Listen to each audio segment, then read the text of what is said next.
Top of the morning, gamers. Welcome to Tricky Jim. Thank you so much for tuning in and for being here on this beautiful Wednesday.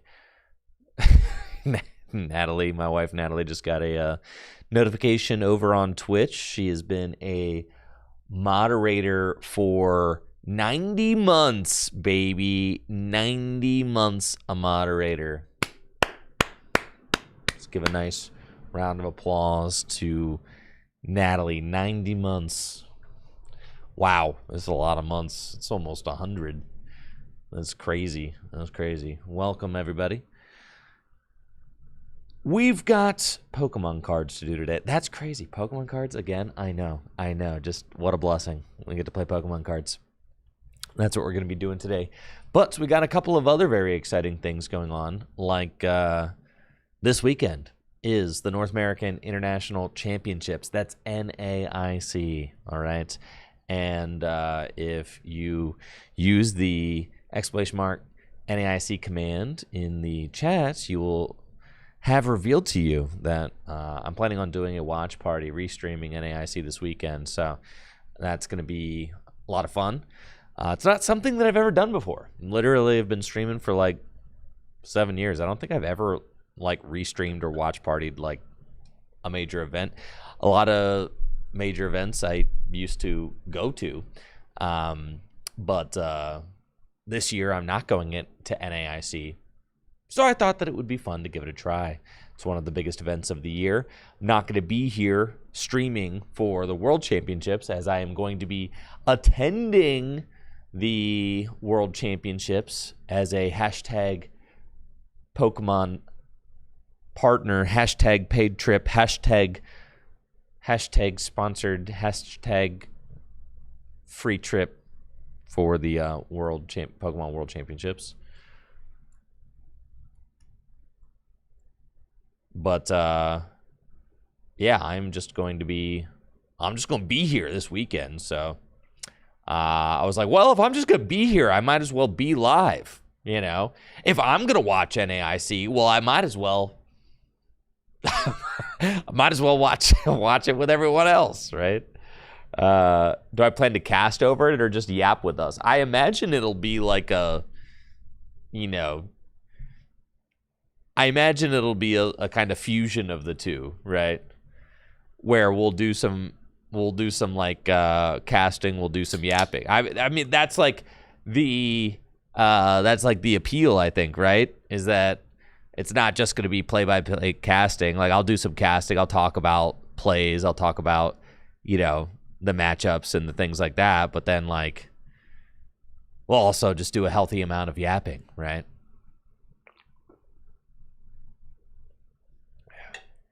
Stexan asks, has TPCI put you in any programming blocks for Worlds? Yes, I'm going to be doing meet and greets at Worlds. Yes, I will be doing meet and also greets. Let's see, where's this stuff? I have two meet and greet. Let's see, I tweeted about it, so let's see. I have 2 meet and greet sessions at Worlds.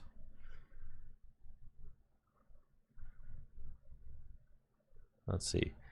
Hashtag expenses paid. There we go. That's what I was looking at. I missed that one. Yes, here we are. PokemonXP.com special guests. There's me, Tricky Jim. Yes. Azul and I are both going to be there. I heard that Super Duper Danny's I did a short with Super Duper Danny in Arkansas.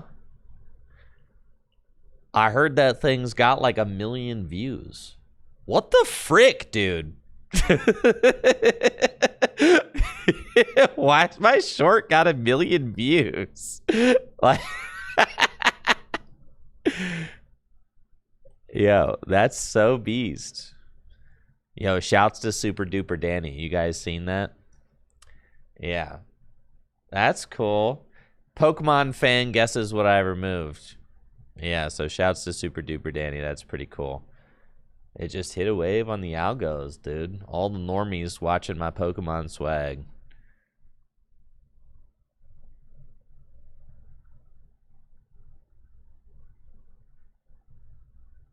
Hold on, let's see if we can watch it. There we go. What Pokemon is normally printed on this card? Dragonair. Well, you gotta give it a second. Go ahead. I took so long editing the Pokemon off of this quiz for you to take a half a second. I don't know about you guys, but these yes, were one like of my favorites. Criminal for a stage 2 Pokemon now have only 70 hit points. it was like I had to hold myself back. As tough as Dark Blastoise. Danny was telling me We've got that, like, all right, for each card, don't just say the answer right away. Danny was like, kind of describe the card, describe your thought process. So then, like, for the first one, I was like, I did the opposite of what Danny asked me to do, and instead of just like describing the card or doing any of that, I just blurted out the answer, which was it created a comedic effect because you could see Danny was like, what the heck? Because Danny had just gotten done telling me to not do that, and then like first one up was just like, yeah, Wartortle from base set. That is Wartortle from base set. What Pokemon is normally printed on this card? Dragonair. Well, you gotta give it a second. I know. Natalie, I took think so my long wife editing Natalie would be Pokemon off of this the quiz goat for you at to this take for a half sure. a second. Oh yes, one of my favorites. Natalie, Criminal. I should have this. I should actually make YouTube shorts that only feature Natalie and where she gets to display her encyclopedic knowledge of the Pokemon TCG card base. What do you think, Natalie? Would you be down to be like my YouTube shorts star? Where it's just YouTube shorts and you showing off your vast knowledge of all the Pokemon cards. Yeah. It'd be a hit. People would love it. Absolutely not. Well, surely take a minute and reconsider. Surely the millions of views surely have to be worth it. Yeah. You'd be Pokemon famous. Yeah. Again. Think about that. It'd be amazing.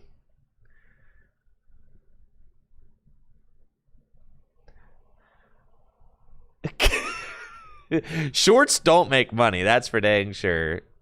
Yeah, I think YRG said I should make more shorts. They'd get views. First of all, no, they don't. Unless you're making content for like phone addicted normies, then no. Okay. No, that's just you just have to. Yeah. And then like on the other side, like say this one, 127,000 views All on right, this I'm going short. first. I'll draw. Play 2 plus All right, power you want to still. see how much money that one has made? Let me see.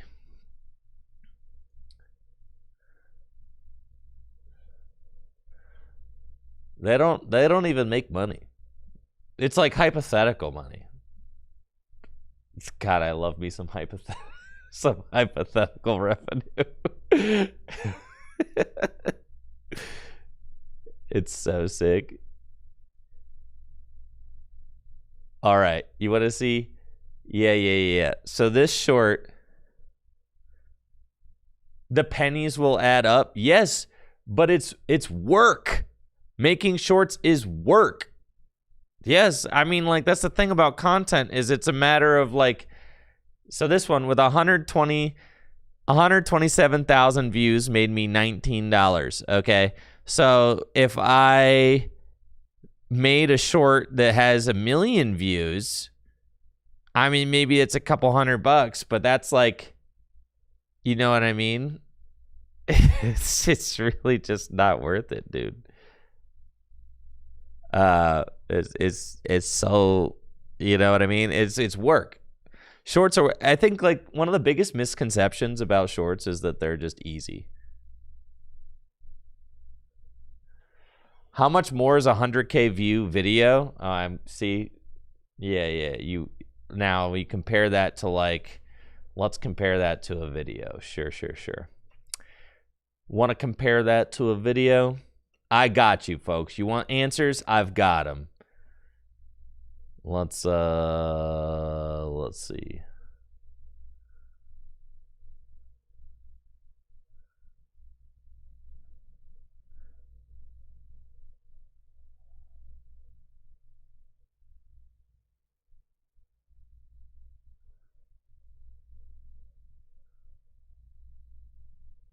We could compare that to, let's just compare it to a vlog that got like one of my recent vlogs, right? Let's compare it to that. Like my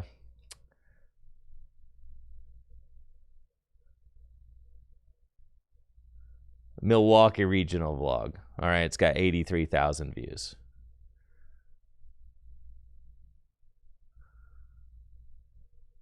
To compare, right? That video made $500. and it's got 40,000 less views. You know what I mean? So that's, you see what I'm saying? Like, do I vlog on a smartphone? I use GoPros.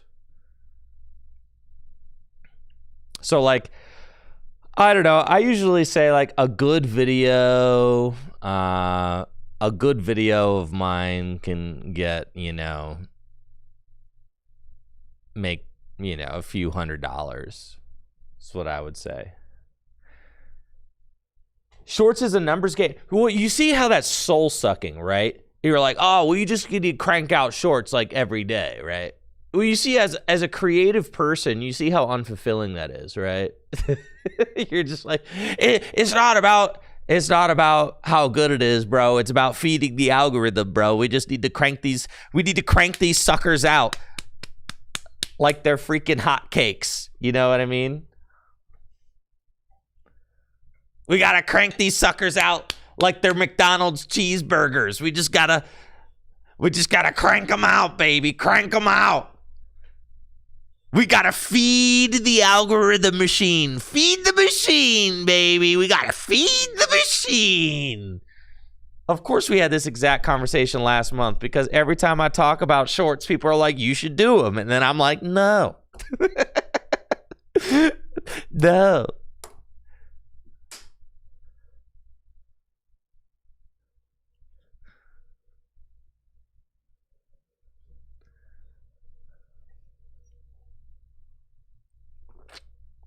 Thank you, Ferdio, for that Prime sub. I appreciate it.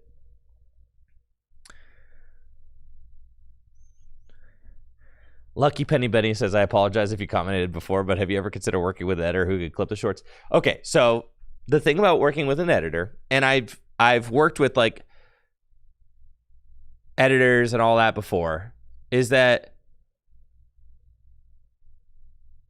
okay, the life of a content creator, right? You get out, the more you put in, the more you get out, right? And if you offer up all of yourself and you put in all of yourself and all of your time, you're going to get back a certain amount, right? And then what you could do is you could start like bringing in editors and outsourcing some of that work so that you can bring back more, right? Because at a certain point, you reach like the threshold of like, I can no longer do everything that I want to do. So if I want to create shorts, I have an editor do that. If I want to crank out YouTube videos every day, I can have an editor do that. If I want someone to make my thumbnails, I can have an editor do that, right?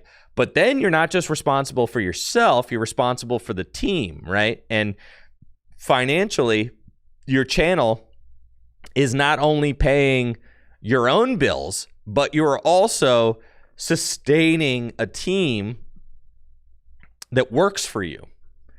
And I have found that the grind never ends, right? I mean, there's a certain point, the content is never fulfilled. You never like have like, oh yes, I've reached the threshold where I am feeding the internet with enough content. We finally got there. It feels nice. No, there's always more, right?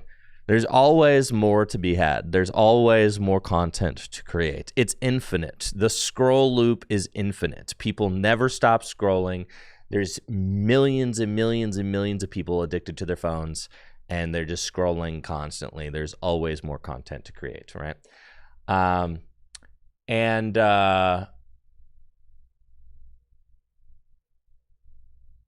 what I have found is that it's actually just easiest to just create what I myself can create. And just have it be that, right? And it's like the more people I hire out to do more stuff, like it ends up, you get into sustainability issues, right? Because you never want to like overextend yourself where like, oh, well, I'm paying too much to have X, Y, and Z done, but it's not bringing in enough revenue. You could just eliminate that whole part of the equation. I have found it just easier if I just eliminate that whole part of the equation and just say like, well, if I am only creating what I create, then all I have to worry about is paying myself, right? And then the thing I do hire out, and the thing that I do pay people for on my channel now, is I pay my guests, right? Like, so when Jesse Parker comes on, like I pay him. You know, when Cole comes on, I pay him. When I have like co-hosts, I pay them, right? So that I've decided that I would rather spend like my extra money on bringing in co-hosts than like having someone edit. And channel art, yes, I pay an artist to do channel art because I'm not a good artist, right? So I have Sephra do my channel art for us. So like I've picked and chosen the things that I'm willing to like hire out, right? And for me, I've decided that having like a channel artist and having special guests are things that I'm like willing to pay for. But like hiring out an editor to like chop up my stuff into shorts is not something that I'm willing to like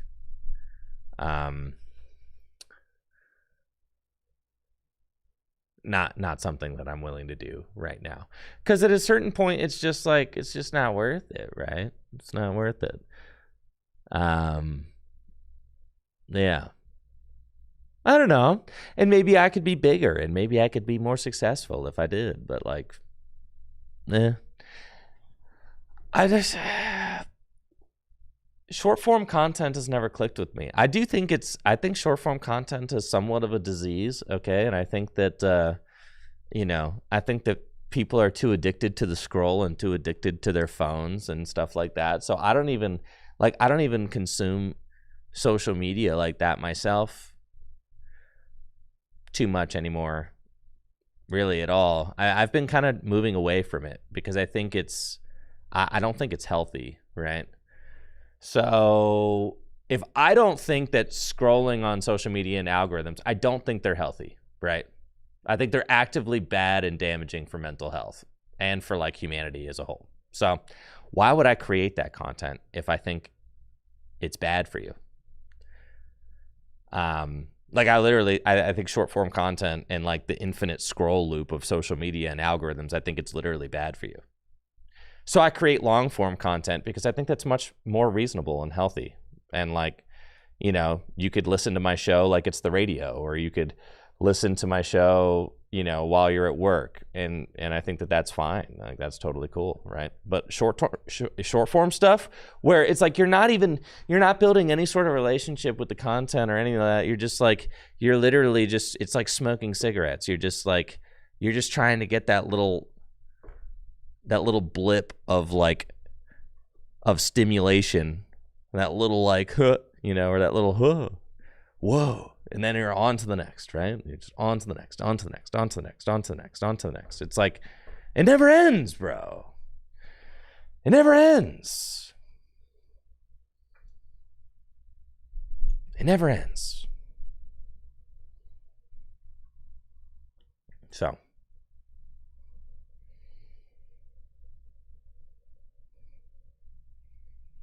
yeah, that's my thing. I'm the best background noise for a construction worker. See, I appreciate that. Soda King says, I must consume, right? That's the thing, is that it's just, and the more I've been thinking about like Twitter lately, the more I realize it's actually, I just don't care. Like, I just don't care. I don't care.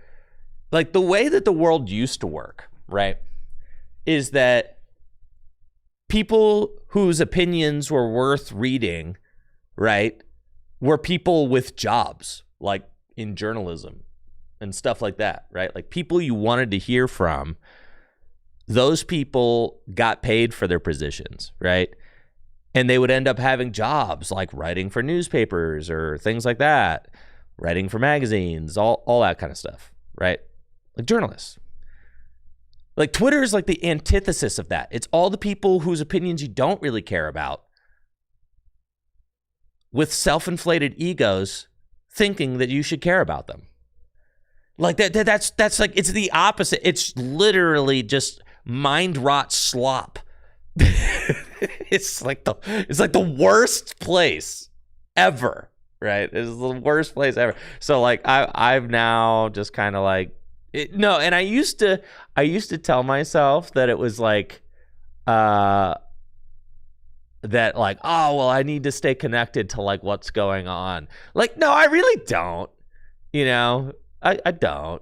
It's not worth it. Like the juice isn't worth the squeeze. Staying connected to what's going on is not worth the mind slop, like the absolute slop of Twitter. It's not worth it. The juice is not worth the squeeze, bro. It is not. It is not freaking worth it, bro. So, Gyarados on YouTube says, we've hit the back in the good old days part of the stream. See me there next month. Well, I do think that like being on social media is somewhat a part of my job. Is like because I have to like communicate things about what I'm doing as an entertainer, right? So I post on Twitter sometimes, especially when I got events going on, but I'm no longer scrolling. To me, the scroll is like, that's the bad part for sure. Like if I'm posting, like, and I have to acknowledge that a certain amount of my fan base and that people who are in the Pokemon community are on Twitter. So it is just one of the best ways to communicate. You know, like me ranting about how bad Twitter is for your mental health isn't gonna stop anybody. I mean, like probably not. So, you know, I'm gonna continue posting there because it's an effective way to communicate sometimes. But I am no longer scrolling on Twitter. No longer scrolling on. I haven't looked at Instagram in forever. Man, it's just it's kind of sickening. So, yeah. Thank you, Alaskan Hero, for the sub. Tier 3 sub, 91 months. Let's freaking go, Brandon. Dude, the Brandon back-to-back subs. We got Brandon and Brandon. Brandon Alaskan Hero. Brandon Beasley Bozo. Any more Brandons in the chat? Let's go, Brandon.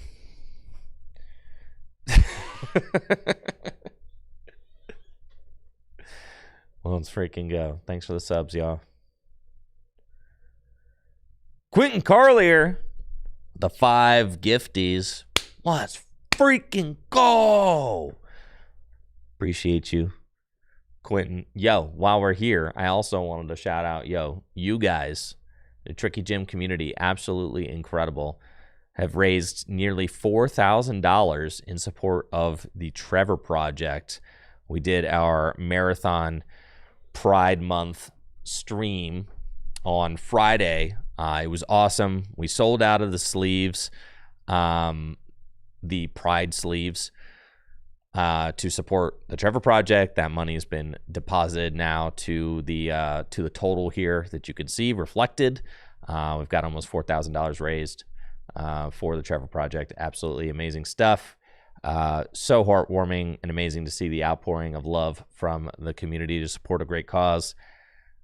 If you missed out on the sleeves, you're still trying to get your hands on them, well, fear not, because Dragon Shield is actually hosting the sleeves on their website. Whoa, continue the destination. Here we go. Yes, they are hosting the sleeves on their websites, which were designed by our wonderful artist, Sephra. Yeah, she does some great work. So shout out to Sephra for some great designs. We have these, and then we had the trans ribbon sleeves. Those are being printed to order on dragonshield.com, and then the profits from those will still end up getting donated to the Trevor Project. So, yeah, those are available there. So, no fear if you missed out. You could still cop the sleeves on dragonshield.com. Yo, huge thanks to Dragon Shield, of course, for donating the 100 boxes, and then for continuing to host the designs on their websites. Love to see it. And Viper Venom, thank you for that Prime sub. Quentin with the 5 gifties. Thank you. Appreciate the love. I'm excited to be doing a watch party this weekend. Like I said, it's not something that I've ever done before. I do not think that I've ever restreamed an event. I kind of historically I've always been of the opinion we'll just go, just go watch it, why do I? But then, yeah, that's kind of old fashioned, really. Just go watch go watch the official broadcast. That's kind of old fashioned though. I think that there's something fun about doing the restreams. So I'm opening my mind and also my heart to doing a tournament restream. I think that it could be fun. So I also had these questions in my mind, is doing a tournament restream disrespectful to the people broadcasting it themselves, right? Is it disrespectful to the commentators and stuff? But no, not really. It's just a watch party, It's not like that. So, but I had that thought originally. It's kind of like an existential question. Yeah. Think of it more like a community watch party. That's that's what I've come around to it. I've come around to it. I have, for sure. The Japan Championships occurred this past weekend. Do you guys know where you can actually see like the deck lists and like results from this thing? They're not on Limitless yet. I did see that we had our Delmai's deck got second, right? Is it on Pokekabook? Cool. Yeah, me when Limitless not updated. Oh no, what do? Please help. Is that what this is?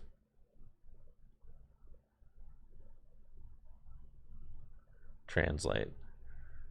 Summary of the tournaments. Champions League. Japan Championships. All right, here we go. We've done it. All right, it's beautiful.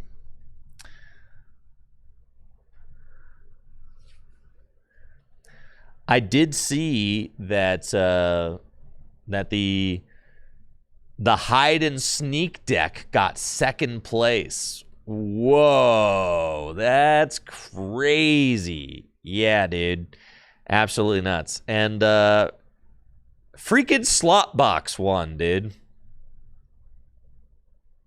Freaking, it's just slot box, man. And you've got like Pechas.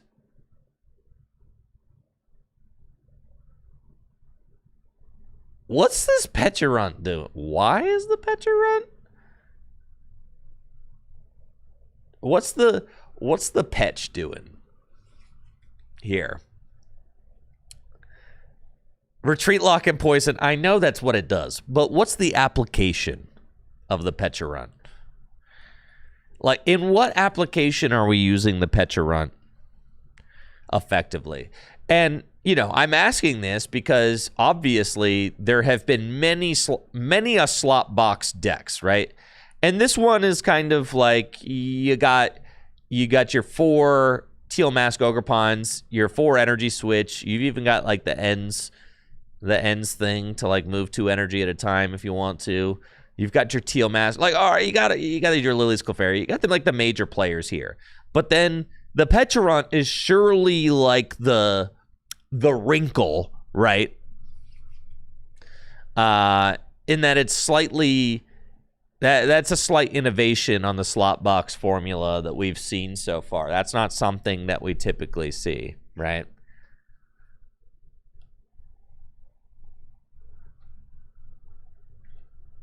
A 1 prizer to KO, a 1 prize evolving basic that doesn't proc unfair. It doesn't proc unfair stamp, so that's good, right?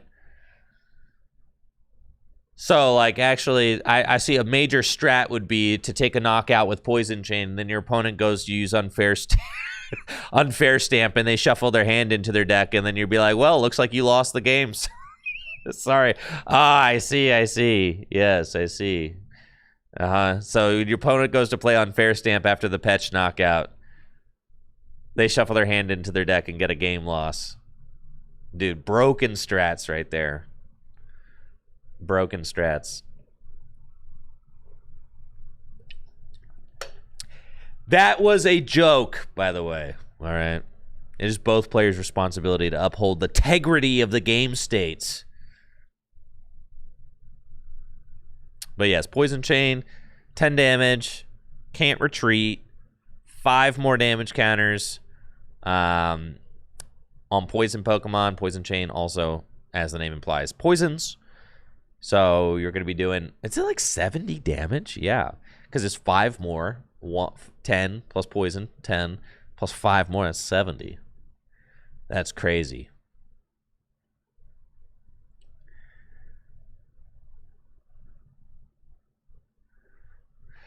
My only hesitation about the Petch is that it takes 2 energy, but I guess if your deck is just so simple, it doesn't really matter.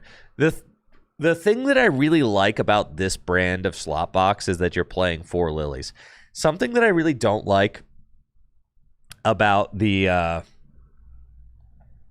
something that I don't like about like the Raging Bolt lists is that they just have like the one lilies and that you just have to play Crispin every single turn of the game.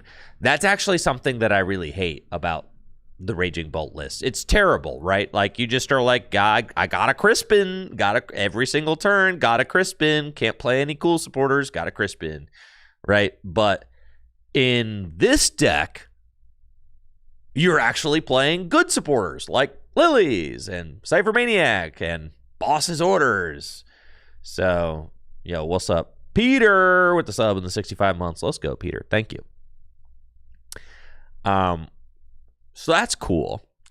And you do have your 4 energy switch. You do have 11 grass. So, I mean, it's going to be pretty easy to get the energy onto the Petulant. I suppose with 3 Boss's Orders, it's also pretty easy to boss up like a Shaman, I guess, right? Well, so you boss up a Shaman, you can like knock it out with Petch. I guess using Petch to like, you could poison lock something and then finish it off with Teal Mask, or not with Teal Mask, with Water Pawn. It seems to me like they're very into this Petch. With 2 of the Petulant in the deck, Shaman gets knocked out going back into your own turn. Okay, that's very significant. Okay, that makes sense. Okay, because Shaman has 80 hit points. That's right. So you poison lock the Shaman. It dies coming into your turn, which means then you can Water Pawn, right? Okay, I like that. That's cool. See, that's what I was looking for. That makes sense. That's neat. That's neato. Yeah. Okay. Because then they don't have the opportunity to Night Stretcher it, because it dies coming into your turn. That's pretty cool. I still cannot believe that this deck won. The Slotbox won the Japan Championships. But when you think about it, I mean, it's a best of 1. Yeah. Best of 1. You're playing the Petulant. That's like a little bit of a wrinkle in the deck that like maybe gives you some surprise wins. What's the Chi Yu do? This guy. Ground Melter? Wait, what the heck is this thing doing here? Why this? Wait. What is this? The Japan Championships is best of 3? Really? It wasn't best of 1. All right, it was best of 3. There we go. That's cool. I forgot they started doing that for the Japan Championships. That's right. Yeah. Day 2 is best of 3 with the weird point structure. That's right. But day 1 is single. Yeah. That's right. Yes. That's right. I forgot that they did that.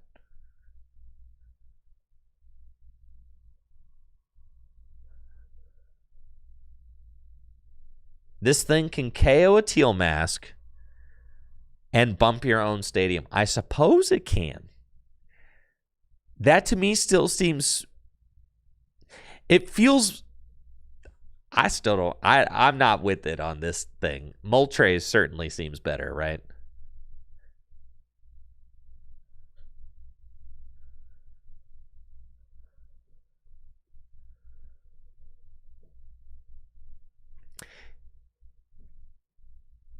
Yeah, Chi Yu is like it's supposed to be like Chen Pao and Moltres in the same guy. I mean, I guess so, but I still think I just like Moltres better.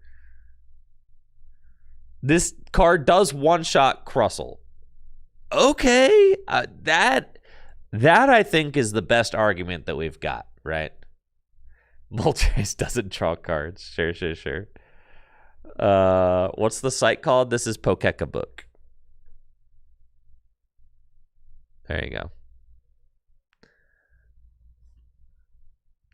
Allure is broken. Yeah, drawing cards kind of correct.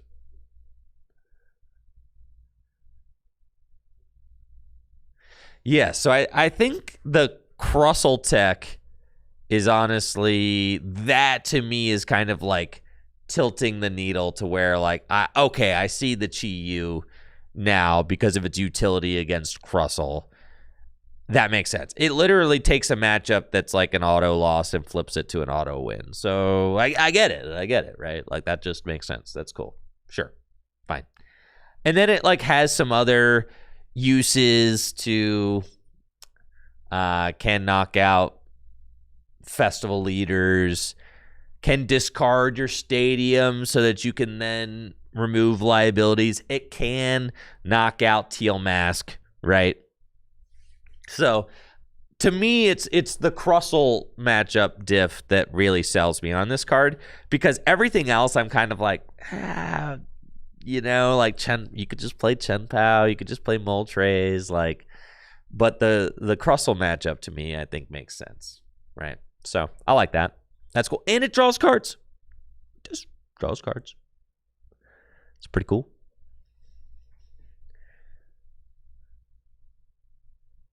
It's a Watchtower out.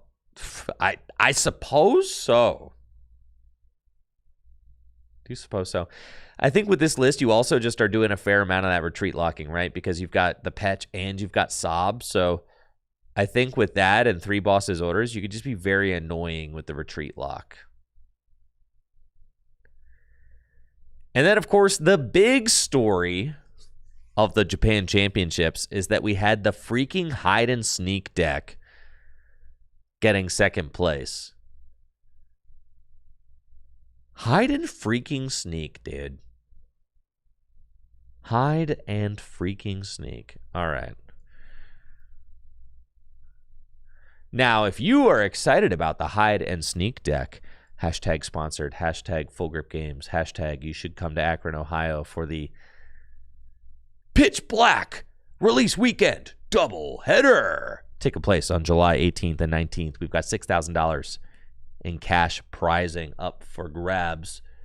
Did you know that there are no championship point awarding events happening in the month of July? It's true, except there is a major cash event happening in beautiful Akron, Ohio, where you will get to play with the newest cards from the Mega Evolution Pitch Black expansion. The only expansion named after a Mountain Dew flavor, has a very cool logo. We've got $6,000 up for grabs, $3,000 for our standard event on Saturday, July 18th, and $3,000 for the Gym Leader Challenge event on July 19th. Players that finish in the top 8 of Saturday's standard event will also get an invite to the free $5,000 tournament invitational happening the week before Worlds here in Akron. Going to be a ton of fun. But yeah, so anyways, if you're excited about the hide and sneak deck, you could play it at the Pitch Black 6K doubleheader weekend. Now let's take a look at these guys, right? Because I did take a look at these guys during one of the most recent episodes of the Tag Team podcast, and JW and I were like, I was not really impressed with the sniping guys or the deck at all. I'm going to be honest. My first impressions were not hot, but JW was like, well, the Delmise is just good, right? And I'm like, okay, sure. The Delmise, it's kind of like it's just a single prize guy that does 170 hits for Psychic, right? And hitting for Psychic means that you can hit for Dragon Weakness if you've got Lily's Clefairy EX in play. Regretful Rage. If you have 4 or more Pokemon in your discard with Ghost Veil ability, attack does 140 more damage, 1 Psychic Energy. I mean, you get to use Telepathic Psychic Energy, which helps with the deck's consistency. You have to get only 4 Pokemon in the discard pile with Ghost Veil ability. That's not that much to ask, and you've got lots of ways to help to shuttle these hide and sneakers into the discard pile. You've got the new Stadium, right, which allows you to discard the Chaos Rising Stadium, right? Yes, the Prism Tower. Discard 2 cards from your hand, draw a card. You've got that. You've got Ultra Ball as well. What's the supporter that I see in their deck? Gwyn. Discard up to 2 Pokemon from your hand. There you go. You've got Gwyn. You've literally got Gwyn. Yep. Discard up to 2 Pokemon from your hand, and then you can draw up to 3 for each Pokemon you discarded. So this deck with 2 Lilies Clefairy, 4 Delmise, it's pretty evident to me that like you're trying to just attack with Delmise every single turn. You've even got the Legacy energy to make it so that, you know, maybe one time your Delmise doesn't even give up a prize card, which is pretty crazy. And then I think my favorite part of this list, you got the Blood Moon Ursaluna in there too, right? So all you really have to do against most decks is get to like 4 prizes, or get to 2 prizes remaining, take 4 prizes, and then at the end of the game, you go Boss's Orders Blood Moon, just like take out whatever bench sitting, whether it's Meowth, Latias, Pheasantipity, some Teal Mask, something, right? Just use Blood Moon and pop for game. Now, obviously, if you open the Blood Moon, you probably just lost on the spot. So that is a small risk because there is no Latias in this deck. You have a Kieran, right? So you do have that one switch out. But for the most part, if you open the Blood Moon, you probably just lose. But I do like the Blood Moon in here. I think it makes a ton of sense. You got Pat Rat coming along too. Not the Pat Rat, dude. Damage counters on each Pokemon can't be moved to other Pokemon. Yeah, that's the anti-Monkey Dory tech. But obviously could get picked off by Phantom Dive, I suppose. So there's that. And then the nice thing about the new Hide and Sneakers is that they have the Hide and Sneak ability, which makes it so that this Pokemon can't be affected by effects of attacks or abilities from your opponent's Pokemon. So, I mean, like, that's kind of what you need to see on a deck like this if you want to compete in a world of, you want to compete in a world of Dragapults. Yeah. Just saying. That ability is kind of necessary. Necessary? It's sterile, and I like the taste. Matcha Spin, if you have 6 or more Pokemon in your discard pile with the Ghost Veil ability, with the Hide and Sneak ability, place 4 damage counters on each of your opponent's Pokemon. I doubt that Matcha Spin was being used too much. I mean, it's just a 2-1 line of that. You've got a 4-3 line of the Banette, right? So you just have a 2-1 of the Matcha Spin, and you got a 4-3 of the Banette. So the Banette, I think the Banette does like 80, right? Search your deck for any card and put it into your hand. Okay. Can knock out Evolving Basics. Matcha Spin was used. All right, where was Matcha Spin used? I've got the tournament pulled up right here. Where are we Matcha Spinning?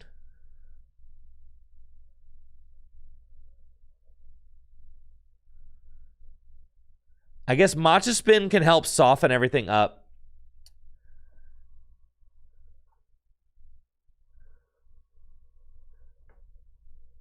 I think Matcha Spin allows you to soften everything up for Delmise. So if you're playing against a deck like this, right?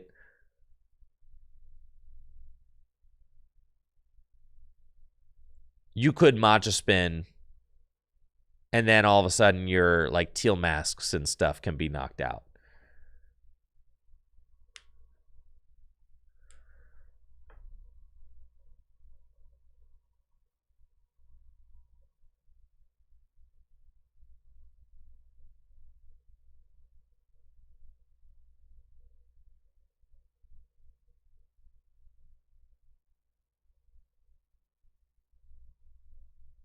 Yo, is that them?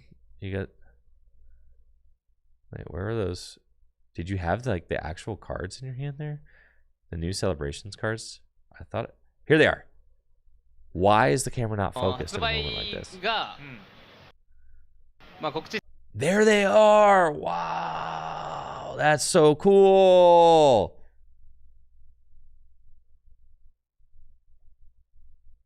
There they are. Those are the new celebrations cards. That doesn't come out till September. That's nuts. I can't believe she just got them there. That's crazy. Wow. Beautiful. I think these cards are so cool. I'm sorry. If you think these are ugly, you've got no whimsy in your heart. I know. If you could like list those on eBay, infinite. In June?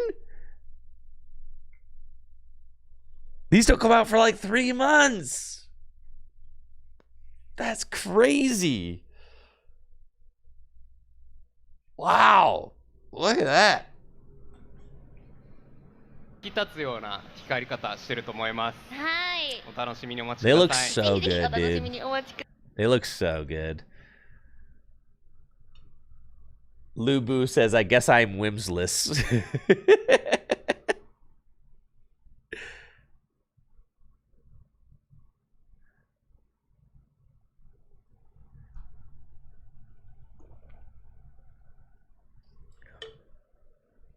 They're cool. They're like they're like Chrome guys, you know?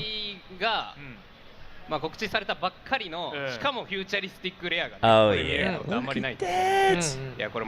Oh, you see the texture? Okay, did you see like the texture? You kind of ooh. That looks nice.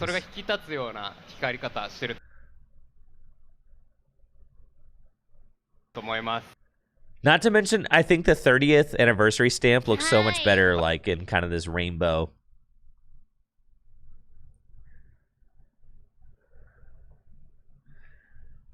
The 30th anniversary stamp looks way better on these than it does when it's like big, gaudy, and yellow.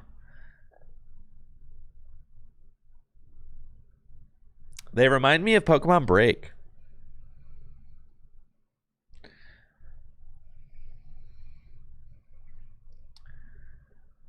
Yeah. Like, look how... Yeah, dude. Like, you remember Pokemon Break? God, how freaking sick are these?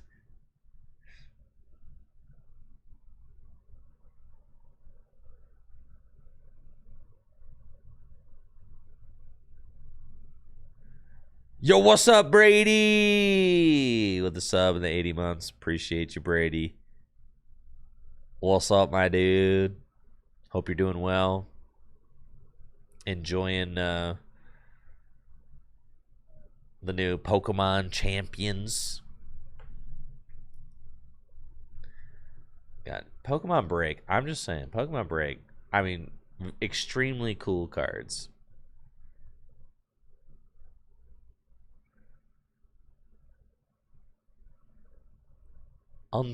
Undeniably cool.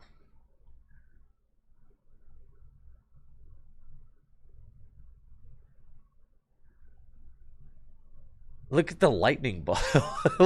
Look at the lightning bolts, you know?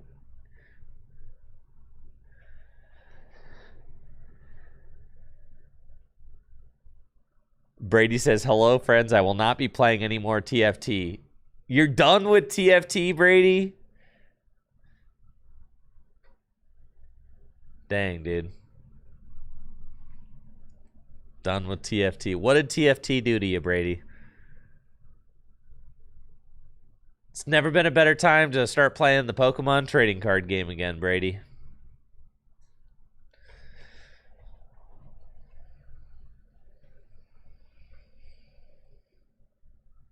I was going to say, last we talked, you've been done with TFT for a long time, yeah. When is my goat coming back to TFT? Oh, yeah, I see. Yeah, these guys were cool. So really, I think that they're like a kind of a continuation of the beautiful aesthetic that was established with まあ、告知 Pokemon されたば Break. っかりの、しかもフュ They're ーチャリスティッ Chrome クレアが boys. ね、ここで見れるのってあんまりないと思うんで、いや、これもいいです Yeah, ね。 look at them. 本 Look 当 at them こう Chrome 艶感あるイ boys. ラストで描かれてて、それが引き立つような光り方してると思います。はい。お楽しみにお待ちください。ぜひぜひお楽しみにお待ちください。Beast mode. So yeah, obviously this deck getting second place is big. It's a single prize deck that can compete with Dragapult, right? And as we see, I mean, Dragapult got third. It's right here. Yeah. So like, you know, obviously Dragapult still very popular deck. This version that got third is just a straight Pult with a Moltres. It's also got Yveltal and Shaman. No hammers. Now this other top 4 deck, holy smokes, you've got to be kidding me, dude. Mega Venusaur? With the Mega Meganium? What? What? Wait, what?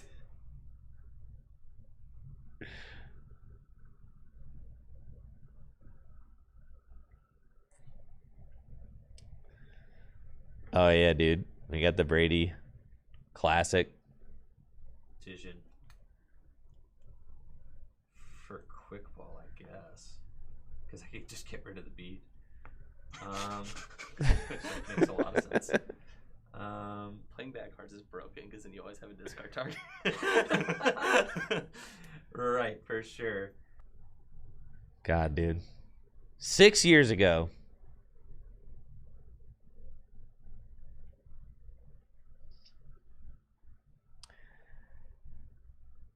Jungle Dump is back on the menu. Dude, I can't believe it. I can't believe it. I mean, I know Meganium, right? You got Mega Meganium, Giant Bouquet, 50 more damage for each grass energy attached to this Pokemon. So if you've got 2 grass energy attached, I mean, if you got 2 grass energy attached to it and you've got the other Meganium. But I guess with the Venusaur, this Meganium makes a lot more sense with the Venusaur because you could just move the grass energy from the teal masks. So with 3, you're literally doing 370 damage with 3 grass energy and both Meganium set up. It's really, yeah, I mean, you're a one-hit KO machine, right?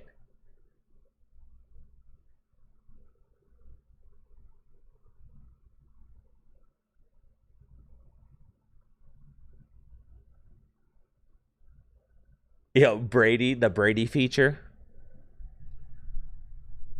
I gotta come over to your place, Brady, and out in Columbus. Love to visit.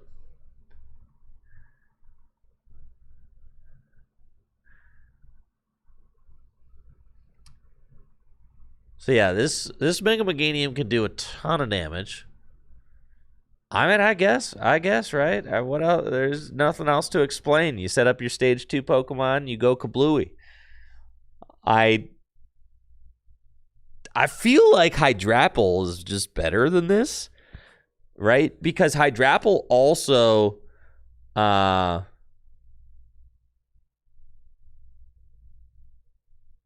yeah, you're in Cincinnati. Yeah, if you go to Columbus, you will not find me. All right. Sorry, I misspoke. It's Cincinnati. Yeah, I do know that, but I just misspoke. Yes, Brady is in Cincy. You know, one of those other great Ohio cities. Focus Fox, thanks so much for the Prime sub, 58 months. Appreciate you. We'll find Dankus in Colombo, though. It's true. Flavortown, USA.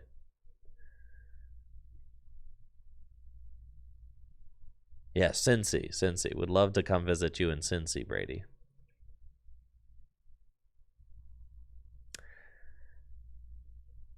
Yeah, isn't Hydrapple just better than this?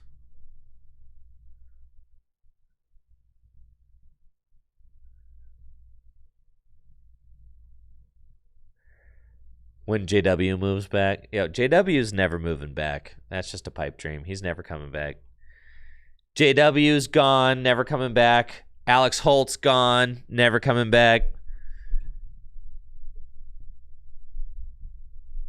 We're losing folks here. Sad.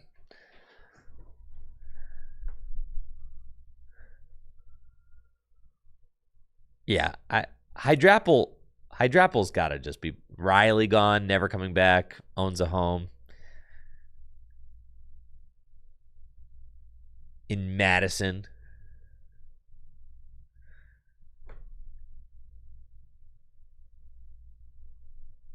Yeah, I refuse to believe that this is better than Hydrapple because Hydrapple also one-hit KOs things. It's also setting up 2 stage 2s. The Hydrapple just seems easier to get going. And you got a Pult Chicken in top 8. Slow King made top 8. Let's freaking go. 1 Metagross, 1 Annihilate, a Lucky Helmets, couple Surfer Boomerang energies. Yup, Slowking also got second place at the recent special events. Kind of a big deal, y'all. I've been a Slowking hater at Turin. Yeah, I have been a Slowking hater, but here it is, right? Slowking. Just, yup, that's a meta deck. After Crash says, it's my play.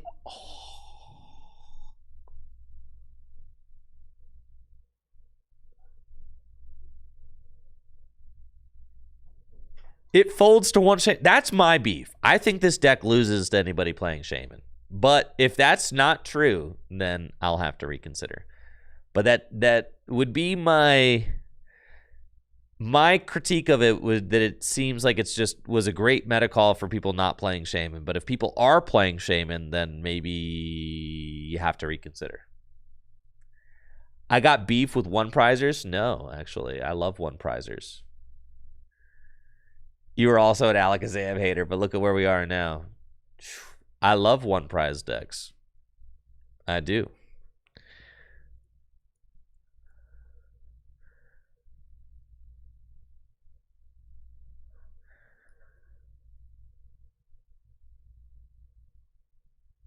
Ninth place in the world with one prize deck right there.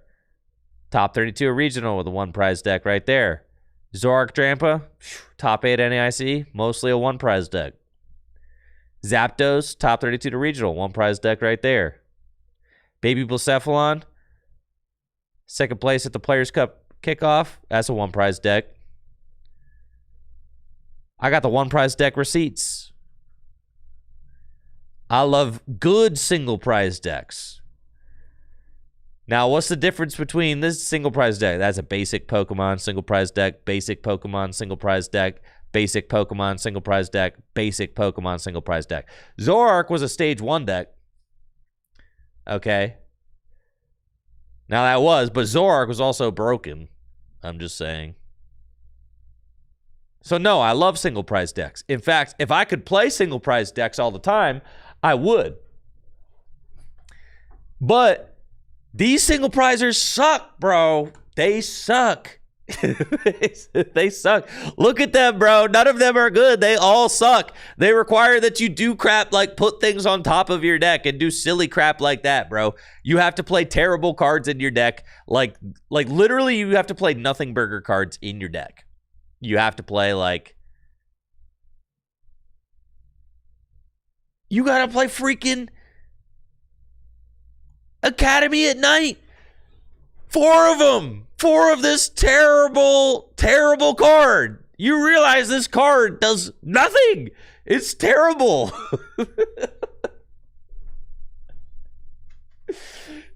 Like, they just require that you put all these terrible cards in your deck. You muddy up the bad deck with more bad cards. It's insane. Saves me from red card. That's, bro.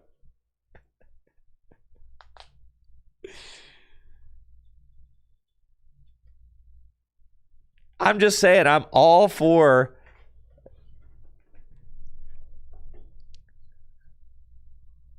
why am I crashing out?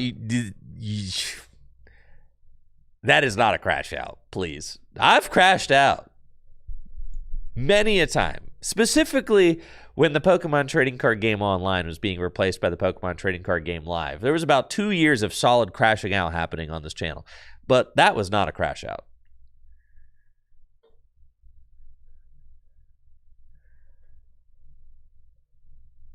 Now, I'm all about the good single prize decks, but these...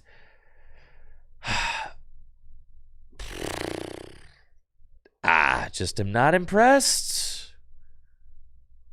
I'm not impressed. Pokemon has been printing some really, like, not good single prizers lately. I mean, you got stuff like Alakazam. Alakazam is the best of the bunch, I think. Of all the single prizers, Alakazam's the best one.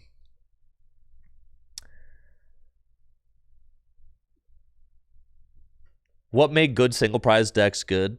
The ability to one-hit KO things and trade favorably with basic Pokemon, basically. Or, like, they weren't overly complex. So what made them so good is that you've got, like, Night March, right? The damage actually ramped in a way that was really crazy. And you had, like, Battle Compressor, right? To help smooth the deck out. So, like, instead of having to play bad cards in your deck, right? A Night March deck only had good cards in it.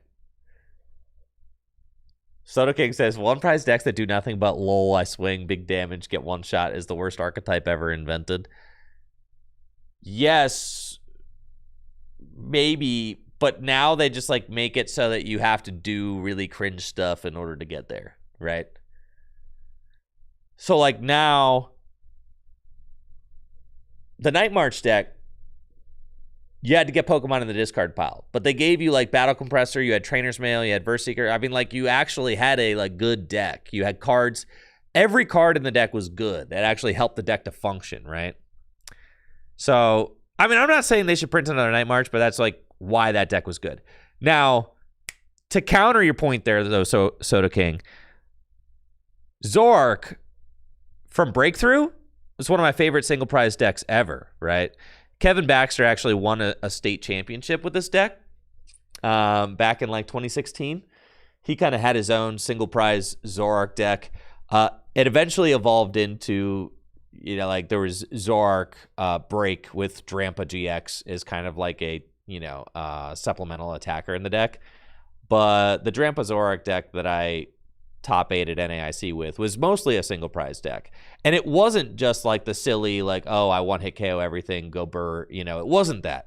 Because Zoroark was actually two-hit KOing a lot of things. It could one-hit KO things sometimes, but it was a very, you know, interesting, thought-provoking deck because you're constantly playing mini games with your opponent as far as, like, bench sizes and then trying to adjust your math with things like Choice Band and Professor Kukui, and then you're also kind of like playing with the Drampa as like kind of like your X Factor, right, kind of guy who could also take big knockouts too, or he was like a consistency, right? Same with Trashland. Yeah, Trashland was also just a really good single prize. You know, they were stage ones, really good single prize attackers, right? The Zapdos deck, I thought that deck was really cool. And that's the thing, was like Zapdos was not a deck that took big one-hit KOs either, right? But it was a really consistent deck. Because you had the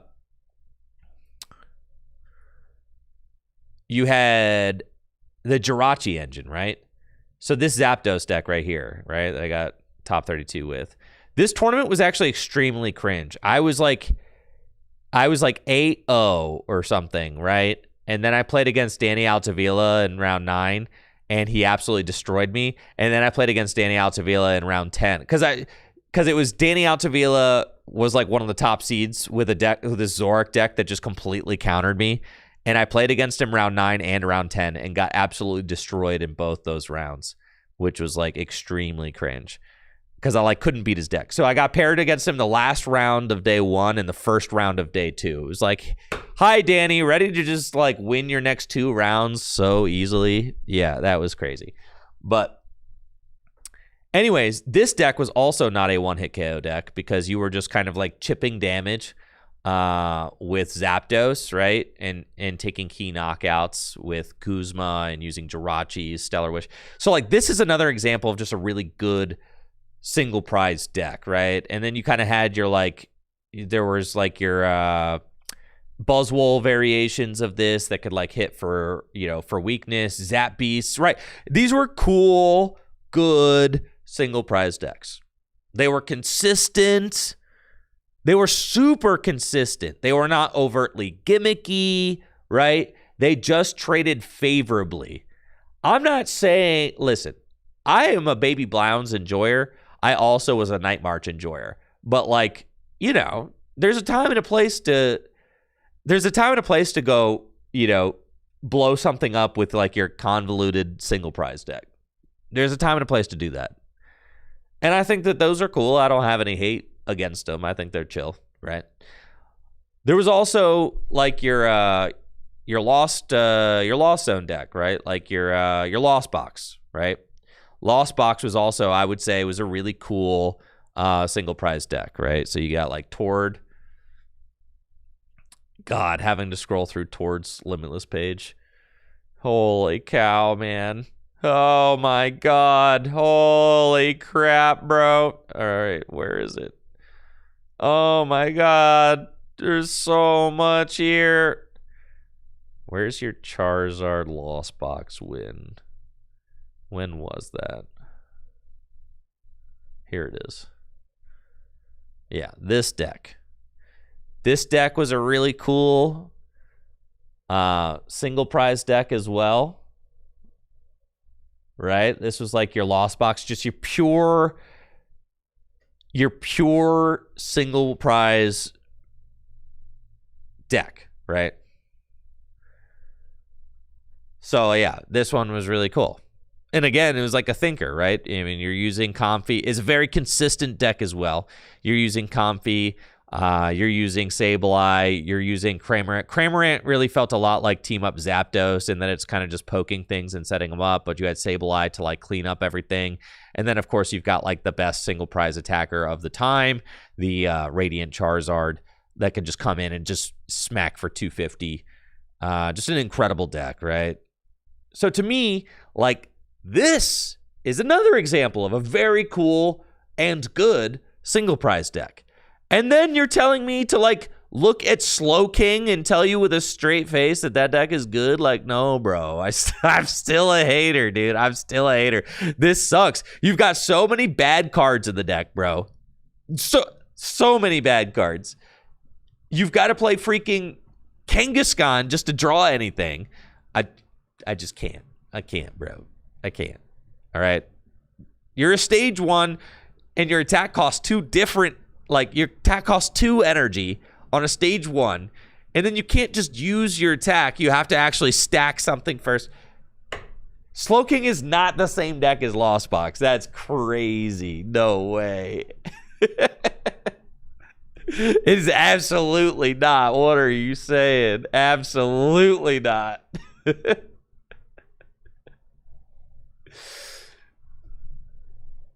I think that the reason why I like Alakazam the best of all the single prize decks is because it is, I think, like the least silly, right? Like it is, I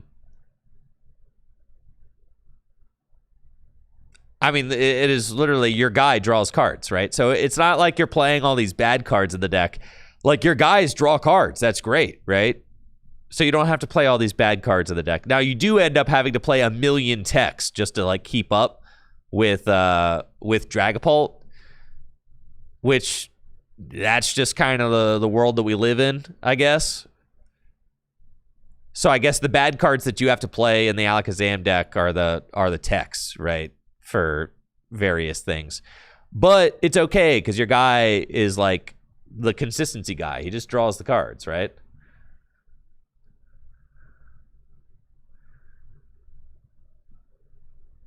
Yeah.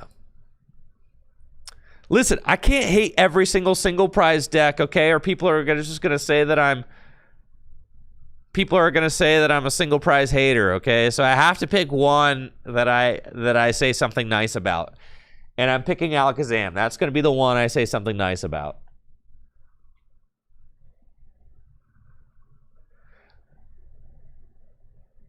I have to pick a single prize deck to be nice to. Or else people are going to say that I'm just being a hater.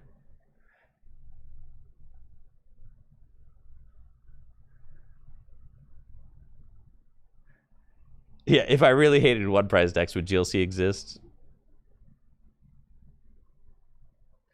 Will I attend Worlds? I will be at Worlds this year. Alakazam gets farmed by double Watchtower red card. Dude, nobody's playing double Watchtower, okay? Watchtower, double Watchtower, nah, bruh. Come on. You got to play Risky Ruins. You got to. Who's doing double Watchtower right now? All right, Justin Newdorf did that. Okay, sure. All right, okay, lots of people. All right, there's a lot of double Watchtower out there. A lot of it. But I don't like it. Okay, I prefer Risky Ruins. I think Risky Ruins is better, personally. Yeah, Hedrick's still out there rocking the Risky Ruins because he knows, bro. Because he knows. He knows.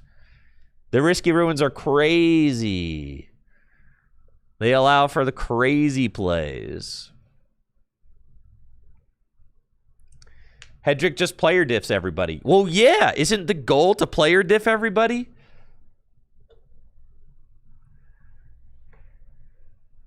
Don't you respect yourself enough as a player to player diff everybody? Who is G35, Devin? The Risky Ruins enables the player diff more than Watchtower. I'm saying, yes.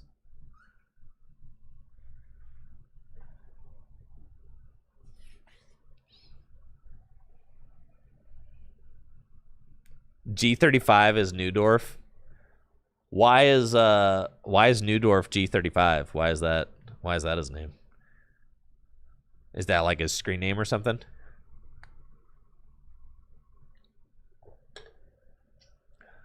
Oh, Gumi35 is his Twitter handle. Yeah, that's Beast. All right. Got it. Listen, Newdorf was on the Dusknoir swag, so that was dope. Someone told me I was actually the second highest placing Dusknoir deck, which is pretty funny. Because there's like a million people in front of me. But I guess Dusknoir really wasn't that popular. I just assumed there would be more. Am I playing at NAIC? No, actually. I am going to be doing a watch party here on Twitch and YouTube. So we'll be doing that.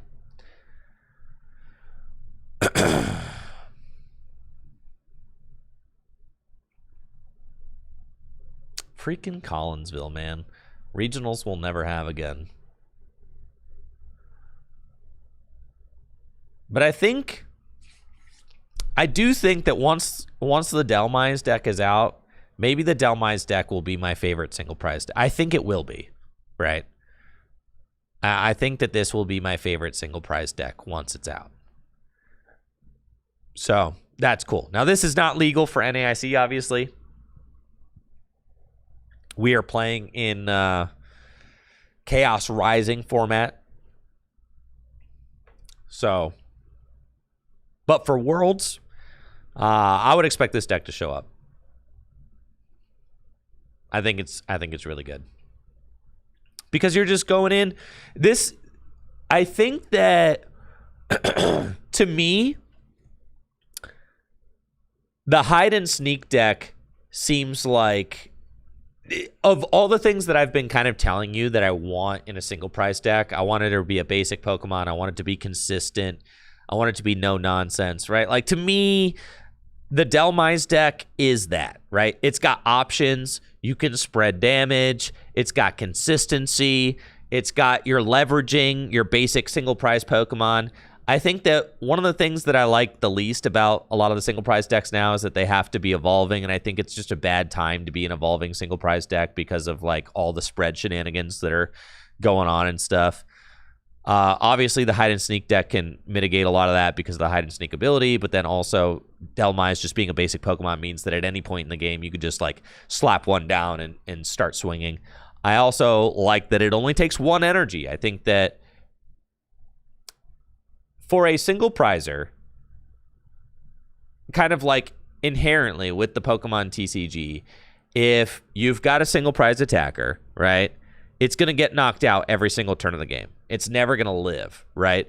So when you think of like deck upkeep and like keeping the engine flowing, right, it's always easiest to recur and reuse a basic Pokemon that only attacks for 1 energy to kind of keep that flow of damage going, right? So that you can win the game and not miss out on too many turns. Slowking is the antithesis of that, right? Because you not only have a stage 1 Pokemon, but it takes 2 energy. So it is the most complicated of all of the single prize decks to recur over and over again. Alakazam is a stage 2 Pokemon, but at least it draws cards and only takes 1 energy. So that's nice, right? So like you kind of have that trade-off, like it's a stage 2, but at least it doesn't take 2 energy. If Alakazam's attack took 2 energy, I mean, yeah, it's not happening, right? So Slowking being an evolving Pokemon and it taking 2 energy, obviously you have to play like the Wondrous patches to try and like upkeep that. You also play the Smoochum to try and front load some energy onto your board.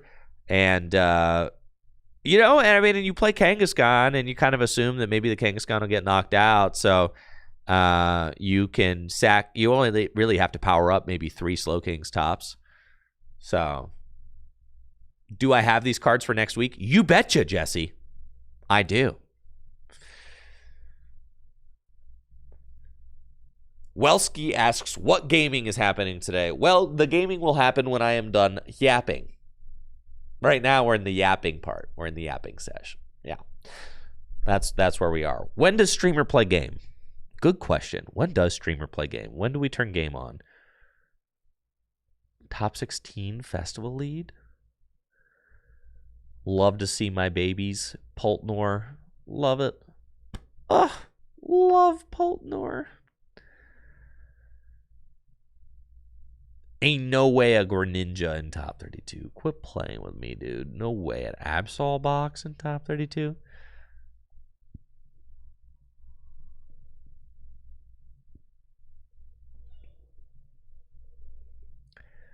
Yeah, Horsey. I think the NAIC watch party is going to be a ton of fun. Yeah, for sure, for sure. If I was playing an NAIC, what would I play? Poltnor. Unless Jesse could convince me that one of his single prize decks is good.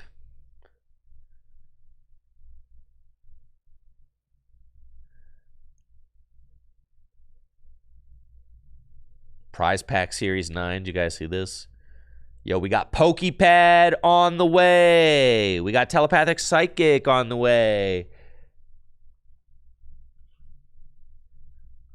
Wondrous Patch. Dawn. Lily's Determination. Got some freaking good ones in here. Brock Scouting. Evil. Oh, that's Evil Tall EX. Ew, no. Toxtricity. That's cool.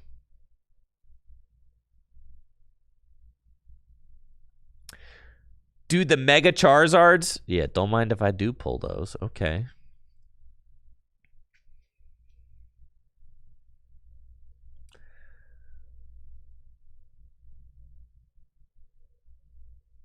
Where's the game? Pokemon trading card game live.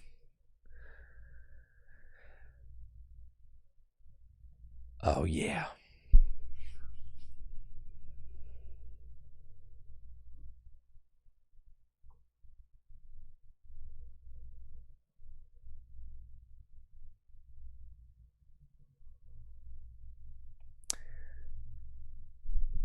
What do I think about Excadrill? 1580. What was I doing over here? Lord. I think I was trying to play Slowking. I think that's what was happening. I think I was playing freaking Slowking and getting farmed.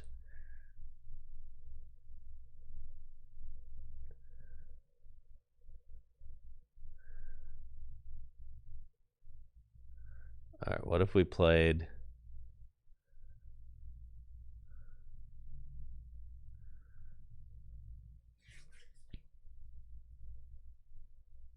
Now this seems like a real gamer's deck right here. Yeah, this is what I'm into. Not enough people talking about Hops Trevenant.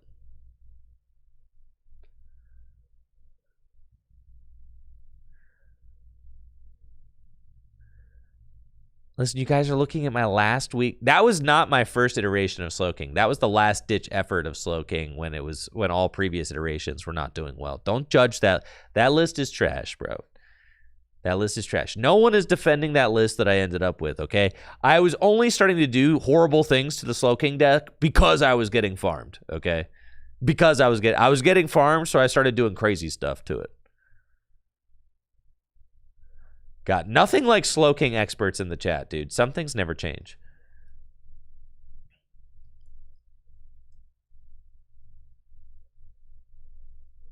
Nothing like a good old Slowking professional. Tell me that I'm not Slowkinging right.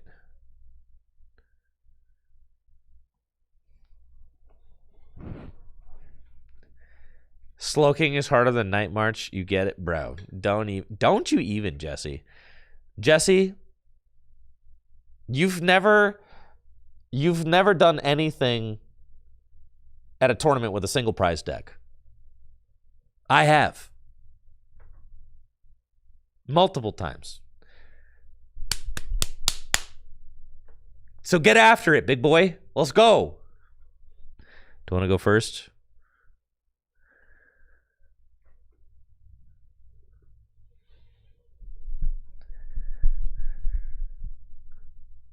Does this deck want to go first or second? Jesse about to win NAIC. I hope I lit something. I hope I lit a fire under my boy. I would love nothing more than to be watching my dude win NAIC. It'd be fantastic.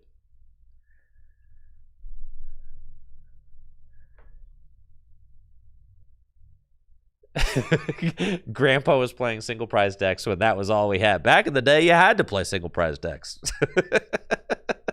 They were all single prize decks.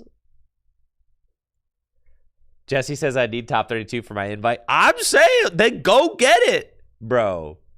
Go get it. It's not chalk. Top 32 at AIC. That is not that hard, bro. Just freaking do it. Freaking do it, dude. Just freaking do it.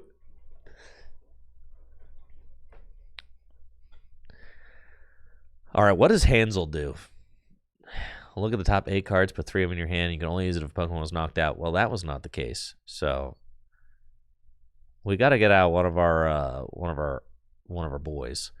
Probably going to want to keep Hansel. He's so hot right now. That's Hansel. So hot right now. Okay, we're going to probably get this guy, right? And then you, it's only if one of your guys was knocked out.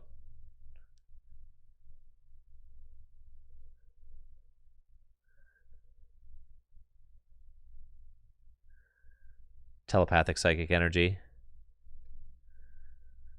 Yeah. Let's get the phantoms out. And then we're going to gear. Money. All right, that's fine. Go ahead.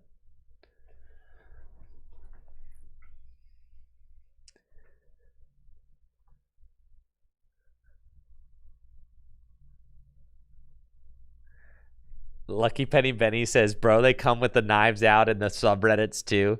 Well, that's your first mistake, is being on the Pokemon TCG Reddit.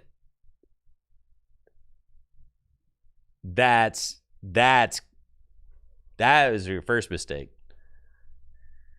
Do we got any Pokemon TCG Redditors over here?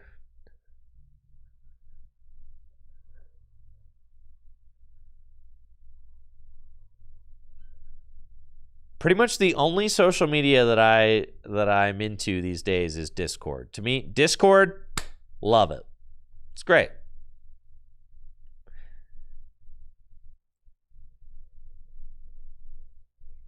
Just want to talk to other people about cars.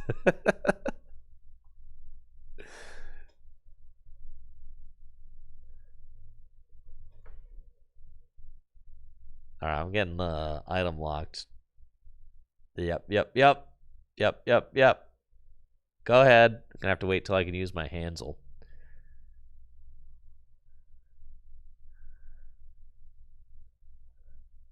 Pokemon TCG Redditor here.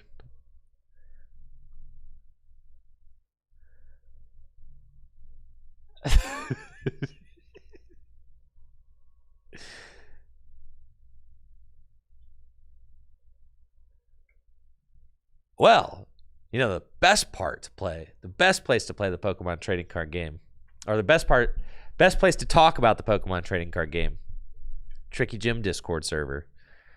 Discord.gg/TrickyJim. There you go. All right, we got the B Rumble happening. I got my guy knocked out. Time to Hansel. Okay, I've got Wooloo. Look at the top 8 cards. Put 3 of them in my hand. Hopefully they're 3 good ones. We need you. I did not get an energy. Fine. We need you. And we'll take you.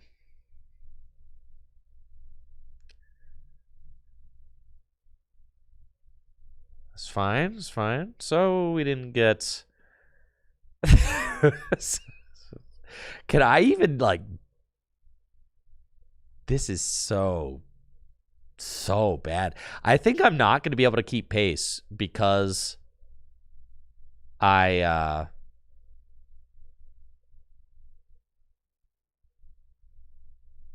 have missed my energy already.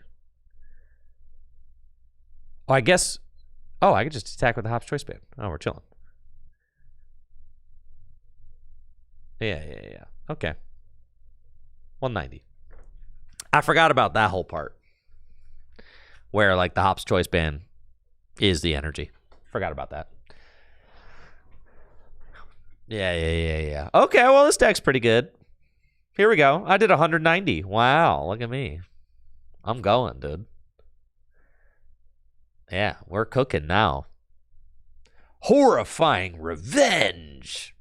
190 damage. My biggest concern with Hop's Trevenant is that it doesn't seem like it's a deck that can beat non-psychic weak things. But if it can, then that's pretty cool. All right, I've got another B Rumbler here. Okay, I think I just gust and knock out this one. Because they don't actually... Well, first of all, I need to, like, find... it's a 4-prize turn, so we're going to put up this guy. All right, Hansel. Go get him, Hansel. Mist Energy. Oh, thank God.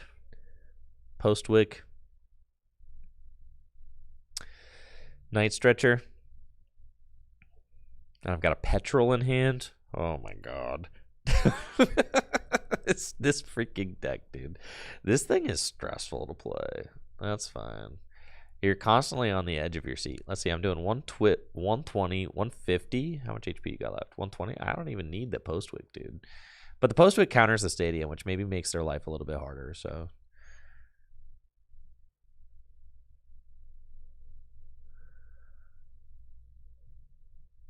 Defiant Horn. And then... put that into play. Do that. Night Stretcher. I feel like I'm going to run out of juice here. Do that. This seems fine. 180. Maybe I should have taken the Lily over the Postwick and not really concerned myself. Oh, let's freaking go. Is Team Rocket's Honchkrow a good single prizer? Yeah.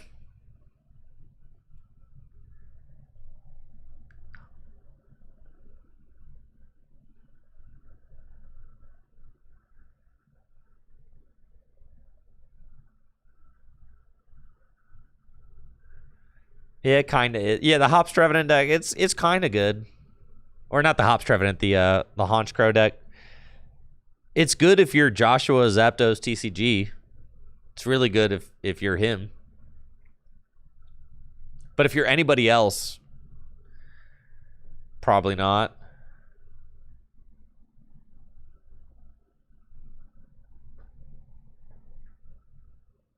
Can Ethan's Typhlosion beat Metal? Yeah, it can.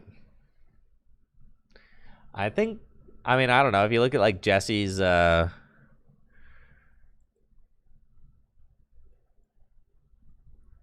you look at Jesse's Limitless Labs run from Indianapolis, right? And you look at his matchups. Yeah, I mean, he wasn't able to convert a single Dragapult matchup into a win. That's just like not acceptable for a tournament deck, right? So like, but Joshua somehow was able to like beat a bunch of them, and it's like, how did that happen, right? It's kind of crazy.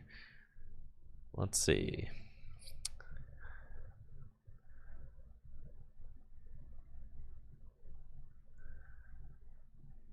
Yeah, I feel like I'm just like on pace to lose this. Let's see. I guess if I just 2-hit KO this thing.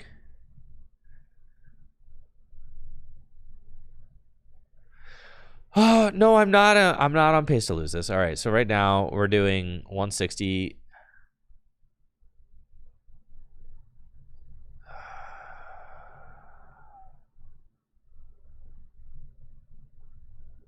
You're going to force me to use a boss next turn. That's fine. I just have to use a boss next turn.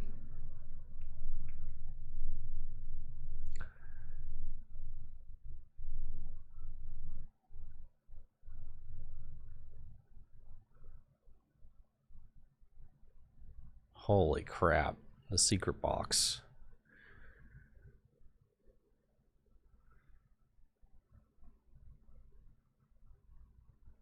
Ruffian? All right, we got to discard the Ruffian. We got to get the Ruffian out of here.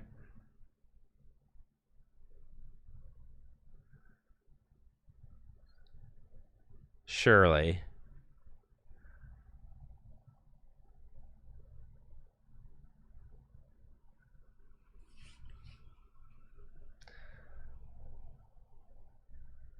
So I have to end the game. Can Hops Trevenant do 210? I don't even think it can, right? I think if I have to finish this game with a boss, Rahul put Mega Lopunny on a do not play rank. Yeah, I don't think Mega Lopunny is like... I don't even think the Mega Lopunny consistently beats Dragapult these days. Yeah, I wouldn't play it. I agree with that. Banned Postwick Snorlax. Yeah, the Ruffian. I saw his comment. He said he had to take the Ruffian. It would take the Ruffian out. Yeah. Jesse and I plan on making a Ghost Veil video. You know what? We could do that. Obviously, we're going to be doing our Deckbuster series next Wednesday. I'm going to be continuing with that.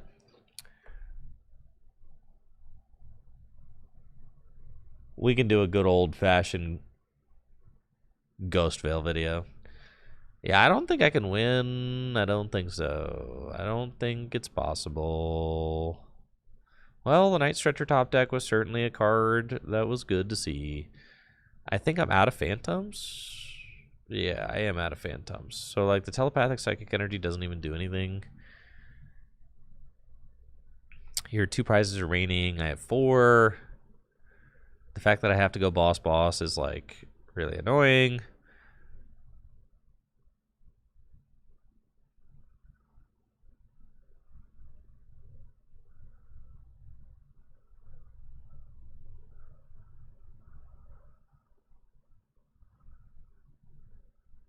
Because I think that there's like a piece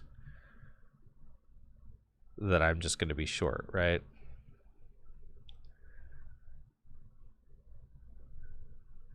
Like, I just have to be goated and just top deck into like exactly what I need, I think.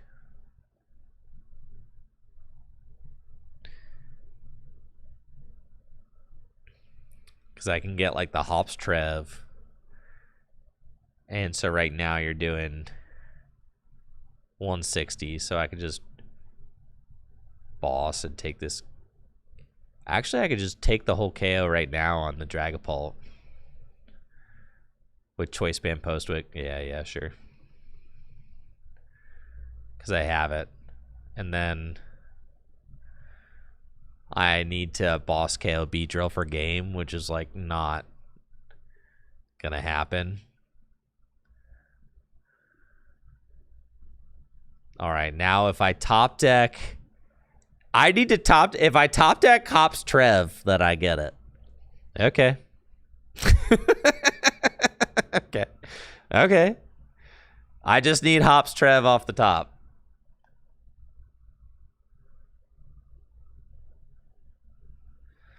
Get heads on Splashing Dodge. I could flip heads on Splashing Dodge to get an additional turn.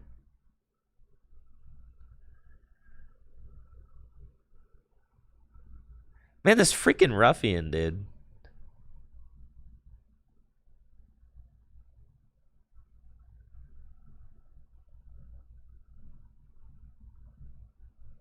All right. This is my first time ever playing the deck. I feel like I learned a lot. I feel like I could have won this.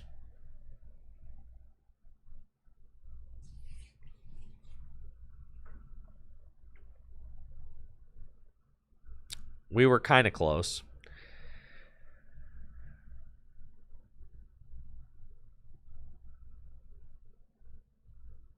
As soon as we take the ruffian out, the deck is going to increase in power level significantly. It feels so bad that this deck can't play like Pheasantipity, right? I think there was a turn where I could have attached a Snorlax, yes, and we could just finish the game with Snorlax. Yeah, I did have that thought.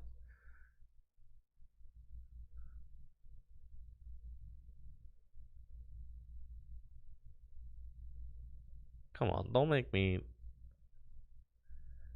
do all this.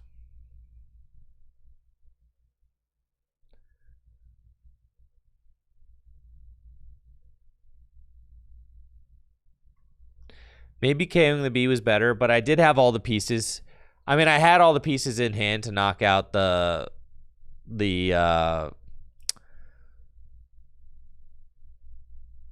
Fez, and I did get red carded. Yeah, red card just doesn't seem very good for this deck either. That card, I mean, because like you don't have any amount of board stability, right?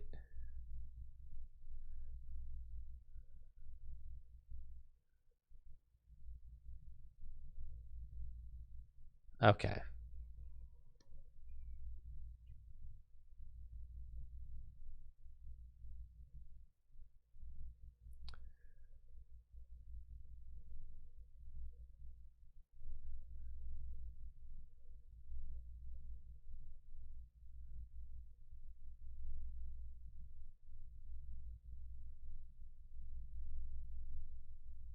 Okay, let's try this. I have not played any of the build and battle on Pokemon Trading Card Game Live. No, I haven't done that. That's true, right? I started the Lax there, was really bad because then I could have been at least threatening the Beedrill. I had to let them take the first knockout. I think we do like going. second just feels very safe. I don't know if that's right or not. But you don't want to like get item locked, I don't think, without being able to play a supporter. That feels pretty bad. So, I don't know.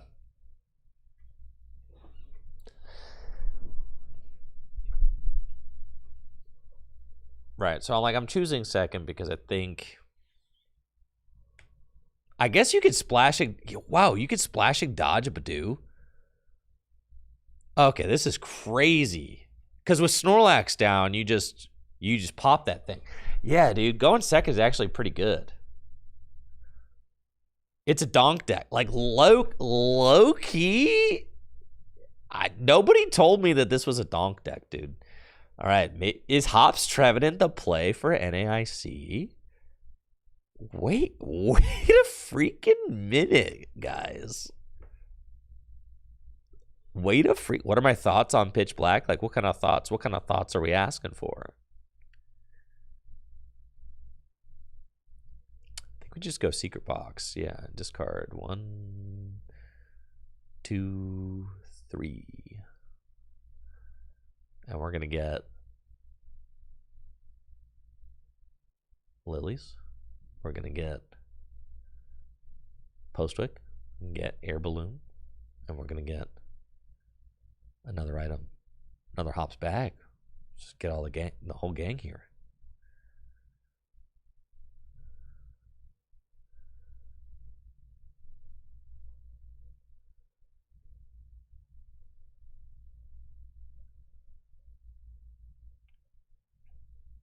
I gotta leave a bench space for oh, I should have gotten the Hops band. I'm a dummy. Anyways, it's fine. Hops band, not the balloon, obviously. It's fine. We get there.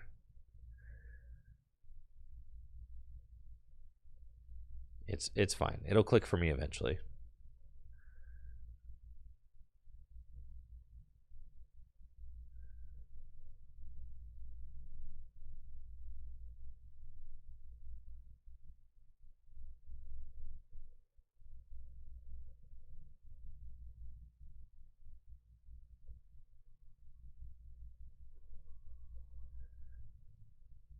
I don't want Clefairy yet. No.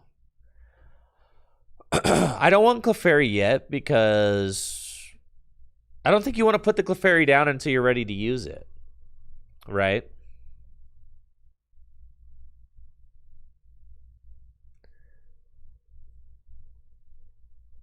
Because it could...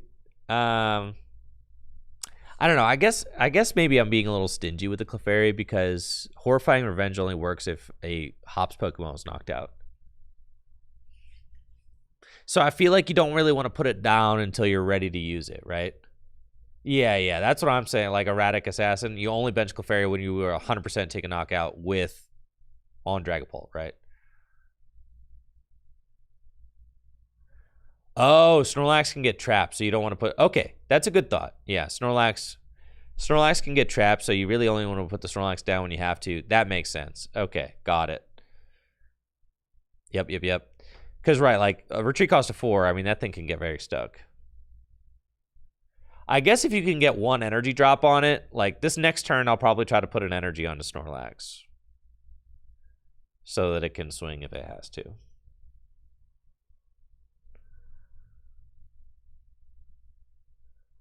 See, look at how much like running around we're making him do. This is crazy. I'm just gonna get to splashing dodge again.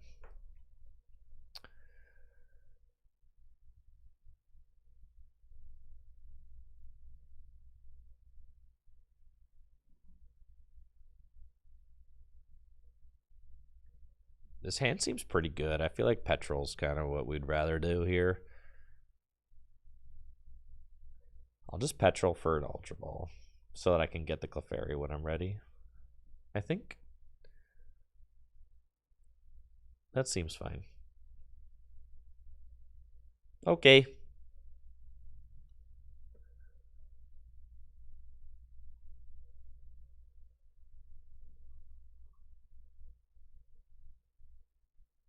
Dang it. Not invincible. Sad. Dude. Dude, Hops Trevenant is broken. What the heck? Wait, splashing dodge is crazy. The fact that you could boost that is nuts. Why is it so good?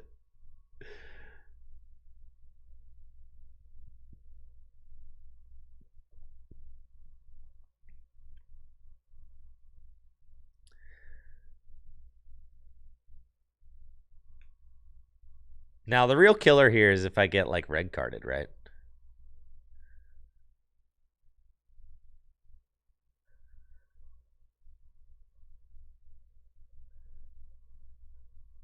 Crispin, unfair stamp.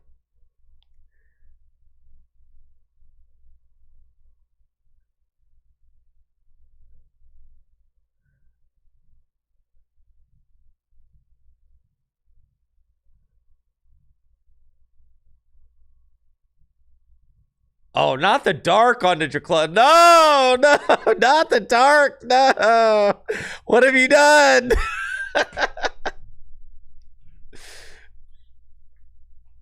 No, you goofed up, bro. You goofed up. You goofed.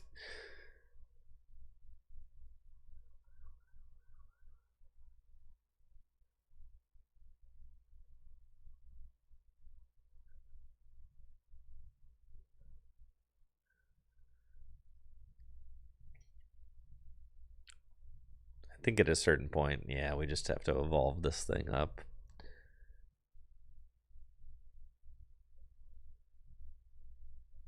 What are you doing? Right, because we're doing 90. Yeah, that's enough.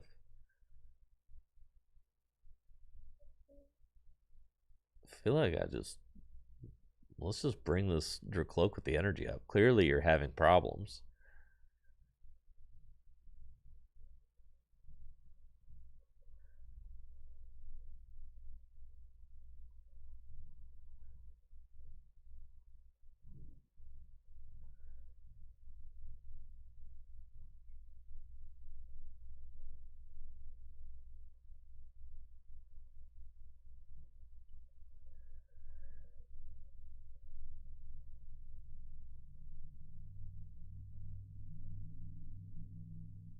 Okay.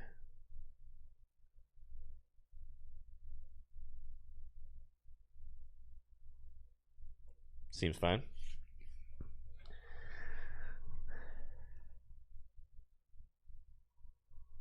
Well, let's go.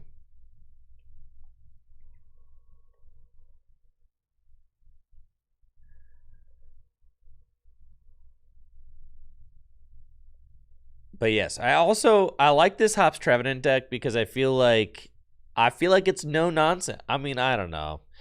I'm kind of a no nonsense. I'm a no nonsense gamer. To me, the Slowking deck reeks of nonsense. But the Hops Trevenant deck, that's no nonsense, right? I mean, you're just getting out there and swinging with your little guys, right? I like that.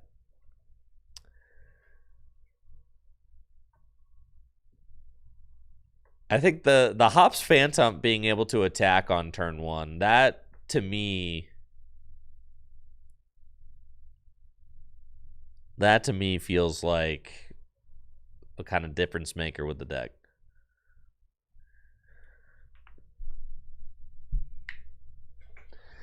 Jose went 4-1-1 against Pulse and Turin. That's what I'm saying. It's kind of hot.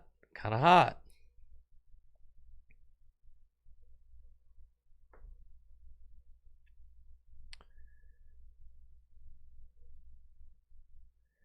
No whimsy. There's a lot of whimsy in the Hops Trevenant deck.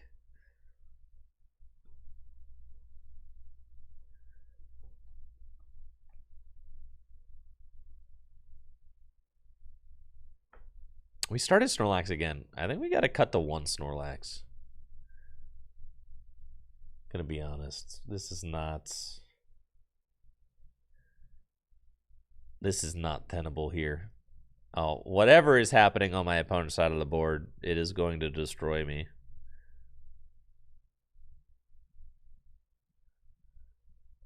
It's probably the Alakazam deck.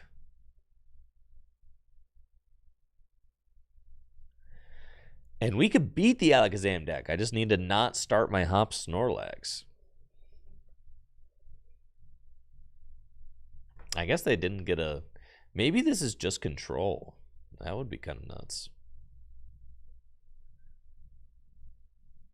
All right, we play a switch. Okay.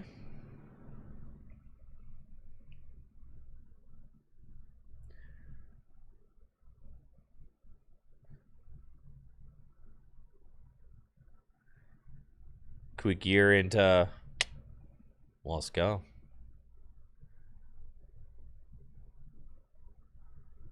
I can't get... I could get the switch, but I can't get the knock... Oh, I can't get the knockout. Oh, yeah, dude. It's freaking odd. This deck is broken, dude. And you can secret box if I wanted to. This deck is so nuts. It's broken. The deck is broken, guys. Do I just want the secret box? Secret box? Give me... Nah, I don't even need the secret box, dude. This deck is freaking nuts. I just didn't realize this deck had work like this. This deck has got... This deck has got some serious freaking work, dude. Like, look at that. That's crazy. That is nuts. Like, oh yeah, turn 1, splashing dodge for knock. I'm invincible. Yeah, dude. It's crazy work. All right, I take it all back. This is the deck I would play to NAIC, actually. No more. I did my time with Dragapult. Okay, I proved I know how to play it. I feel like I've paid my Dragapult dues. This would be my NAIC play. I'm rolling up with the Hops Trev, dude. Because I don't think anybody really respects it. I really don't. I feel like people will put Shaman in their decks for Slowking. This is the deck I would play. This deck seems like almost a precursor to the Delmise deck. Right? Like, once the Delmise deck comes out, it's kind of just an upgrade on this because your attacker's a basic.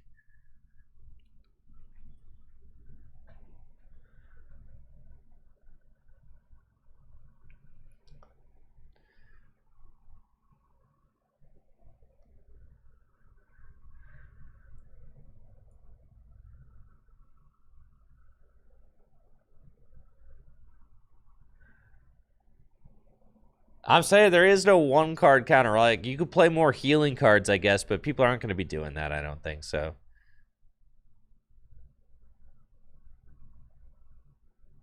I need a freaking energy. You use an enhanced hammer. That was cringe for sure.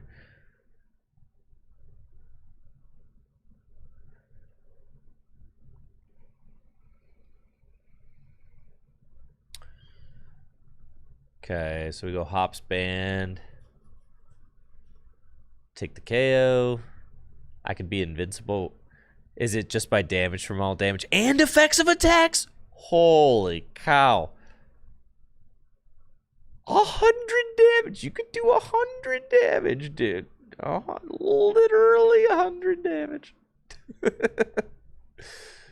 That's so crazy.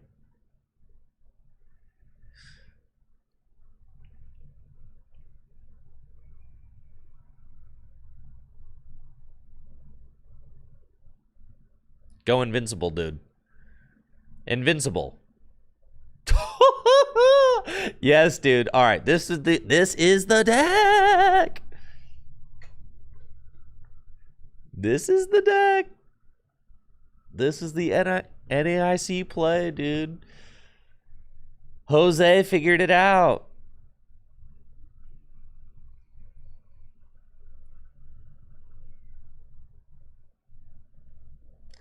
Wait, Trev doesn't KO Alakazam because Powerful Hand doesn't trigger Revenge? Well, that's just a small hiccup here. We'll figure it out. Listen, we can get there with... I'm already up 2 prizes, so I can get there with with the Cramorant.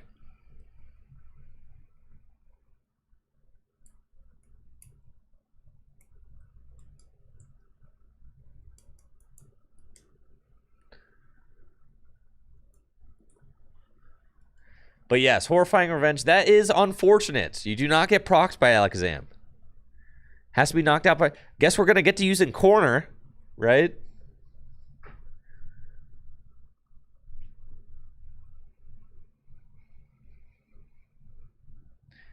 You could also dynamic press.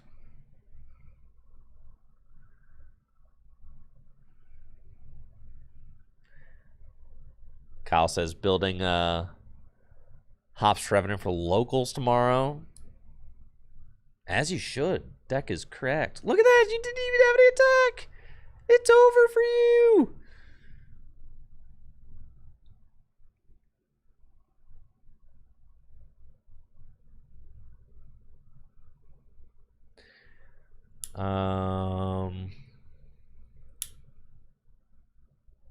Nope, just gonna be another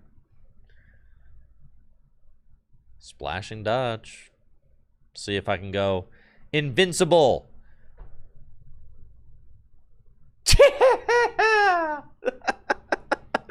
Let's go. My Phantom is invincible.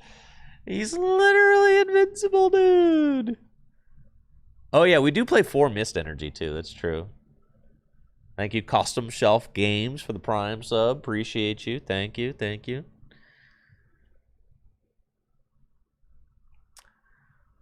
Dude, we're just going to take all 6 with the Phantom. The single Phantom. That's what I'm saying. This deck is the play. I did not realize Hops Phantom had so much game. The guy can do 100 damage. He goes invincible. He's insane. Can attack for free.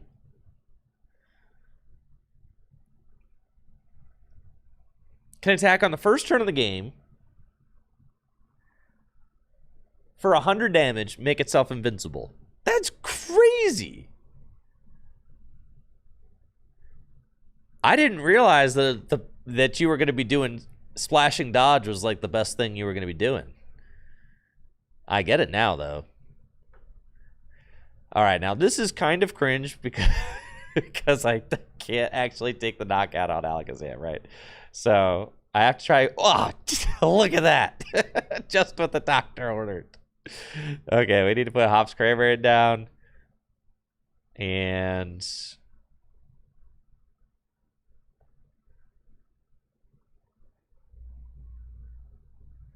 yeah, All Night Stretcher. We're going to bring back Mr. Snorlax. Boss's orders. Yeah, bring him up, dude. Splashing punch. Invincible again. Invincible again. No.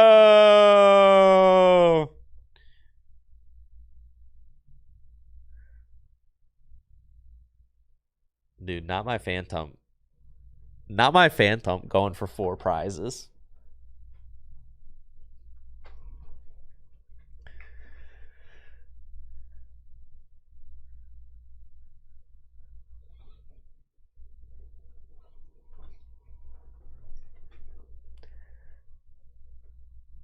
Now again, we have an issue. And I guess if my opponent doesn't knock out my Cramorant, that's fine, because then Cramorant can just take this next knockout. Yeah, and they didn't knock out the Cramorant, so that's cool. We just push Cram-a-lam. And Cram can do the fickle spitting very easily. Put Wooloo down.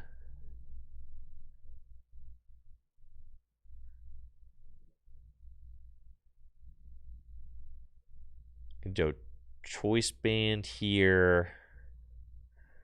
Rockets Petrol.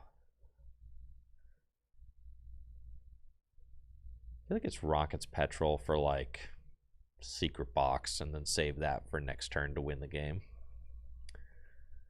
Is this deck just gambling? No, it's just broken.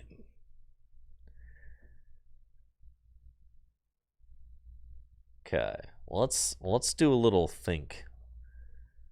We've only got one switch in here. This is Jose's list, except minus the Ruffian, which was objectively bad. I like the 4 Petrol. I even like the Hansels. I like 4-3 Hops Trev seems fine because we've got the 3 Night Stretcher. 1 Hops Cramorant seems a little sketchy. I feel like you'd want 2, but I guess 1's okay with 3 Night Stretchers.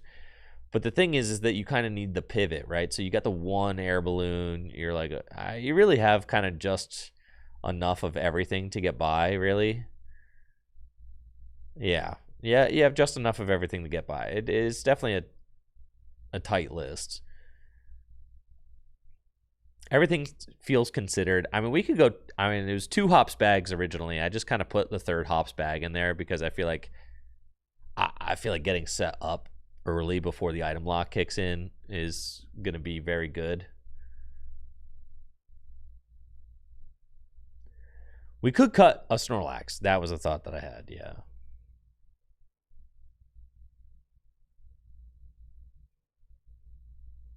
Go to 1 Snorlax seems okay.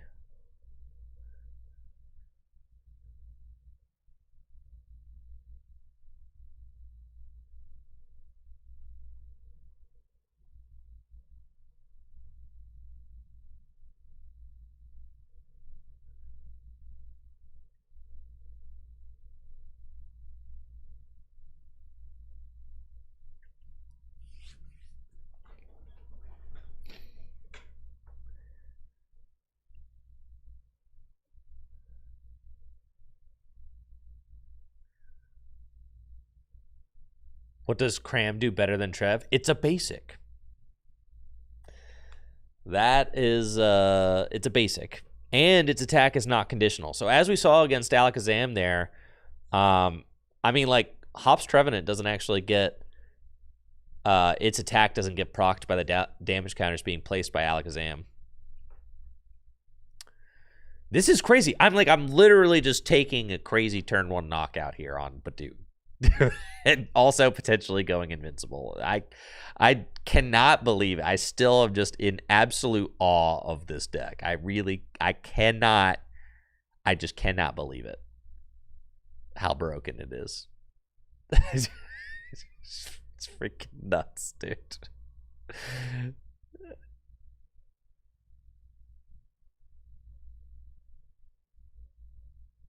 This is crazy. Crazy. All right, here we go. Hops bag. And we've got 1. We've got 2. I really just get these guys out. What else do I even really need? I could get a Wooloo, I guess. I don't even need all that, though. Yeah, we'll just get these guys. And we're going Postwick. Band. Miss to the bench. Band over here.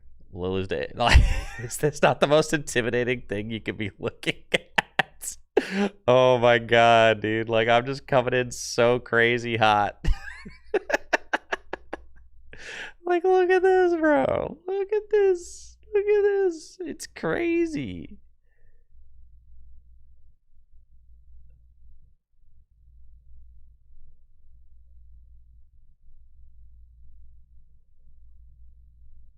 Yo, what's up, Uncle Skid Marks? Haven't been able to catch a stream in like 2 years. Well, welcome back.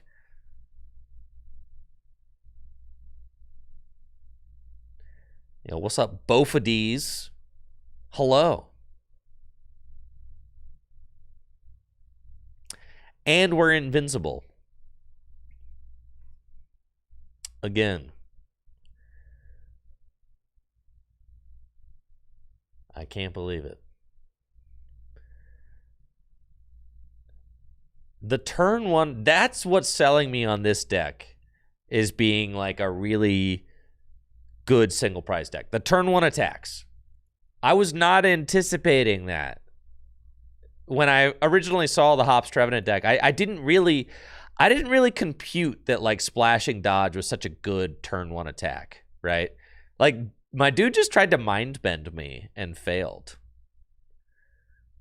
Like that's what's happening right here.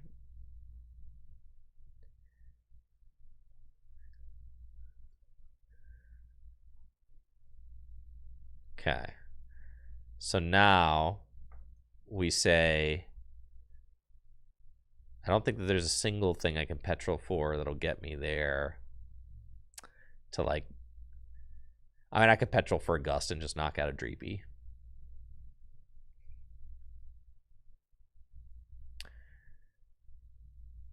Well, I guess if I evolve the active, I'm doing base 30, 60.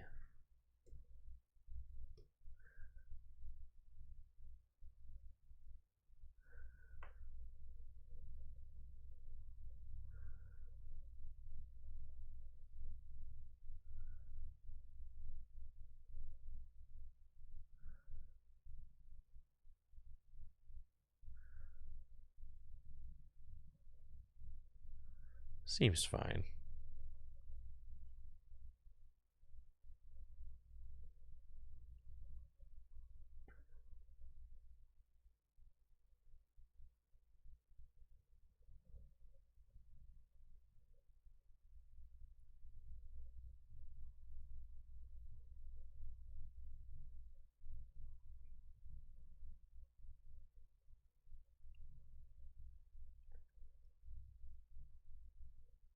That seems fine.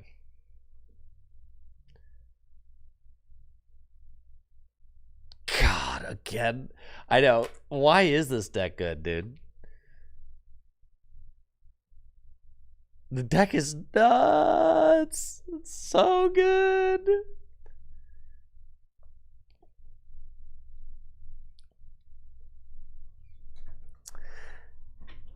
This deck is so broken. Wait, why was Hops Trevenant a meme before?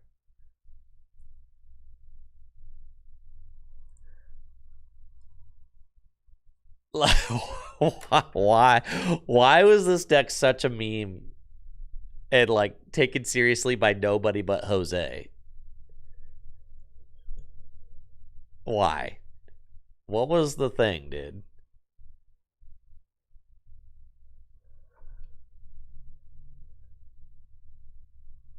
Because everyone are sheep.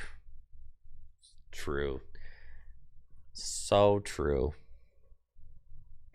It's because of the sheeple.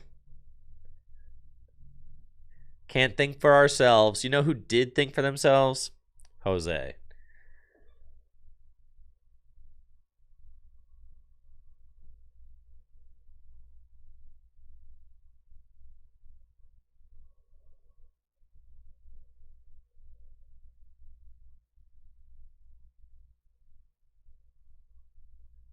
Because no one reads the cards.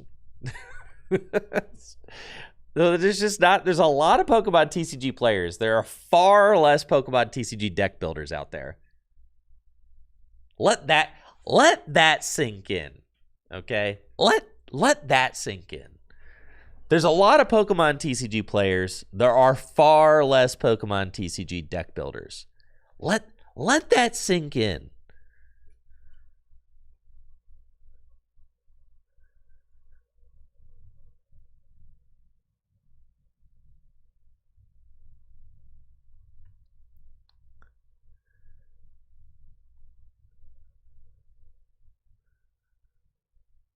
Goodness gracious. I mean, we're just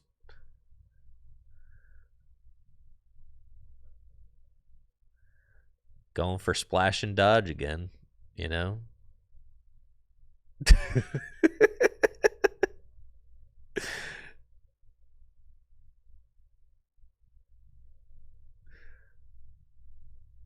I shouldn't have done that.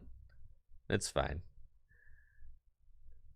Because they can move that damage with Monkey. It's fine. It's fine. I got missed over here. We're chilling.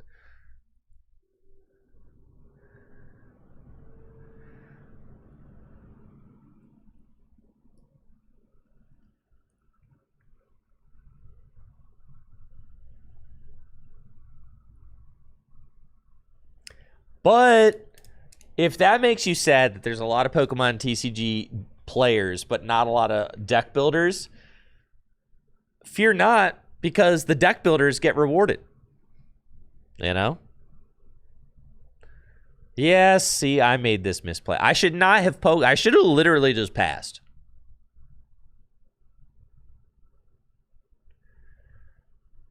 It's fine, though. I'm getting mildly punished. It's fine.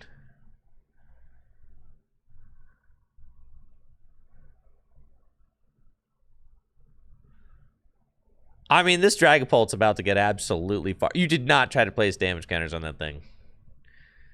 This Dragapult's about to get absolutely annihilated. The fact that Telepathic goes and gets your Clefairy is quite good. Yeah, that is, I would say, necessary. Okay, we got the Postwick. Bang. Night Stretcher. Bang. Give me that dude right there. Give me that dude right there. Telepathic. Bang. It's all I need, baby. It's all I need. Wahoo! Whoopee! Look at that. Wow.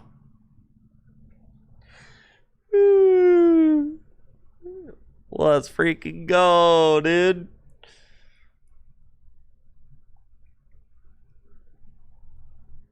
Quack Bob says, hello, Andrew. It's crazy. In my testing with Beedrill, I went 16-7 with the olives. And I'm so happy the deck works. Yo, congrats, Quack Bob.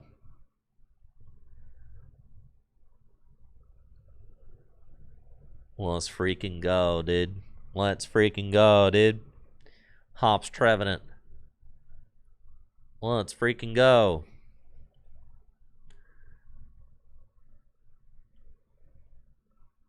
Now, how do I win?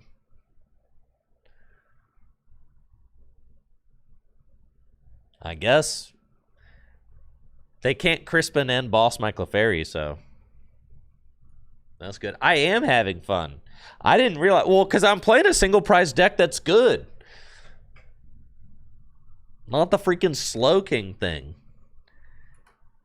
So this deck, this is a deck right here. See, it does stuff. You attack, take efficient knockouts. It's consistent. I love it.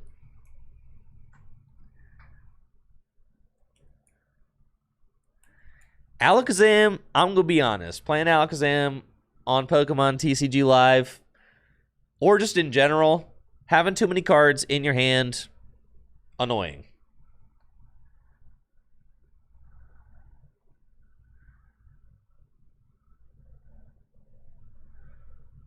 Ben Morse about to Guzma and Hala for the turn 170 in Psychic. That's crazy. I'm getting mind bended. Okay, I see. You're trying to finesse.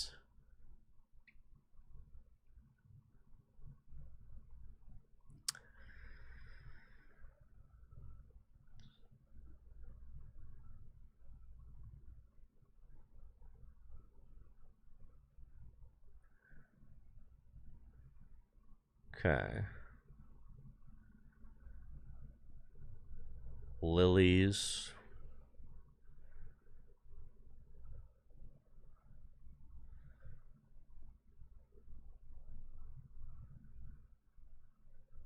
Is it worth it to get the Hop Snorlax out? If I get Hop Snorlax,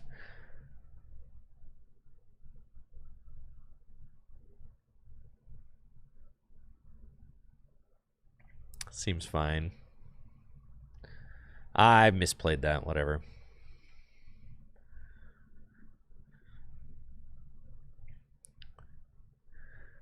What if I get like banned? Oh, we found Switch. Yeah, just take that knockout, I think. I could put Mist.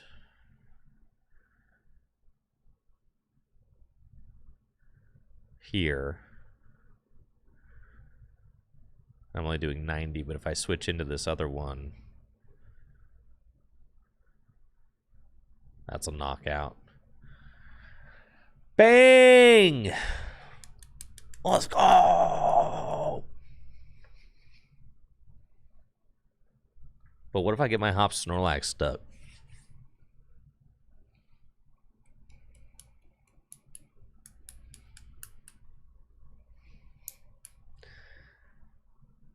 Yeah, what if they stick my Hopslax? It's fine. They got no extra draw. Like, what do you do? If you stick my Hopslax, like, what are you doing?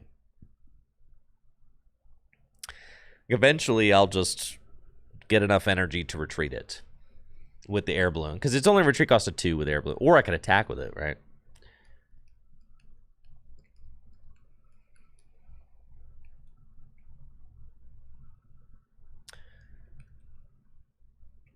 Right.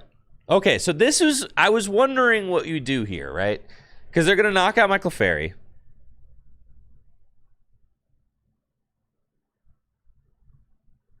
But then...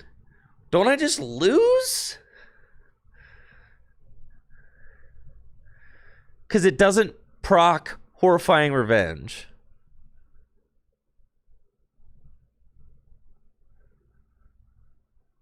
I guess I could corner, but corner I don't think can do enough.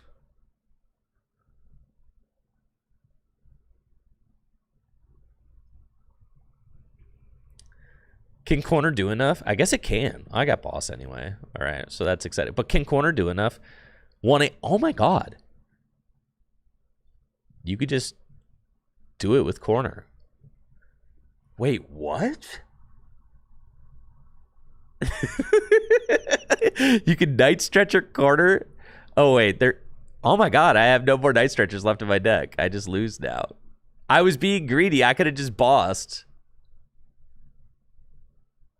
Oh my god, are you serious? Yeah, all 3 of those are all right. That's a spiritual win. I just wanted to be funny and do it with corner. All 3 of my Night Stretchers were down. I had to play boss. Which I did top deck, but I wanted to do it with corner because I thought that would be funny. And got punished, so. Oh well.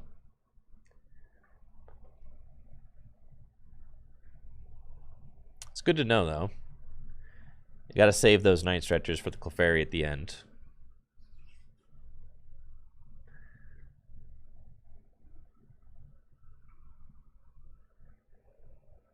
Corner. I just can't believe corner adds up to be enough. I guess so. You could do 90 damage worth of buffs.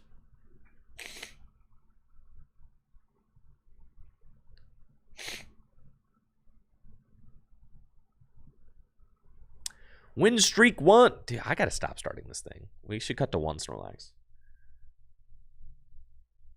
What's the replacement for Ruffian? Right now, it's just been a 3rd Hops bag because that card is just good, right?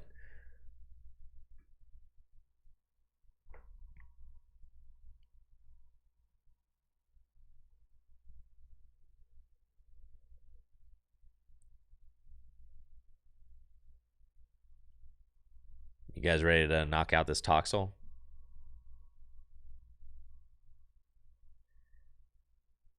So we go... I mean, I could just...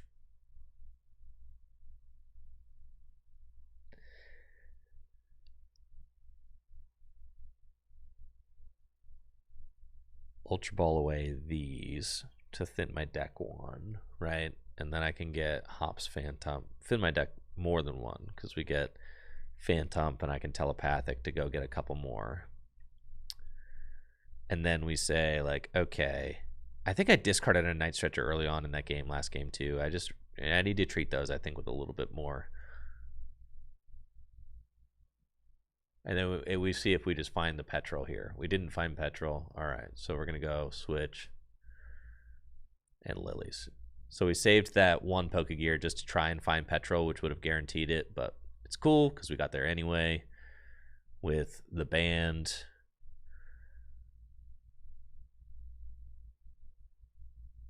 Splashing dodge, turn 1, 70, kablooey. Dang, bruh. Let's go.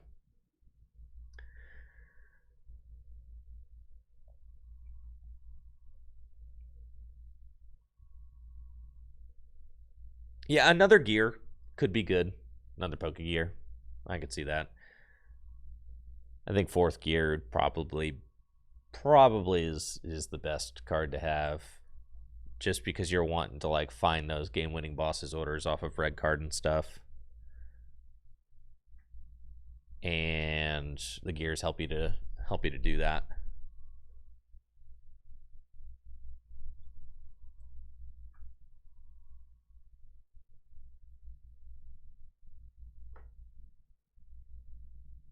It's a little harder to reach to 110 when we can only add 90 damage worth of buffs, so can't get there. I could waste a boss. If I do Trevenant, though, I can just take the knockout with Trevenant if I just petrol for a stadium, so we'll probably do that.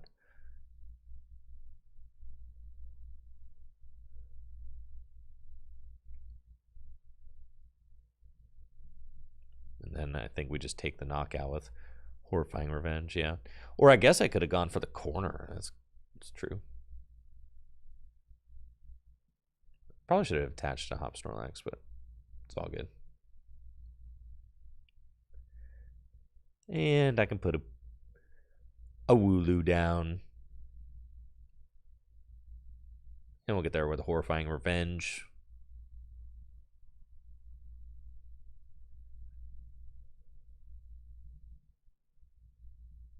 Do you think that Dawn or Serrano would be better supporter in decks? In which deck specifically? Are you still talking about your Beedrill deck, Quack Bob?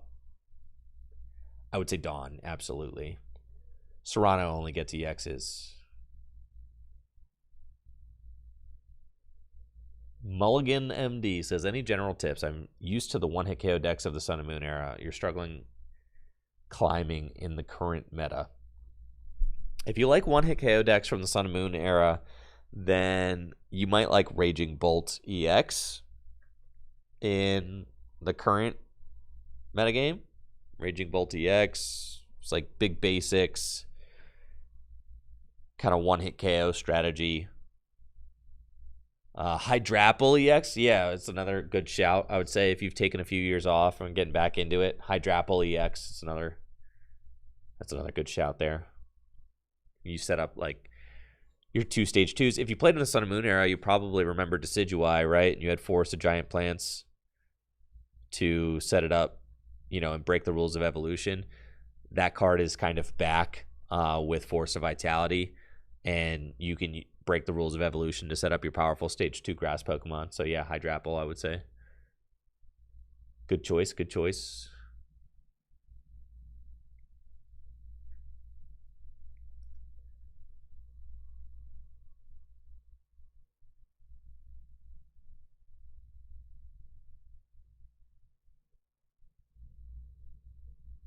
I gotta say, I see what Jose saw in this deck. I see how it won the special events.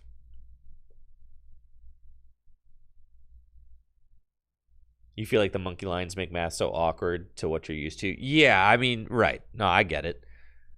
Monkey Dory's, and it'll be gone in a year. So you don't necessarily have to. You could go a whole year without ever learning. If you're just getting back into the game, you could go a whole year without ever really learning the Monkey Dory shenanigans if you don't feel like it. Okay, I'm gonna bring back the Trev and Horrifying Revenge. 190 damage, more than enough. I feel like the Air Balloon is just gonna be a fine card to sit there, and then Lilies. We did get an energy, so I can pop that on there. Hops bag. Yeah, we should cut the 3rd hops bag. We should go for another gear. That would be better there. Probably put these here and say knockout. I also don't, I'm like not convinced that we need a 2 Snorlax, but maybe we do. Quack Bob with the Prime sub. Thank you. Yeah, the Pokemon Center's dropping pitch black pre-orders. Okay. PokemonCenter.com.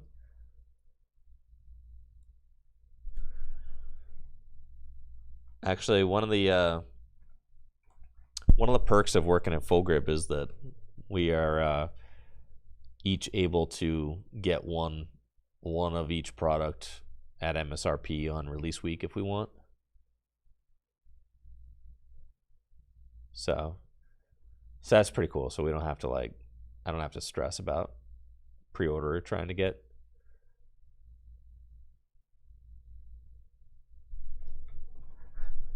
I'm in the virtual queue. Estimated wait time 3 hours and 30 minutes. Okay. Yay.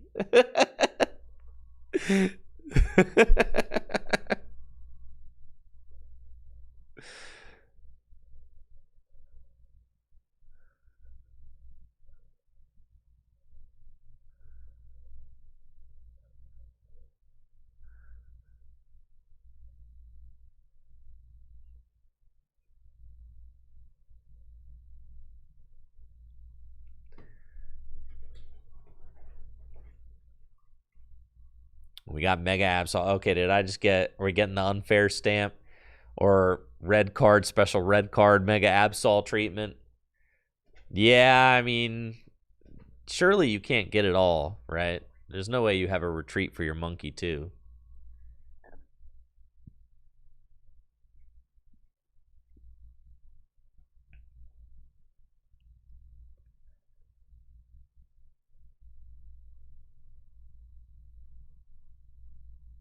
You've got to be kidding me. Wait, you had everything? How did you get it all? How did you have it all? Oh, because of the secret box. Did you play secret box? That would probably answer it. You're going to get rid of my petrol? It's fine. Guess we're going to have to go splashing Doge.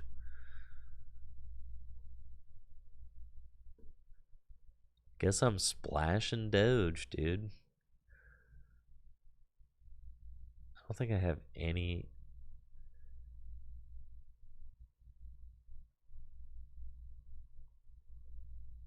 Guess I put that there and I put that there. Yeah.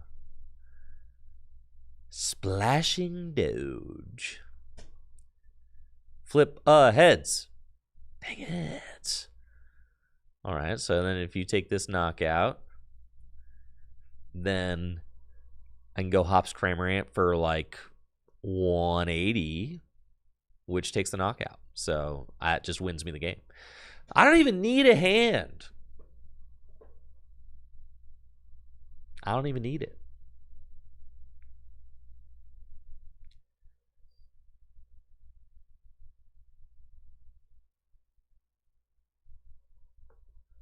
And then that should... That's not game.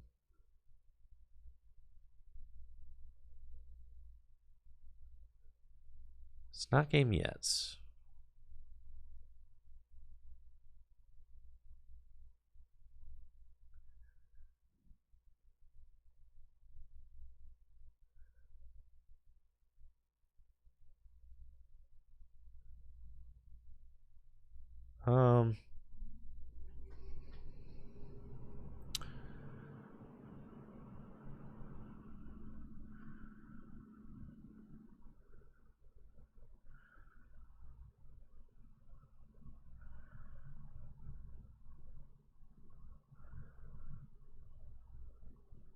Sure.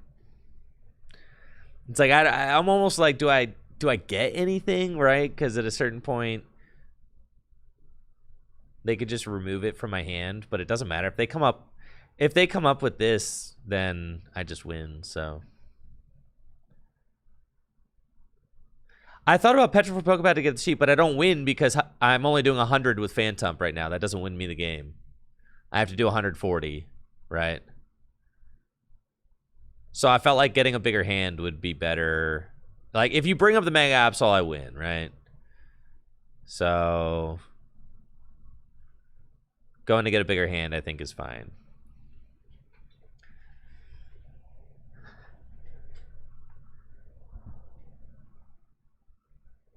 Attacking there seems not worth it. I don't know why. I guess there was no... If I go and get Hops double, I'm only doing 100 damage.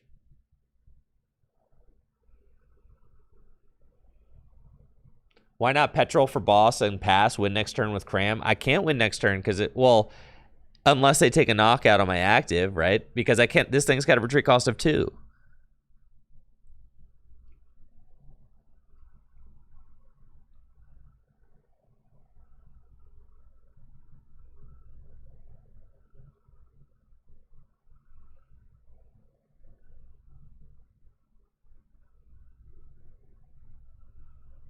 Yeah, the Phantump is like kind of stuck here, right? So that's why I went for the Lily's Determination, because I need more than like one thing. Right? I need like, I want to re-up my hand size. This is kind of exactly what I was anticipating that they would do, right? So now, all I have to do is find double and I win. I mean, I got the Lilies. I could have gotten the double and just passed, but this to me seems better. Like, it's fine. All I have to do is find Pokepad and I win.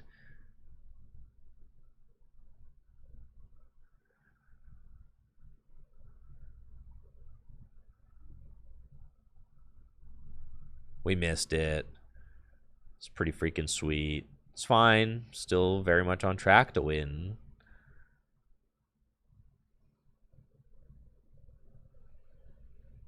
Man, there were a lot of outs in there. I had 4 outs. Okay, sure, fine.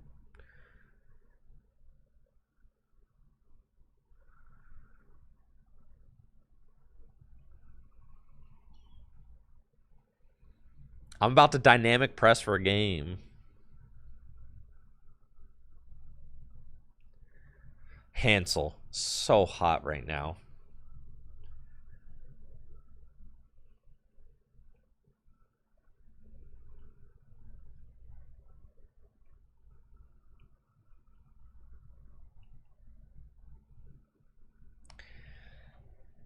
I feel like the game is heading in like kind of a good direction. I don't know. I kind of like the way that things are headed in the Pokemon TCG right now. There's like a lot of different single prize decks. There's a lot of different EX decks. Everything except for Dragapult feels pretty balanced, I would say.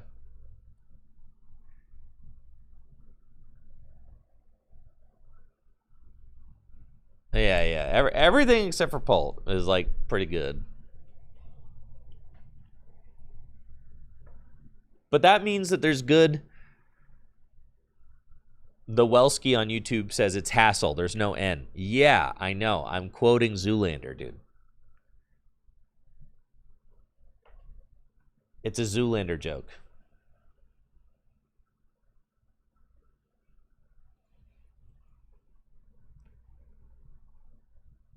Have you ever seen Zoolander?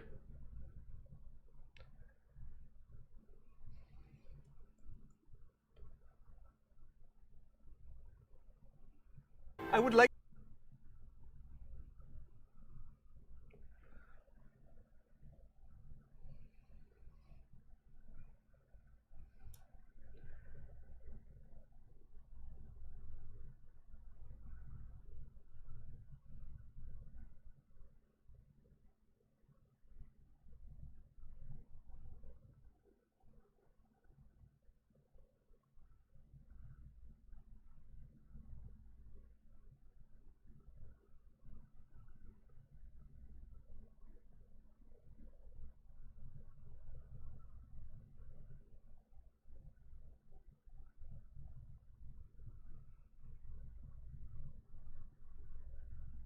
And he looks like he even looks like Hansel. He even looks like Owen Wilson. I know. That's why it's 2 on the nose. I cannot not call him Hansel. It's got to be Hansel. All right, wow. Things really escalated here. I don't really know how all this happened. This is like extremely cringe, but now you've got me in like a I need boss for game and you're about to rip the boss out of my hand. So actually no, because I win with either boss or the we'll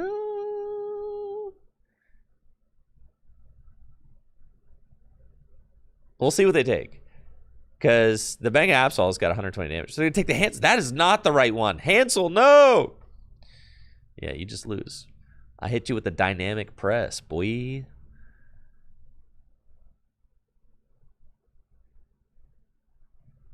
Not the triple energy dynamic press for 200.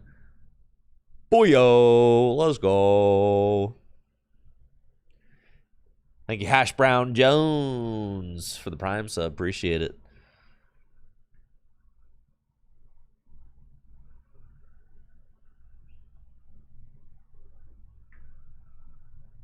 All right. Needs to be 4th gear. Needs to be back to 2 bags.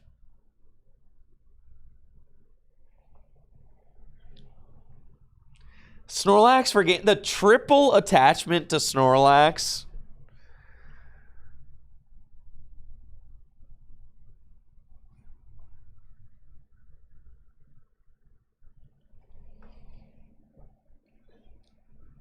Pretty cool.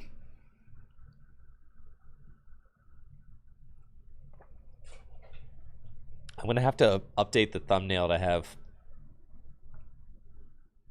my goat Trevenant, my goat Phantump on there.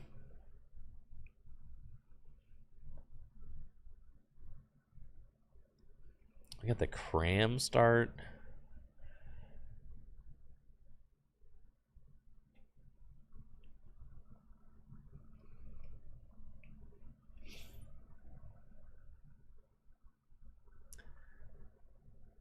Yeah, we go hops bag, gear. I mean, you find secret box, it's over, right? You're just taking that turn 1 knock.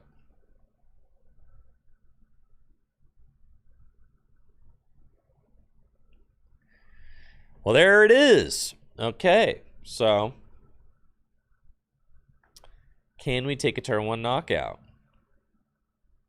You betcha we can. Go get my hop slacks. Secret box is in deck. Air balloon is not in deck. It's kind of cringe, but I don't really think it matters.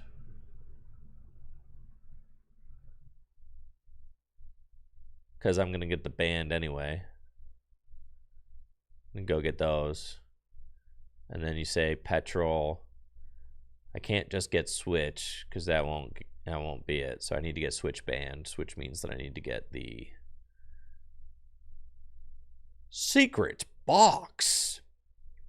We're going to secret box. And we're going to discard 1, 2, 3. And we're going to go get Hansel. So hot right now. Switch band Postwick. Yeah, I think that seems pretty good. We go switch. And we hit him with the bang, splashing Doge. Invincible, invincible, invincible. So nuts. Dude, the amount of turn 1 knockouts. Oh, yeah, I guess I didn't need to use Secret Box there. I could have just gotten Switch, right? Because I had the... well, it's fine. Because I had the Postwick. I forgot about the Postwick. Yeah, I had that. Yeah, well, it's fine. But the amount of turn 1 knockouts that you get with this deck is insane. It's insane. I can't believe it.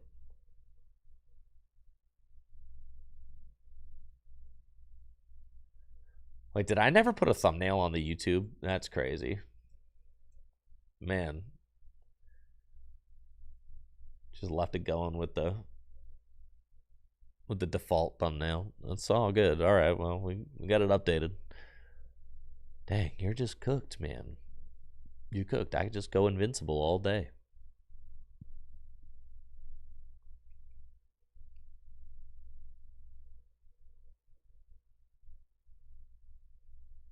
Loving it. Look at this glorious board, dude. It's just like that. Splashing Doge. Beautiful 100 damage. I know. I'll get the thumbnail updated for sure.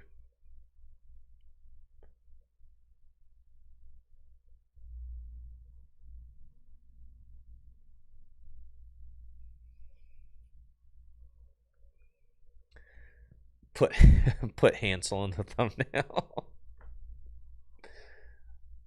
All right, Force of Vitality. It's crazy because I feel like the splashing dodge attack just gives you that couple turns in the beginning of the game where you just want a couple turns to establish a really ferocious board, and the splashing dodge just like gives it to you.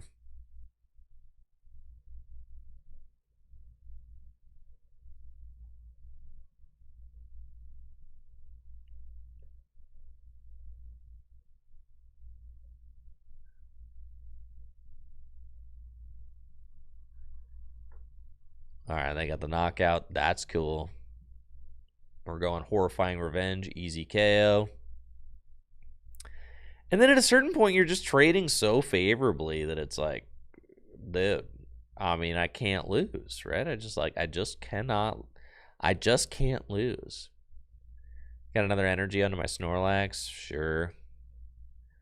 Go get my Wooloo? Sure.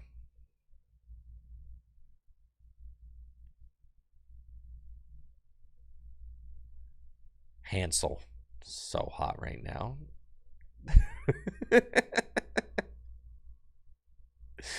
See, I got Lilies in him. We'll get Petrol and Psychic Energy. That all seems fine.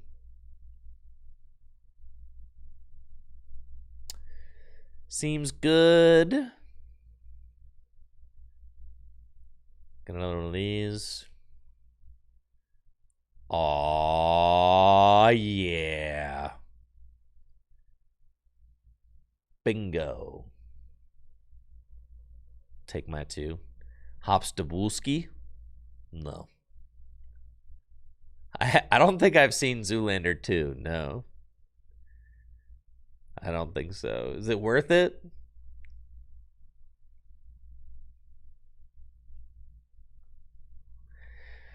Oh, wait.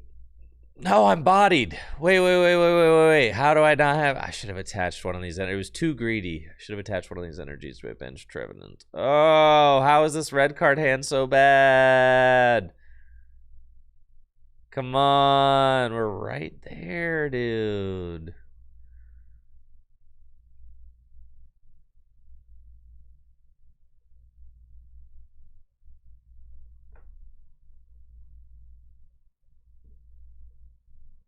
No. All right. Dude, my deck's filled with live stuff. We got it right here. Right here. Right now. Give it to him, Hops Cram. Banned. Pokepad. That is not doing it for us, buddy. No, it is not. Look at all those good, yummy cards in the deck that we could have. It's fine. Gonna have to wait our turn. Pass. All right, who do we send up next, though? That's not good. That's not good. Momentum is swinging. We can bring it back, though. If I send up Hops Trev, it's 160. I mean, I could knock out Meganium.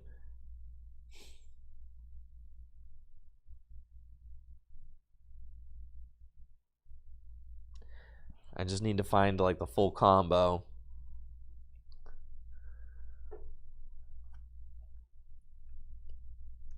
So yeah, I think I'd just push Trev next.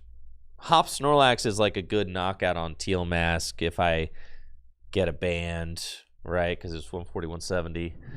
Ah, well, I mean, I don't really care about this. You take my Hops Trev, whatever. I got a backup Trev right here, baby.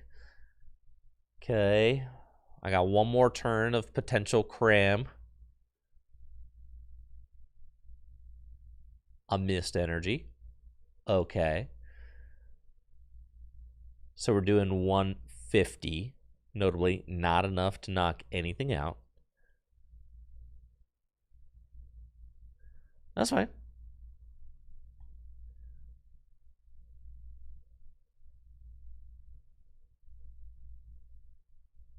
You just swing. It's got to be another energy off the top. So you're going to go to 2 prizes. And I'm going to go to 1. I just need to continue finding I need to find a tool or an energy. This is the weakness of this deck, right? In that you can get hit with the special red card. You've got no onboard draw, right? You've got none. So if you do get hit with a red card and you don't have the board, it can get a little bit suspect.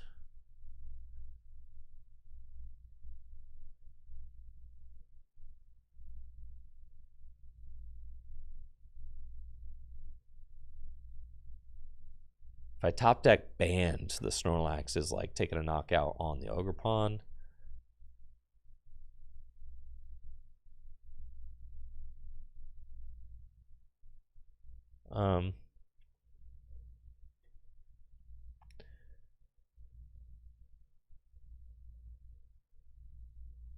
Let's go here.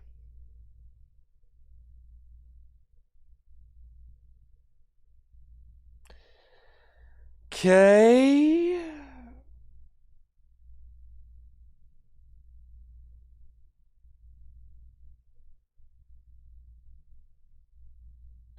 I just lose though.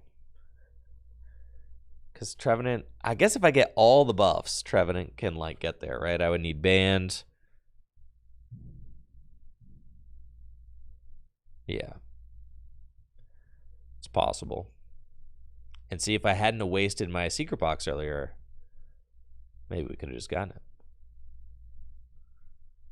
Yo, I think I just ripped it because I'm the freaking GOAT. Yeah, I think we just win now. Wow, that's crazy.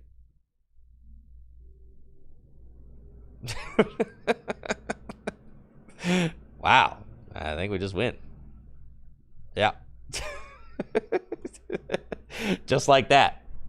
Just like that!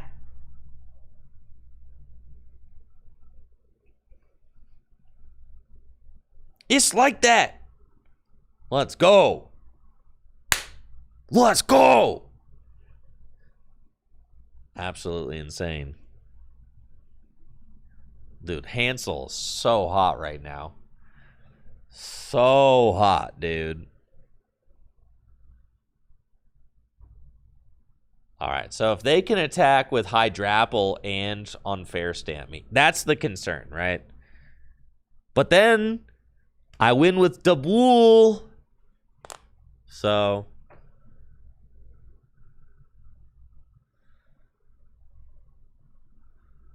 in before Briar, I only have 1 prize left. They can't Briar. Ha.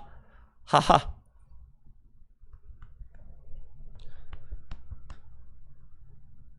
It would be Unfair Stamp, Hydrapple is their best bet.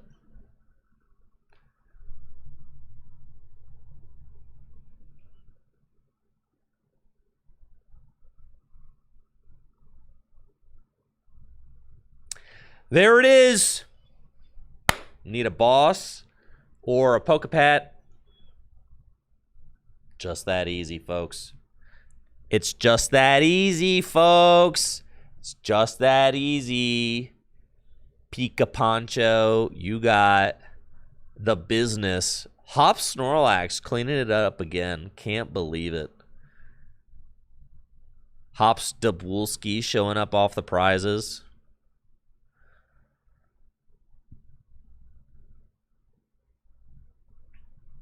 Bang, 200 damage. Pew, pew, pew, pew, pew, pew, pew.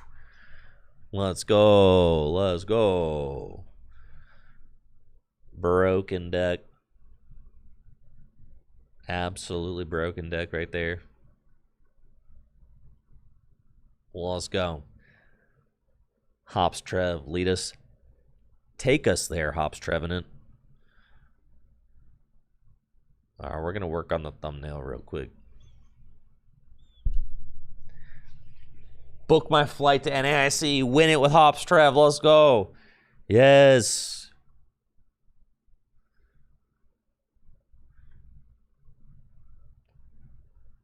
My YouTube thumbnail needs updated. Art stream.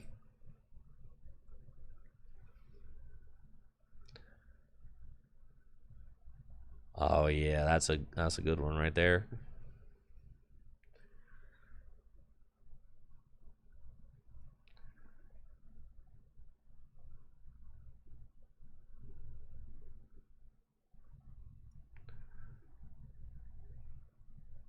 There we go.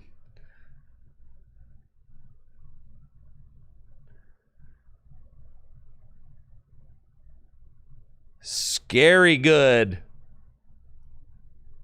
Oh yeah, that's a YouTube thumbnail right there. It's scary good.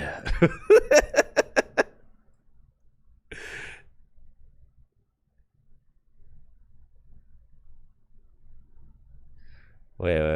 Yeah, it's scary good like that. Except now we need to like. It's got to be a different font. I think I have like a nice spooky Halloween font.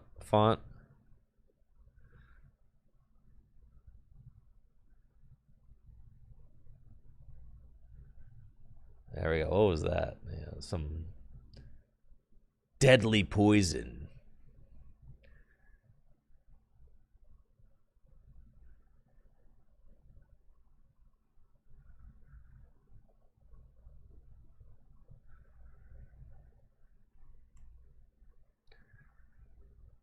Give it a little like warble. Oh yeah, there we go.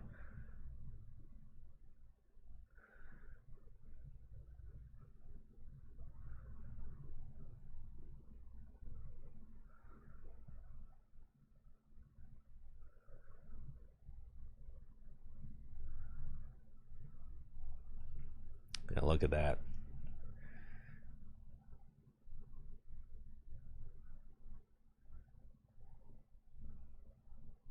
Now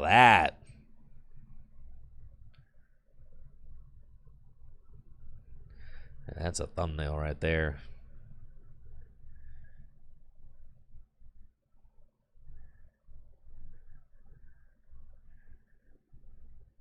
Nah, red. Ooh, spooky. Scary.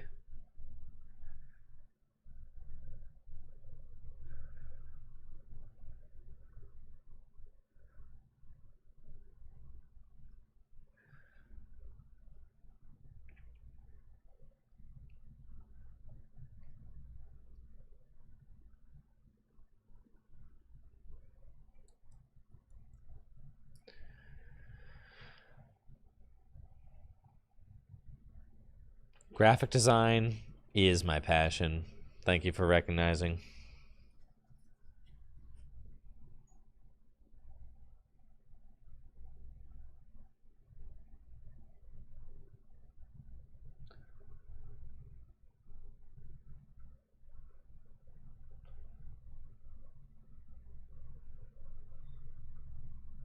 This is my new favorite deck.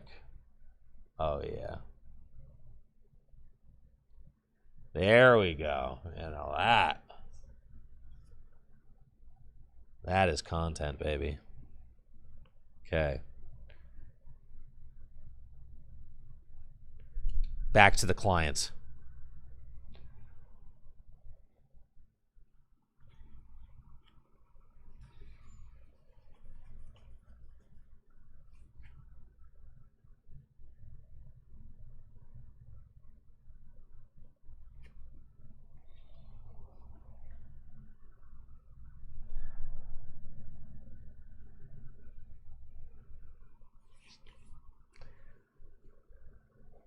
Is Trevenant better than Slowking? I think it is.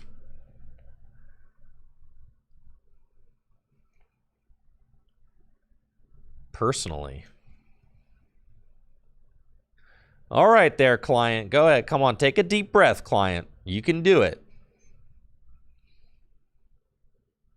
13 out of 53. I know we can proceed past this. I know you can.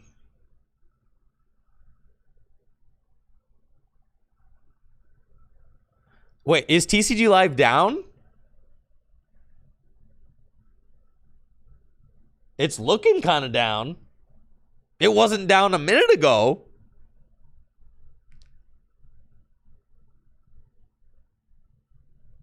You've got to be kidding me, dude. We were just playing. You can't lie. We were just playing. What happened? No.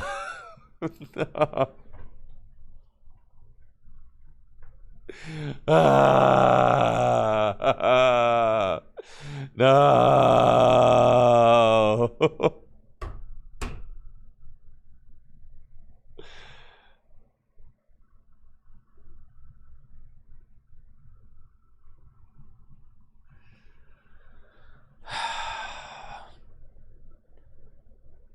Just another day, another issue with the Pokemon TCG Live servers. Man, the Pokemon Center seems to be down too. Fascinating.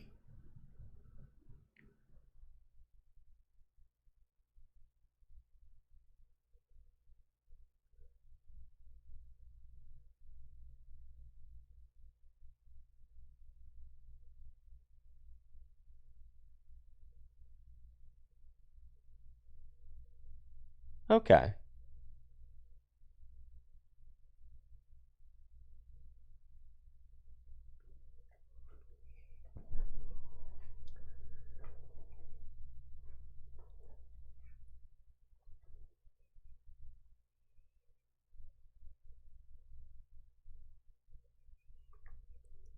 Well, seems like barking up the wrong tree there.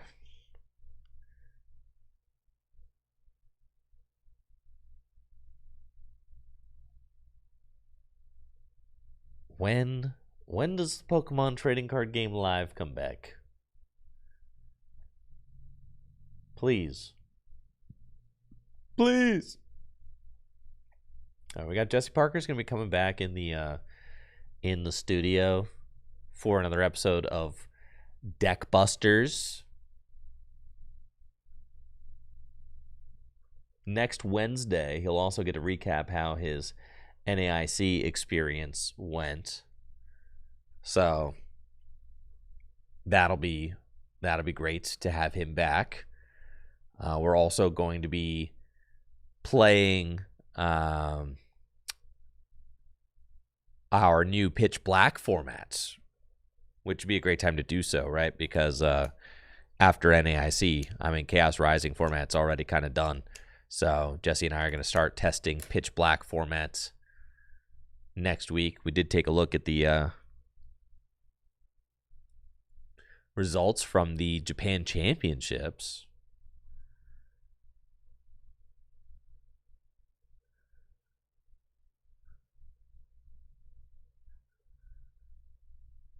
Obviously, we had the new hide and sneak deck get second place. I will certainly have that built.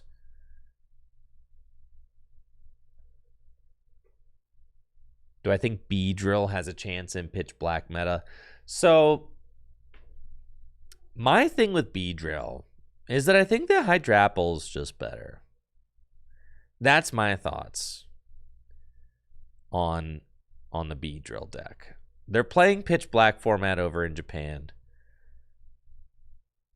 Beedrill didn't really make a splash at all. We did have a grass deck in top 4, though, right? And it was this Mega Meganium, Mega Venusaur deck. To me, Hydrapple even just seems like a better version of this deck. And really, it's hard not to compare the grass decks to each other. Kathleen on YouTube wants to know, am I going to NAIC? No, actually. I'm going to be streaming, restreaming NAIC. We're going to do a watch party here on Twitch and YouTube. So if you want to join in on the fun, make sure to tune in this weekend. I'll be streaming NAIC from the studio here, and we'll be watching, seeing how things go.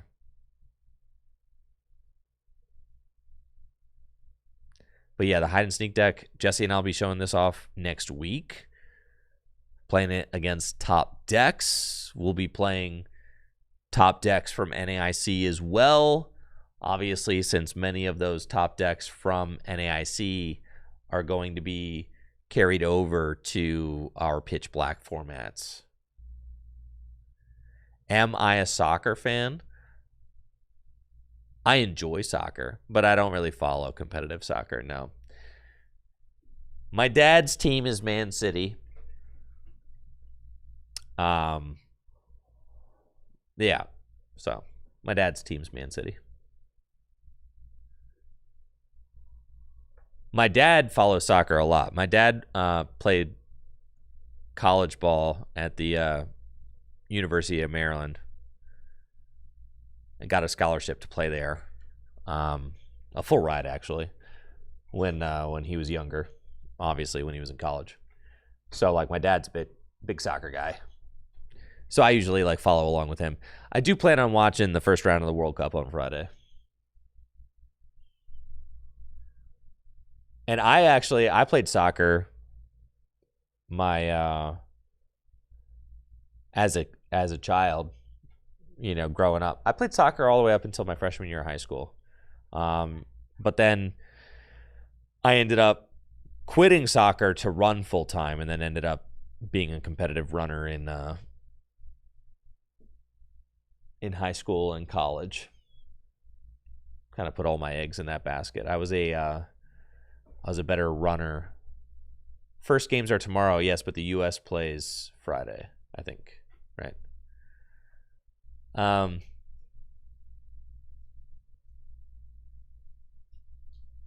Yeah.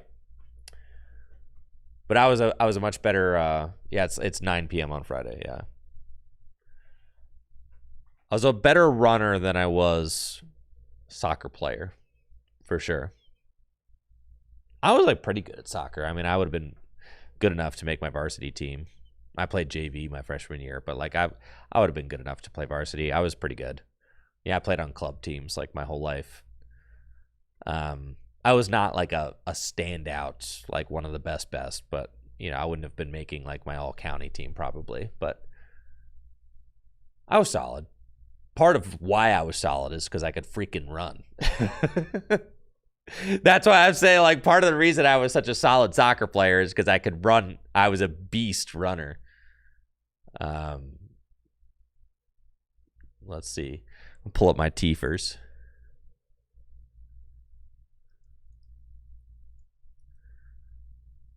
There we go. It's my track and field. See my best 800, 153. My best 1500, 359. I feel like I had a 3K that was much fat. That can't be right for 3K, but yeah, that's about right. Those 800 was my events. 800 and the 1500. Those were like my two. 2011, dude. 2011. And then, of course, my claim to fame was that I was on the first place indoor national team from 2011, which actually took place in Columbus. Yeah. I was part of the distance medley relay team that won that year. So I'm a Division III national champion. Am I more of a distance or a sprinter? Mid-distance runner is what I would have been categorized as. Mid-distance. So like the half mile and the mile were my events.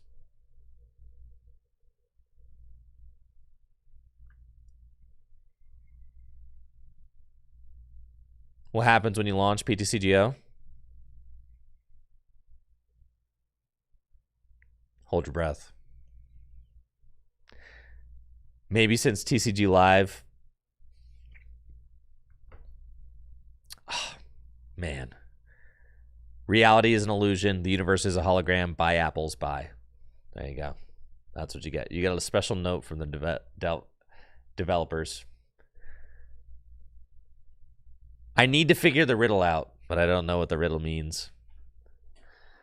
What does the riddle mean? What does it mean?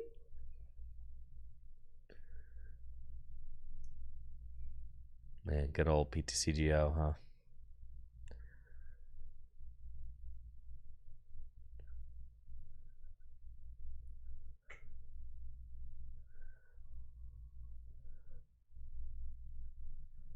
Yeah, do you think if we solve the riddle, we can actually get back into the... We can log into the Pokemon trading card game online? Or the Pokemon... Yeah, the Pokemon trading card game online.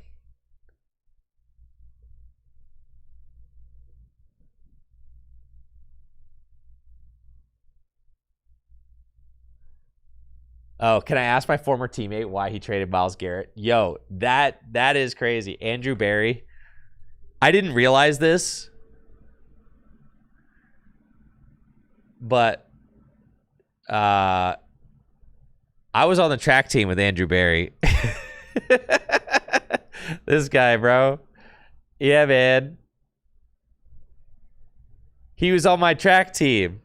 He's a twin, Andrew and Adam Barry. The Barrys. Of course I remember them. Yeah, they were like a year or two ahead of me in high school. He went to Bel Air High School.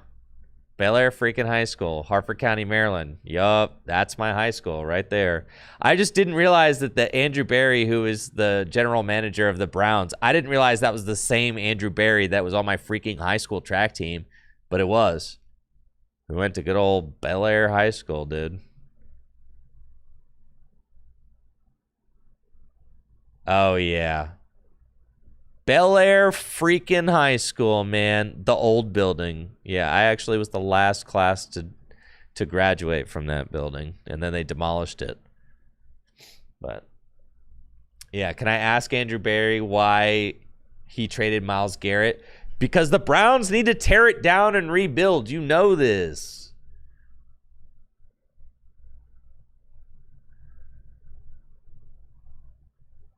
You know this, dude. You know this.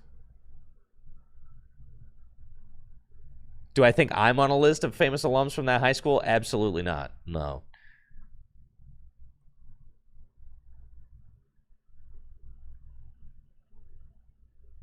TV boy addicted to the Alakazam deck. That's beast.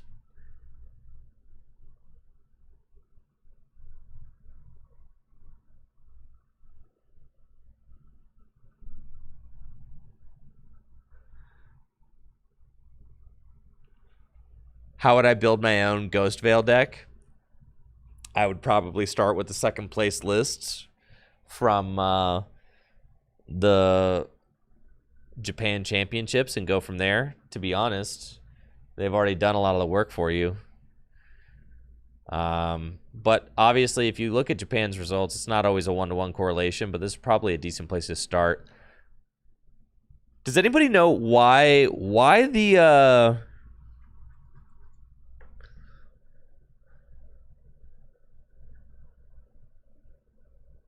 why is this list playing the Fluttermane, do you think?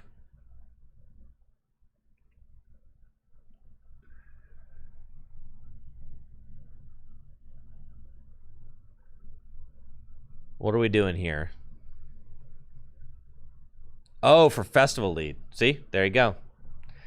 God, but really? Like, for Festival Lead? I can't believe that you... Festival Lead is so fake. I cannot believe that you would have to account for that when building your deck, but I freaking guess so. It did get top 16, so it was a good prediction on their part.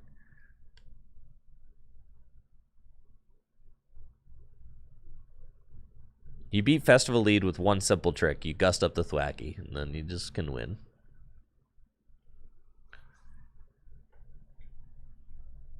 Trapalatius while you set up.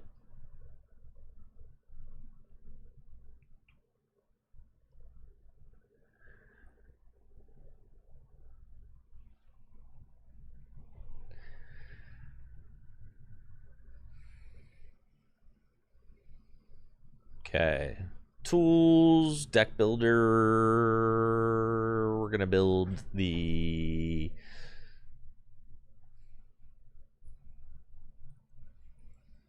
Delmise. What a funny guy to be like the main character of a deck, right? Delmise. A freaking Delmise deck.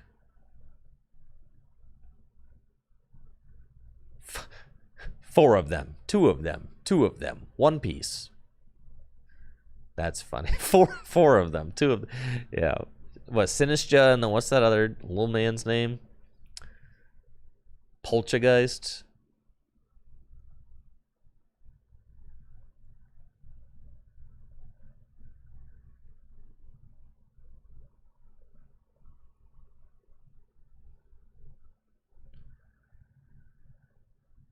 I don't hate a 2/2 line. I think it's fine, right? And then you've got like a 4/3 Bennett line.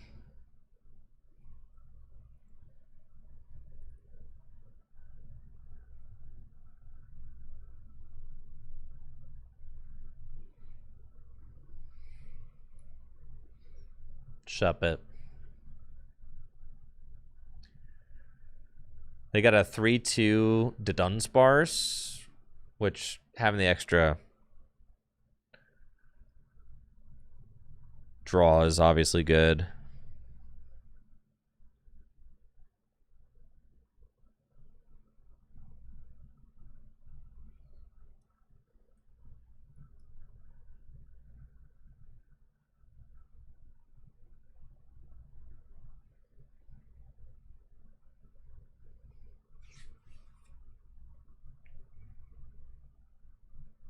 I'm not convinced that you need the Flutter Mane. I mean, I guess.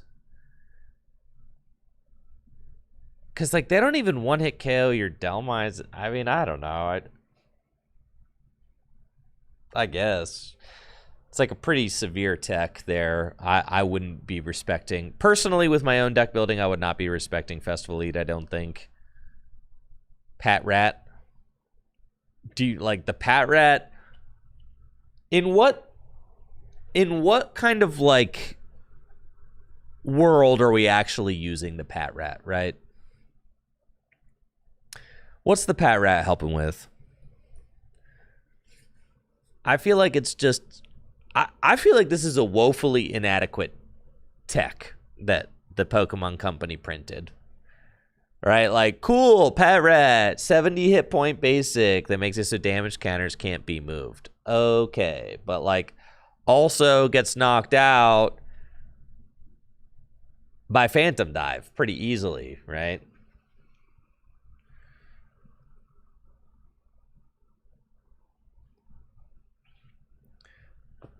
I guess the Pat Rat... okay, so the Pat Rat stops your opponent from healing with Monkey. So I guess that's, like, valid.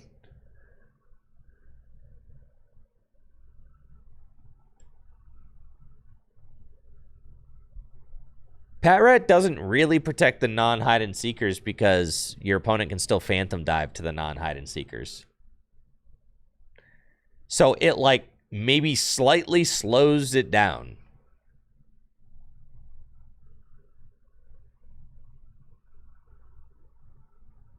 But it doesn't actually... yeah, it doesn't stop... but it slows down. So, I guess, right? And it still ends up being a free prize.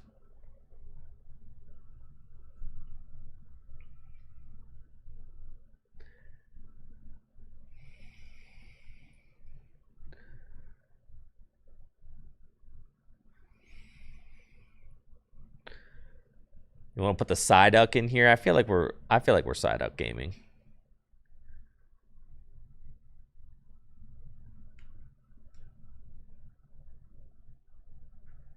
You think Psyduck is worth?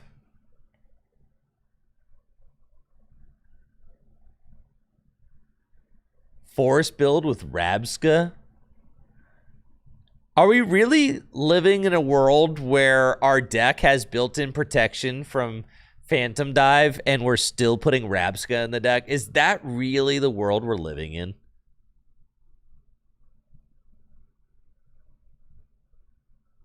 No, we're not putting Rabska in. The deck literally protects you from... it literally protects you from the... like, no, come on. We are not putting Rabska in our hide and sneak deck. Please, guys. Please. It literally has an ability that stops it.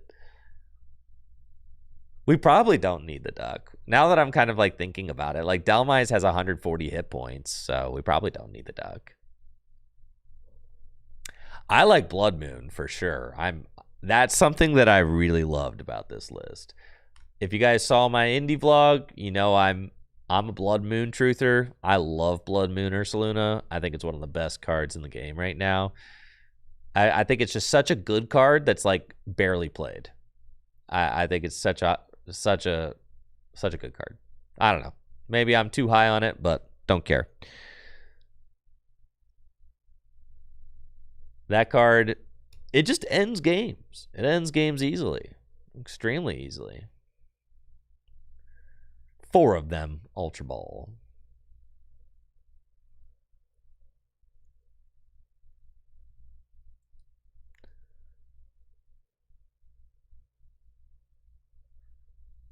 Yup.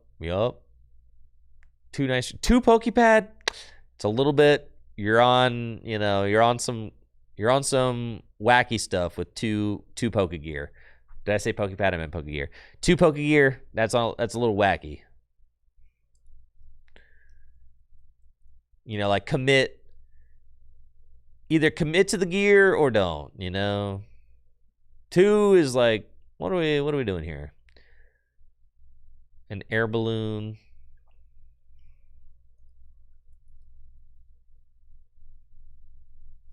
You don't have to play Blood Moon with Latias, just simply do not start it. Start somebody else. 4 lilies. The Blood Moon just comes out to win the game.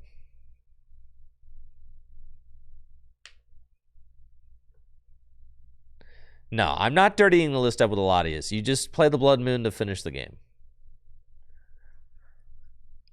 With boss. Because there's like 3 boss in here. It's a lot of boss. Oh, and you got the new supporter. What's their name? It's Gwyn.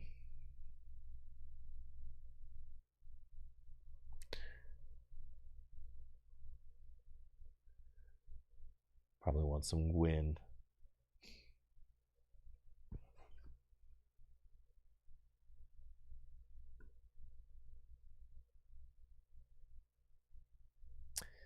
Kieran. Is Kieran necessary? Probably not.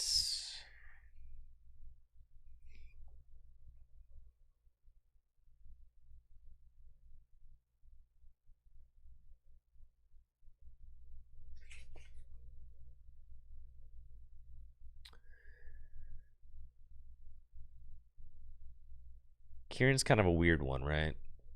We got 4 telepathic, 2 psychic. Is the legacy energy worth it? Or would you rather be playing... I almost feel like in this deck, like Secret Box is probably just insane, but...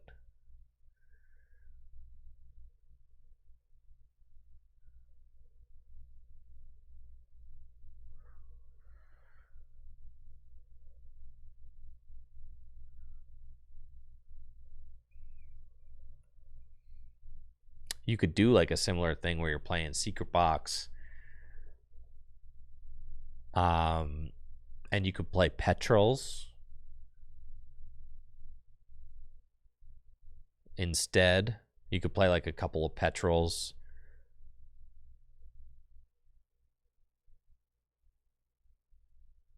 You don't necessarily have to play the Dunsparce engine too. I mean, you could take like a cue out of the Hops Trev book, and you could just play like 4 gears and some Petrels.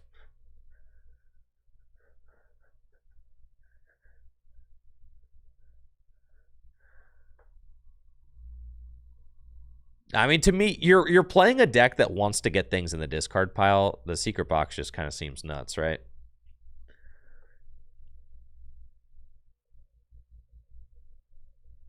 I'm not super bought in on the Dunsparce. What do we think? Do we love Dunsparce?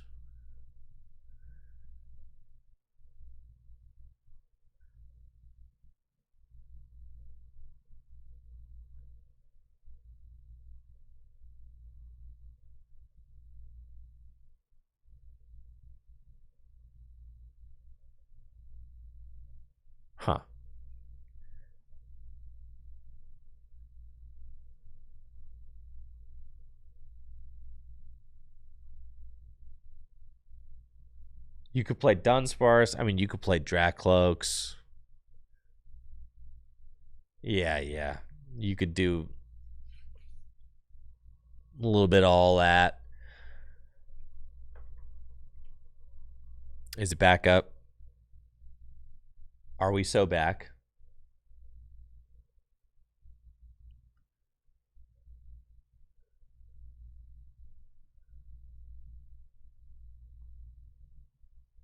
You're investigating. Yay. Investigation.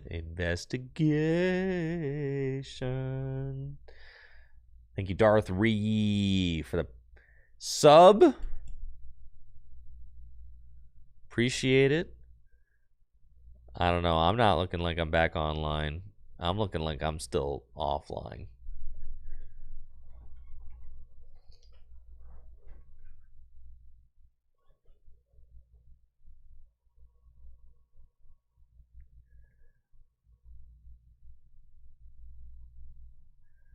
Put in Dracloaks +1 Dragapults so that you can attack. We're not putting Dragapult in our. We putting Dragapult in our hide and sneak deck. Do I really think the servers are being overloaded because of the release on the Pokemon Center today? I mean, maybe. You probably got like every scalper in the world is trying to go to the PokemonCenter.com today. That's so sick. Me when I can't play the Pokemon trading card game live because they released Elite Trainer boxes on the Pokemon Center. Yes, dude. Their servers are literally crashing because they're trying to sell products. That's what's happening right now. Yes. The entire thing, bro. Everything is down. That server room is on fire.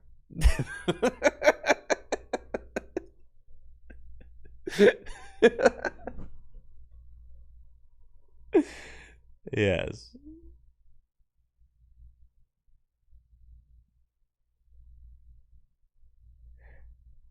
Isn't that exhilarating? So anyways, this weekend we're going to be doing a watch party for the North American International Championships. And thankfully, we don't have to depend on the Pokemon Trading Card Game Live in order to watch that.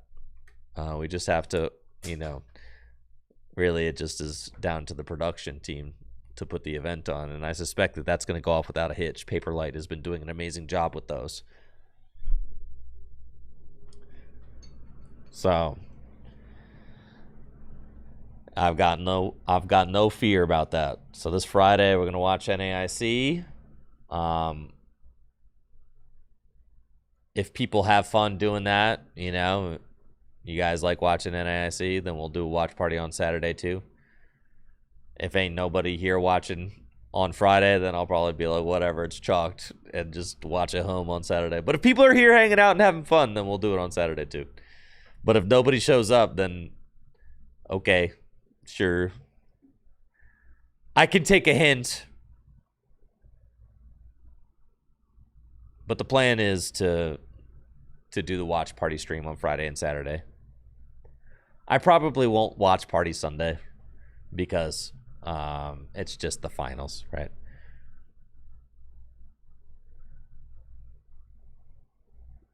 Probably give myself Sunday off, hang out with the fam.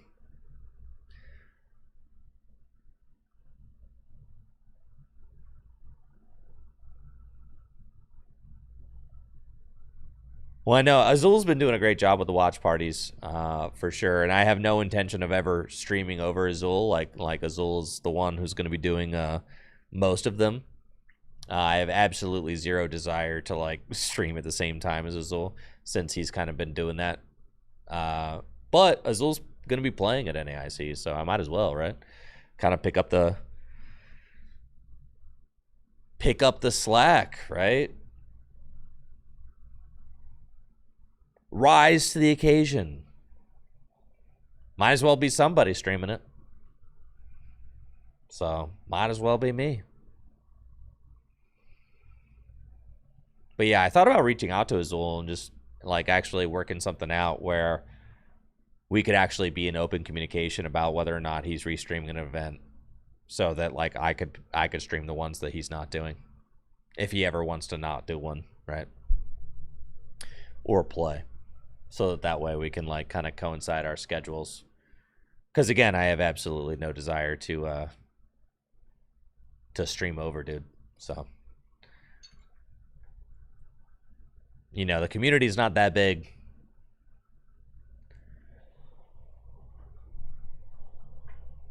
But yeah,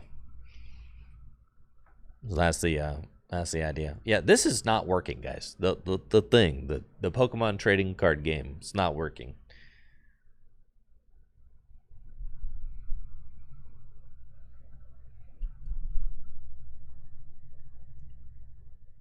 This is not working. Not at all. All right, anyways, let's talk about this deck. I like Secret Box, but if you're playing Secret Box, then you probably want Petrels. And I'm not sure that you even need the Dunsparce engine, right?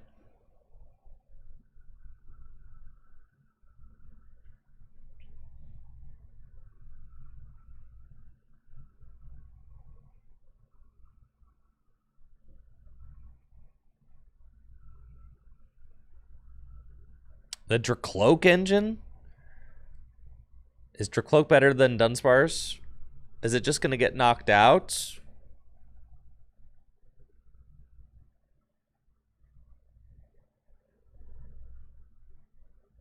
Yeah, is the Dracloak just going to get knocked out? I think the nice thing about the Dunsparce engine is that it does run away, right?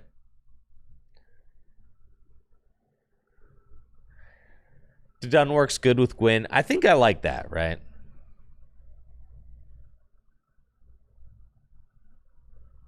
Genesect? Genesect. If you're playing Secret Box, you certainly want more tools, right? So, you probably want at least like 2.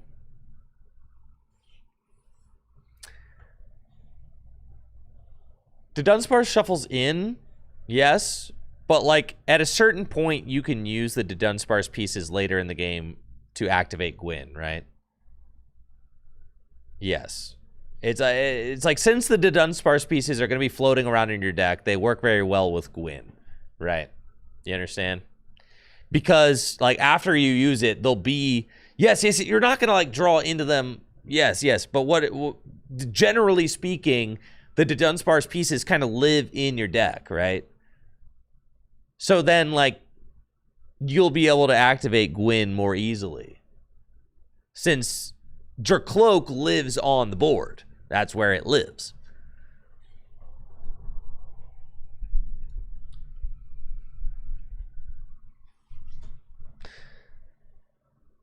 Secret Box seems consistent. That's what I want.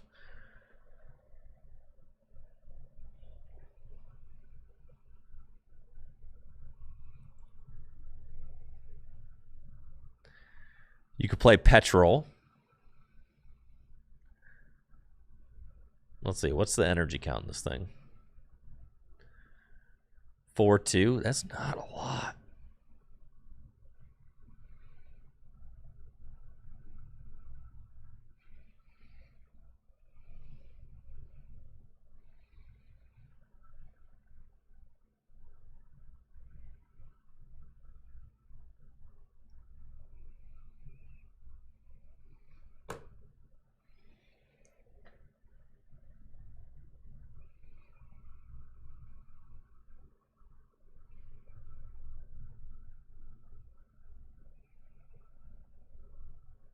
One more energy. Legacy?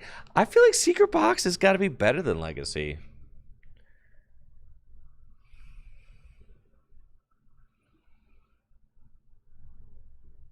You know, and you can play a few Petrols.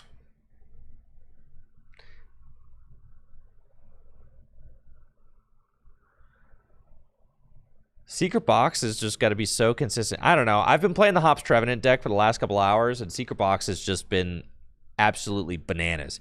Every time I get the secret box, I'm like, cool, I get to win, I get to play. And I'm probably going to win. Legacy Energy is one of those cards you draw into and you're like, huh, yeah, everything's got to be working first.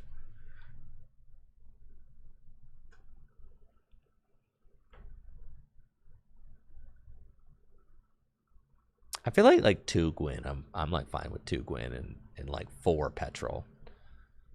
Oh yeah. Because with the secret box, like 4 Petrol's like gas.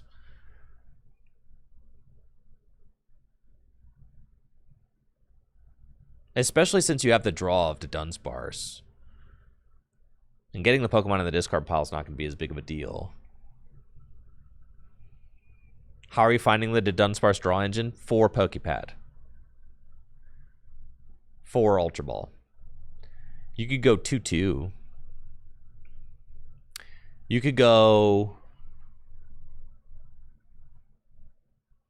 You go 2-2 onto Dunsparce.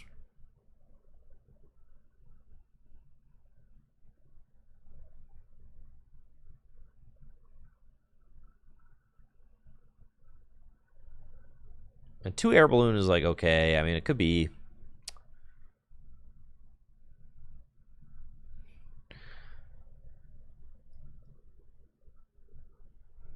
What, you got the, what, Bangle? You could play a Bangle. Brave Bangle. Does Brave Bangle ever really matter? Probably not. You could play Lucky Helmet for sure. Give you some protection against red card. No Poffin seems sketchy. Your main attacker is 140 hit points. So, I mean, you don't need Poffin, right? Because Poffin puts the guys straight to the bench. You're not, like, really even trying to do that.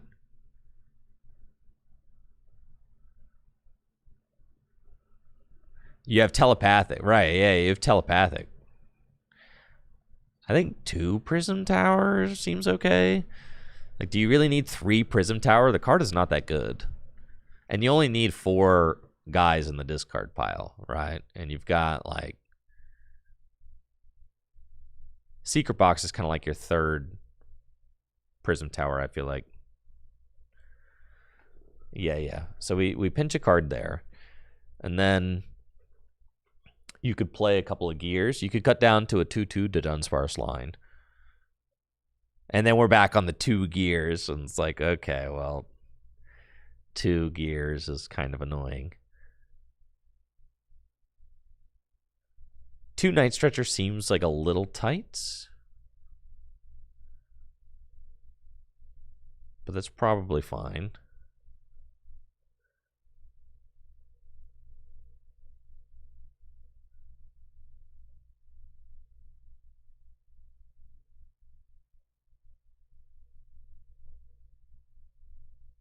Yeah.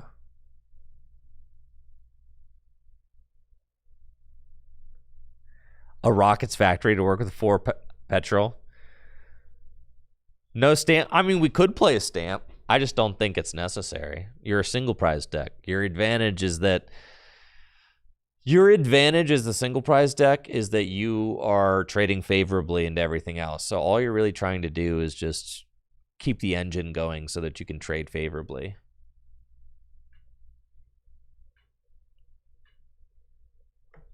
Something like that.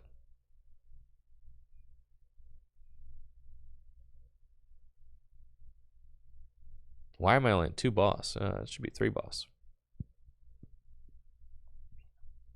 Heck, 4 boss.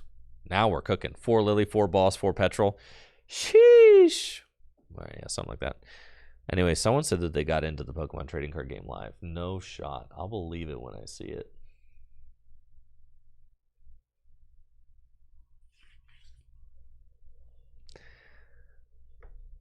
And you guys ever seen the episode of South Park where like Randy and the family are like trying to get the internet, but the internet is gone?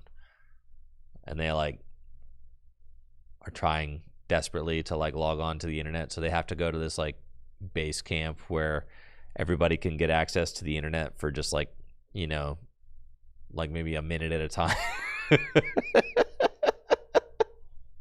That's what I feel like right now, trying to log onto the TCG Live. Like, where did it go? Where is it?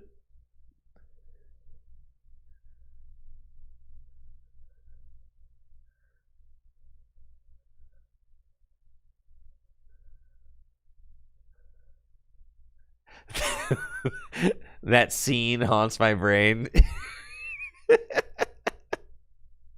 What did Randy say? There was like ectoplasm or something. It was a ghost.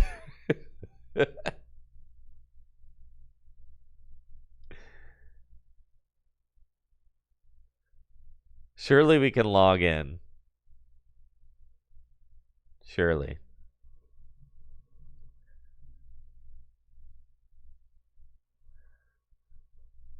Did you guys just sit here doing this to log in?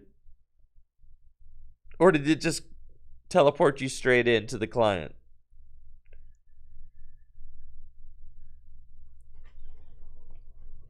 You got in first shot? That's crazy.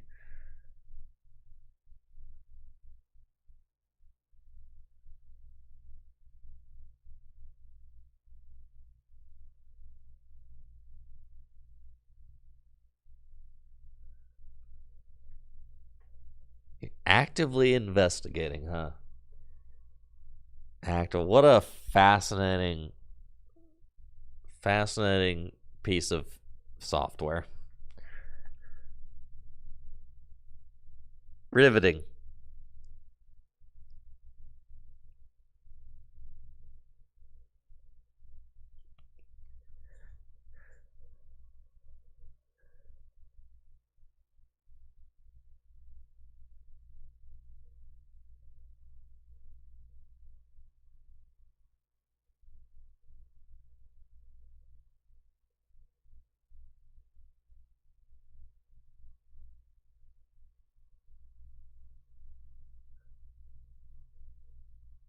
Oh, it absolutely has to do with the Pokemon Center stuff. Absolutely, dude. Absolutely. There's no way that's a coincidence.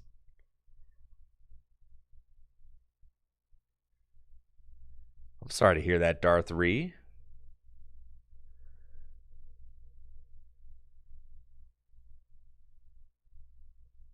Yes, JD, the application seems to be kaput. Yes, I think the servers are having problems. I think that's because everybody is trying to get product from the Pokemon Center. So, yeah, dude, I tried to visit the PokemonCenter.com and it said that my wait time was 3.5 hours, and then it just kicked me out.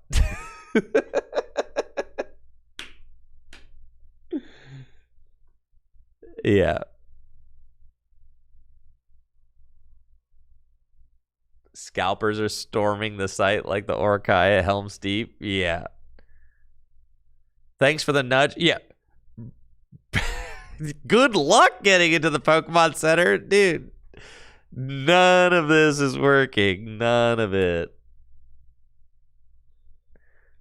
5 hours. Yeah, that's what I'm saying. I got an update that said 3.5 hours, and then it kicked me out of the line.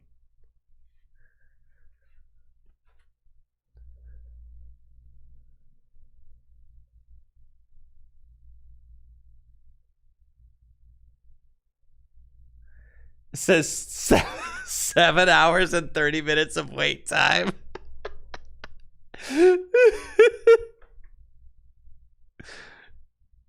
Let's see. Can I log on to TCG Live on my phone?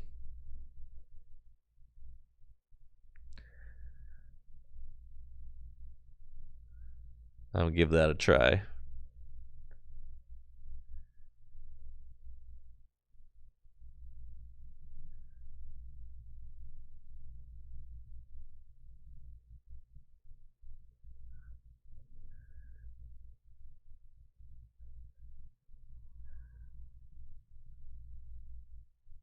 No, I can't log it. The same exact thing is happening on my phone. So, yeah, none of that is happening any which way.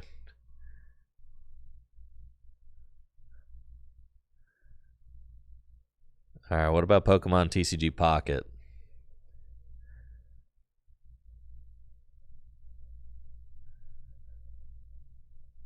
Oh my gosh, it's still downloading data. Like the other day, I started downloading update data on Pokemon TCG Pocket, but now I still need to download more data, so.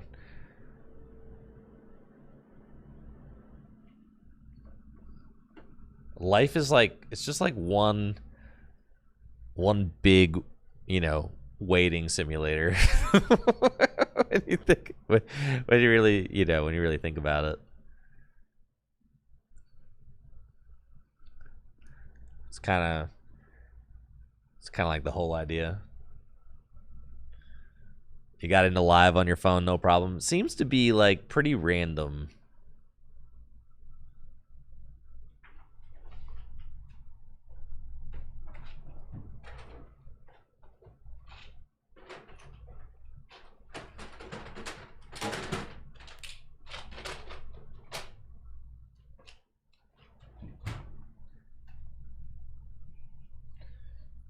Okay, here's a chord.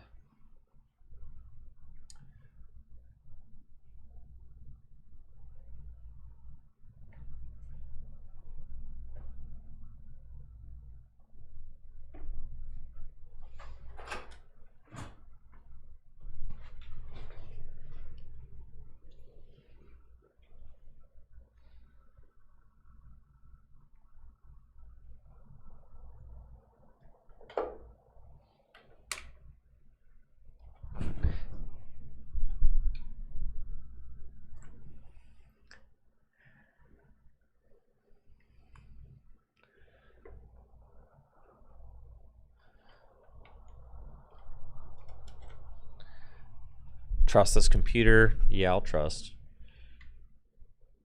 Okay.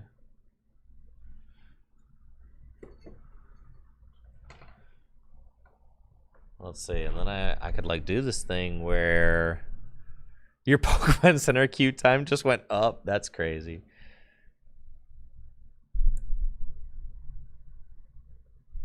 I'm gonna give Pokemon TCG Live one more. Is anybody actually on the Pokemon TCG Live playing games?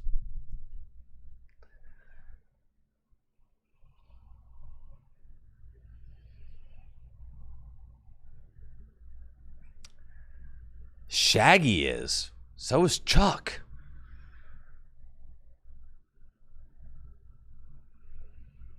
Logical RNG cannot get in. All right.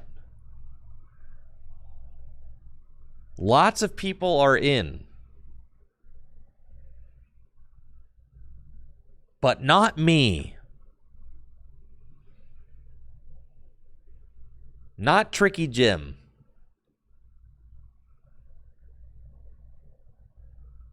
No access for your boy. Sad.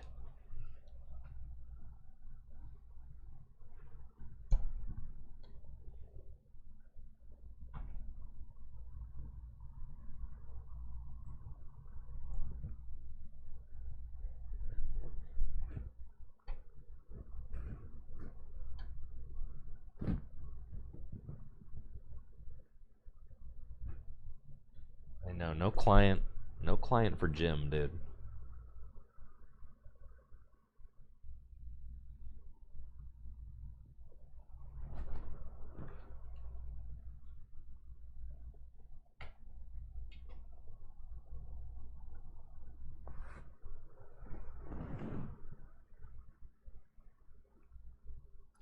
All right, I'm trying to download everything that I need to actually play. I'm trying to like get the stuff going for TCG Pocket so that I can like audible to TCG Pocket. I honestly, with how unreliable Pokemon TCG Live has been, I should honestly have Pocket.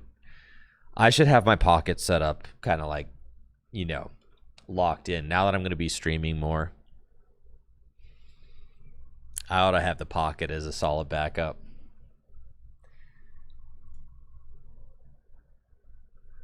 Yo, that's awesome, Quack Bob. We got all the packages, and by we, I mean my amazing and wonderful wife, Natalie, got all the packages packed up last night. We're going to be taking them to the post office today. There's a share cards feed. Our cards? Communism cards? We can share? Wow. Our cards in Pokemon TCG Pocket, K Comrade.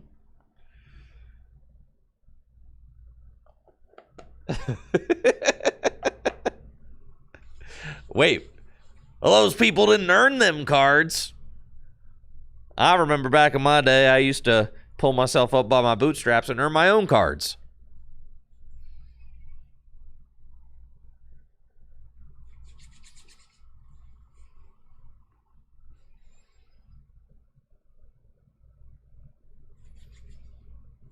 Only non-Dragon Ball players get to log in? Well, that's not true because I'm a Hops Trevenant player now.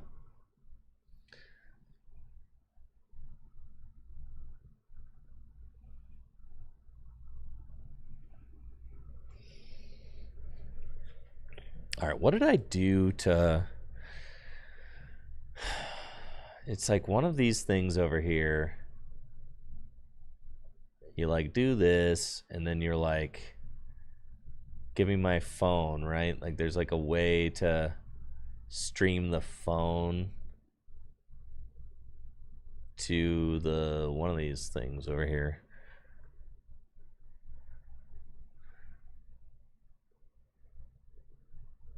Used to do this.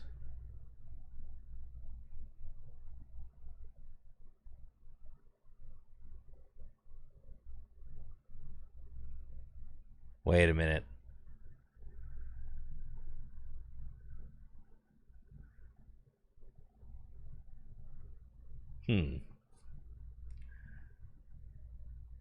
No, I don't need to emulate it. There's like a very easy way to just I'm in on Pocket. All right, now there's a very easy way to get this over to my like I could get it over to my computer. I just forgot what the thing is. It's like there's some sort of thing.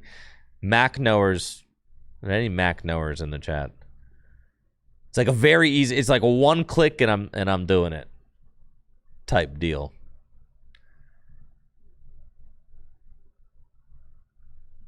iPhone mirroring, that's it.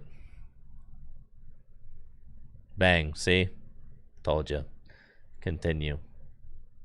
Unlock the iPhone. It's unlocked.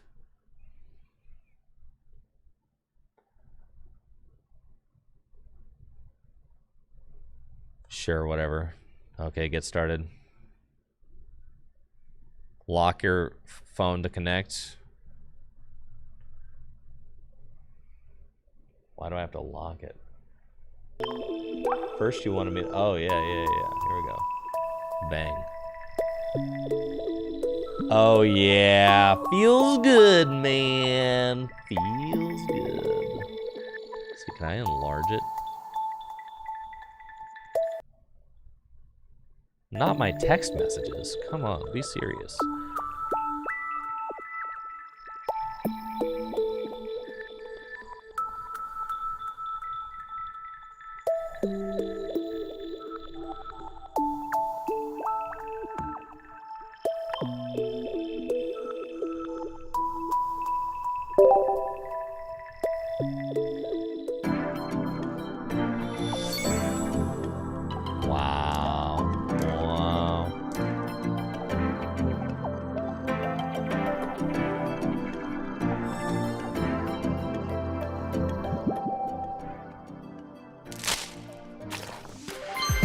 I got something.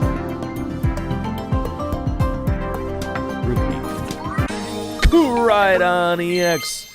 Legendary Drive. One string turn when you put this Pokemon from your hand onto your bench. You may switch it with your active Pokemon. Move all energy to it. World record, 110. Cool. Masquerain. Palmy. Palmon. Wow, he's shiny claw. That's cool.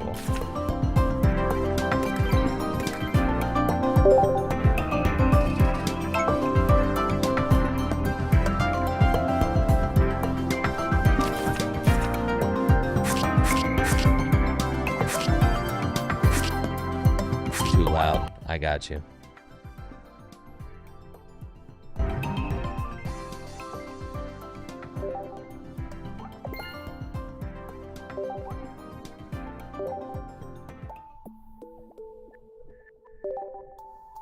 Open another one. How long are they gonna let me continue opening these?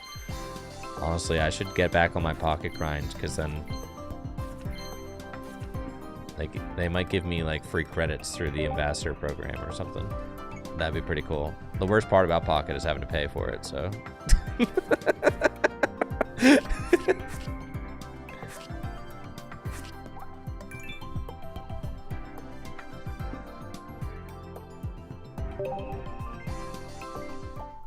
Can I open another? Pokegold.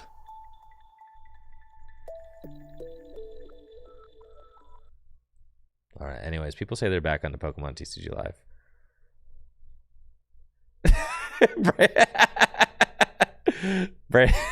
Brandon tried to text me.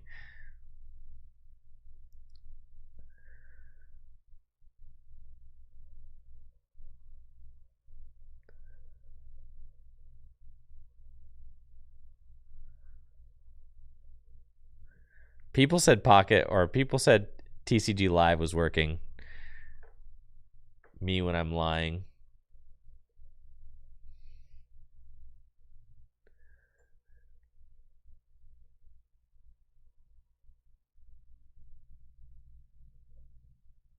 I plan on streaming GLC tomorrow. Yeah, I heard you guys were all on the crazy chestnut deck.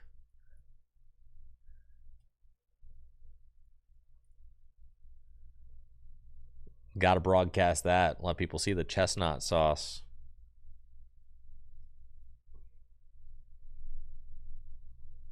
Well, this is still not working, so.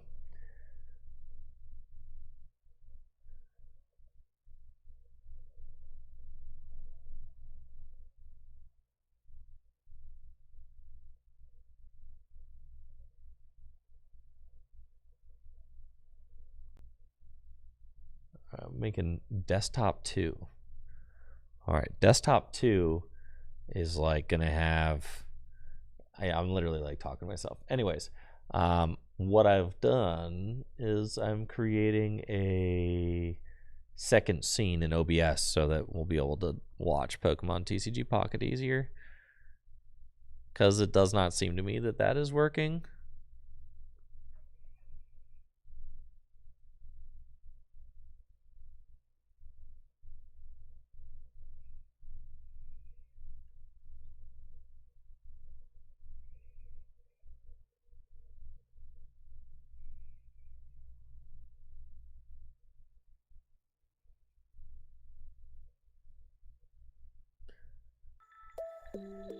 You click the disclaimers like five times in a row to let you in.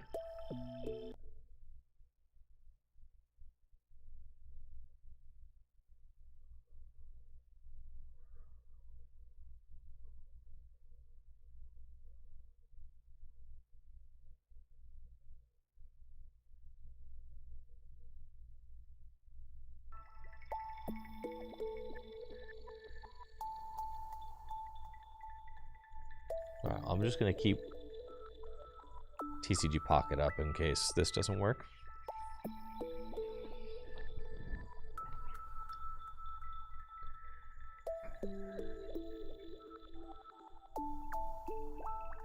At least the Pokemon Pocket, like, music is kind of calming and makes it feel like waiting is not so bad, you know?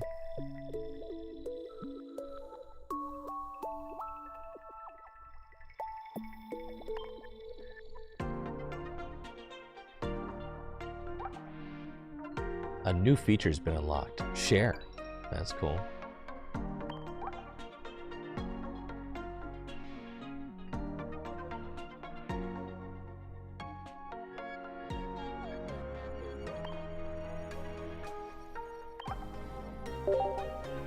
I know you can't see Pocket. I'm trying to log into TCG Live. But if you guys want to see me click through all my... You know what we can do? I could do both. Alright. Wait, can I window? No, I can't window Pokemon TCG Live if I can't get into Pokemon TCG Live.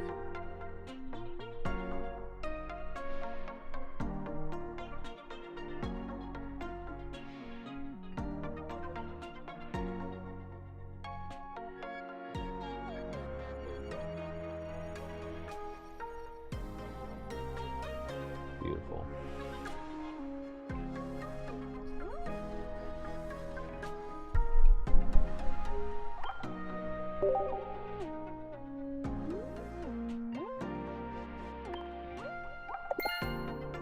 Dude, I've acquired some items. Let's freaking go. Let's go. Let's go. Let's go. Okay, what else we got going on over here? Social hub.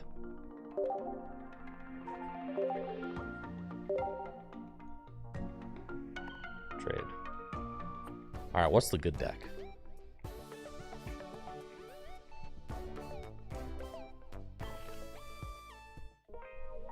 What's the best deck right now? What should I be trying to get? In TCG Pocket, who knows the meta? Mega Shine. Oh, that looks cool. Are they shiny? Chen Pao backs Cal. Like, actually?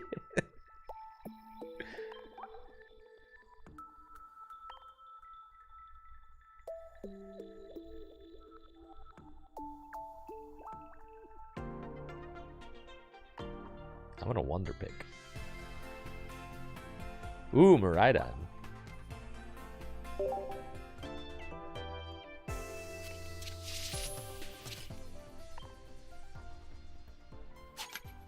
Dang it.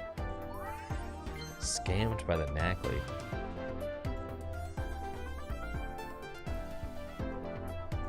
Scammed.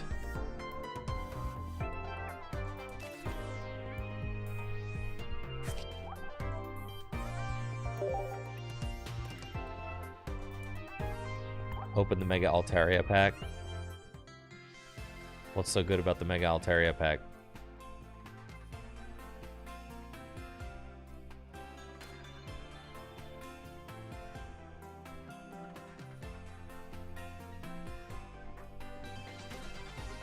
Stadiums, man, that's crazy.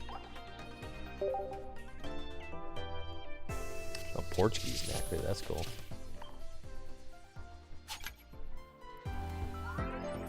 It's like you only have like a 1 in 5 chance of getting the card you want.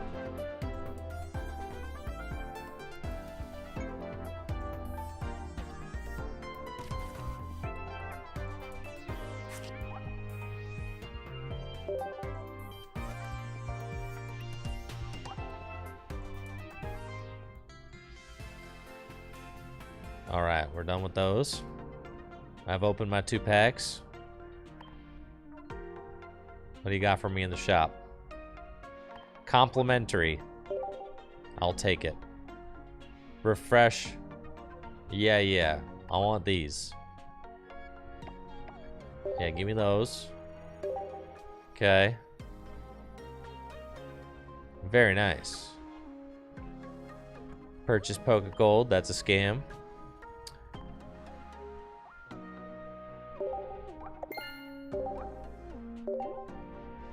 New rental deck. Themed collection. Whoa. How am I getting rewards for missions? Like, there's no way that I could have possibly done all this stuff.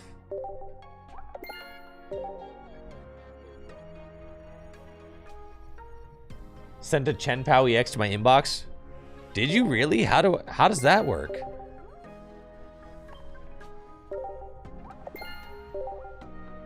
What kind of dust am I collecting here? There's no like collect all, huh? That's the Pokemon TCG Live diff. You can collect all in Pokemon TCG Live.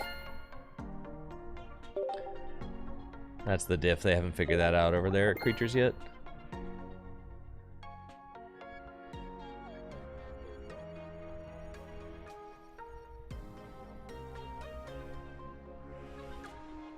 Okay, cool.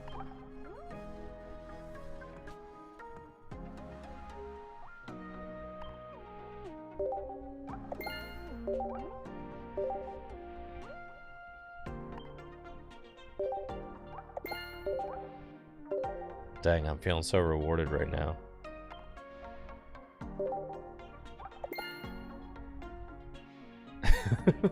That's a DNA issue. Yeah, it's DNA. Yeah, that's true. Okay. Messages. I'm level 47. Oh, look at my old school emblems. These are retro at this point, dude.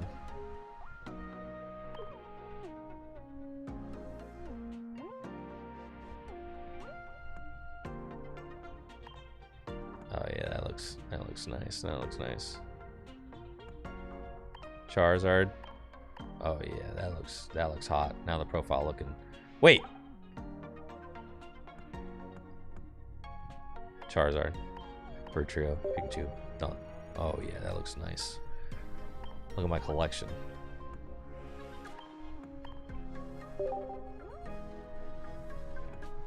Okay. Messages? Or the gifts? No, the gifts.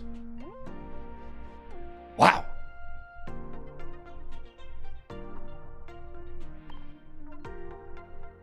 Thanks, Brandon. Look at him. We got a Chen Pal.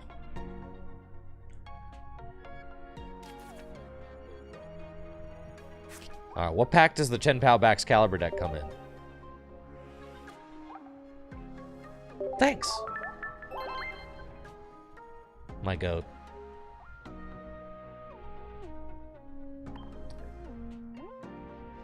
Well, I'm getting... Whoa, I got lots of shares.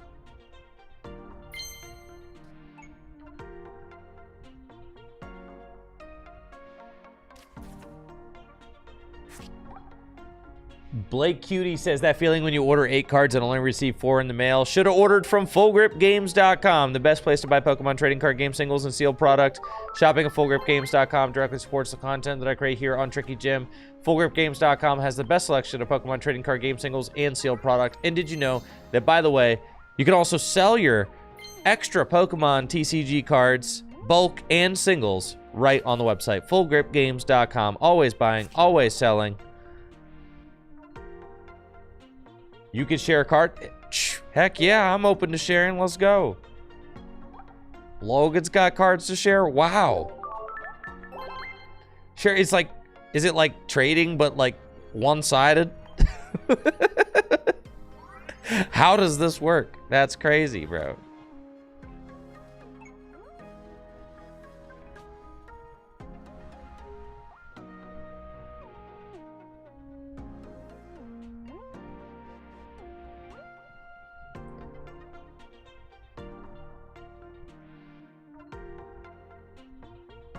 All right, this is the deck, huh? Bax Caliber, 1 string return, take a water energy from your energy zone, attach to your water Pokemon. Love it. Some things never change, folks. Copycat, Pokemon Center Lady, starting planes. That's pretty good. All right, what set y'all come from? Paldean Wonders. Okay. I see, I see.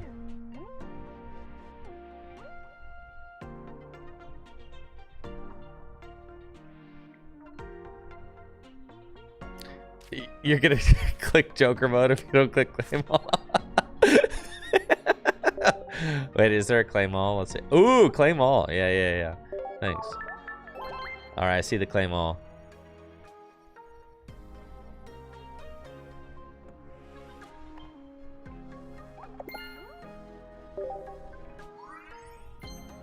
Oh, Tepic. Wow. Tangela. Wow. You need to add me as a friend? Okay, cool. Sure, Millennial. Pulsing Aura. That's what I have. Pulsing Aura. Thanks.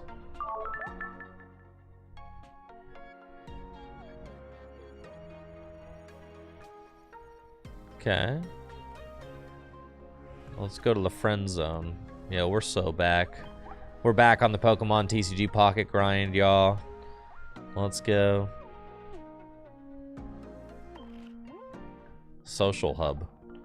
Share. Okay. I got nothing to share, folks. I haven't played in over a year. All my cards are retro. Number of friends. Okay. 91. Ooh, I got time. I got some space. There we go. Friend ID search. Oh my gosh, you're killing me. Killing me, I gotta type these in. You gotta be joking me. Yeah, Jesse Parker would be so excited. I know, Jesse was telling me on the ride to the to Indy, he's like, I have literally every single card in TCG Pocket. He's like, every single card. Player not found. You've got to be kidding me. All right.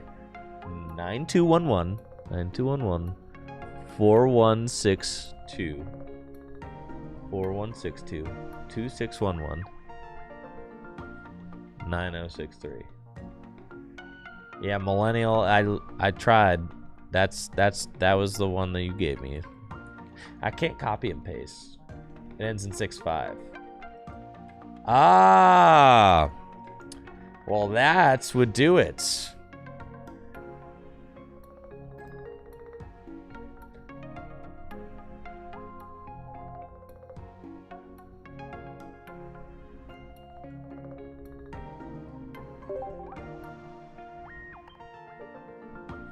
Nice.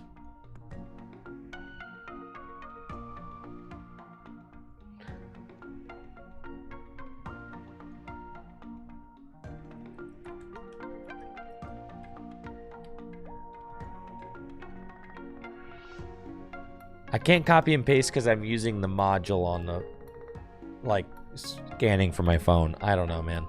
I don't know how it works. It's voodoo magic, okay? 1, 2, 3, 5. 6, 3, 6.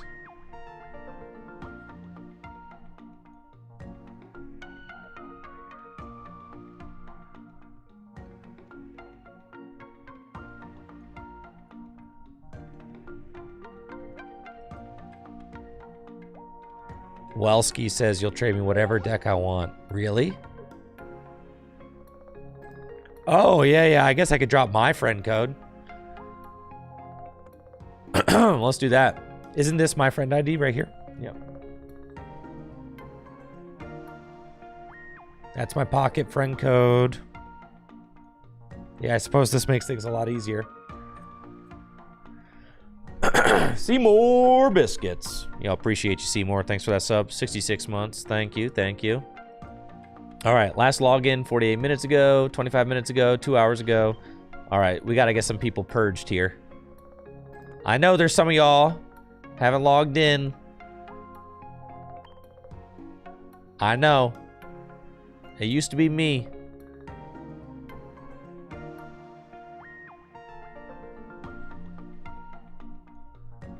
Connor, over 7 days ago. No, yeah, oh yeah.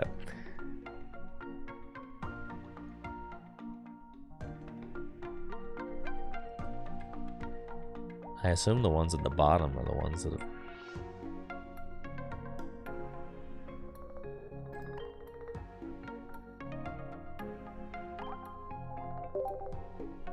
Relinquished? You have been relinquished as a friend.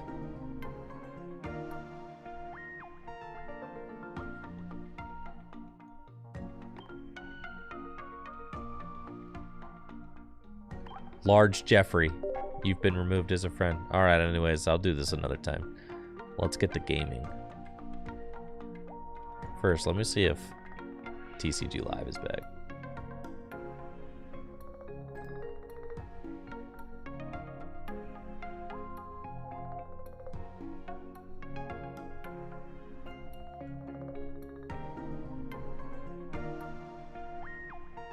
It's crazy, really. I can't believe that this just straight up TCG Live just literally stopped working. Level 60 is max. Oh, okay. I didn't know that. That's cool. Yep. TCG Live's not working still. Fantastic.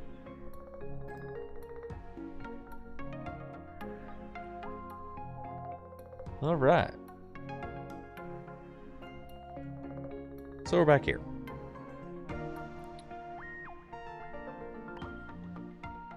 Trade in progress. Trade offer received. Oh, yeah. Let's do that. Cool. Ooh, thank you. I would like to trade.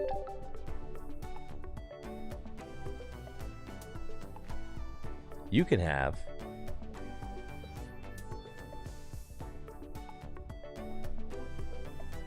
one of my extremely coveted Arcanine EX. Thank you.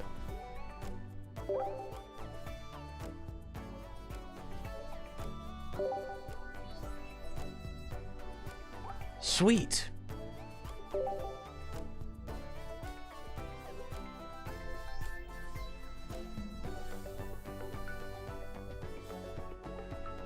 Waiting for response. I assume I don't have to stay there. Cool. That's neat. You'll decline.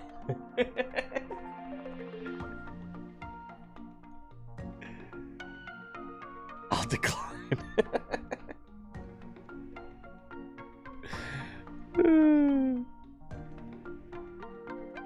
This is actually giving me flashbacks from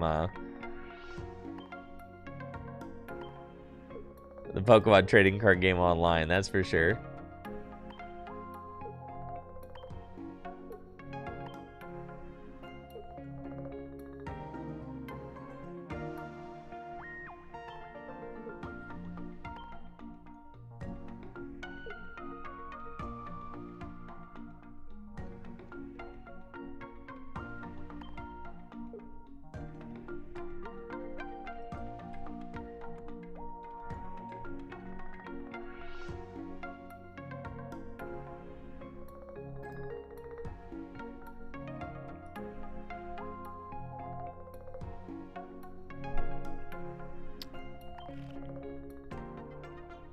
I think I get to open a booster pack. Pulsing Aura, Paradox Dive, Drive. Show me all the booster packs. Let's see.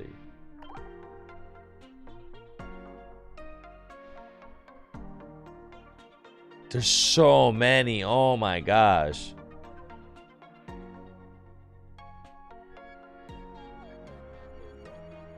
Wow.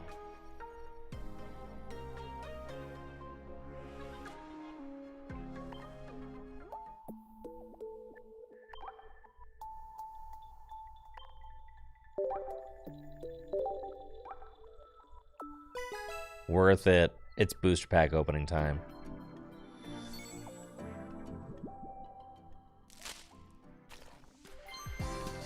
God, I'm so unlucky.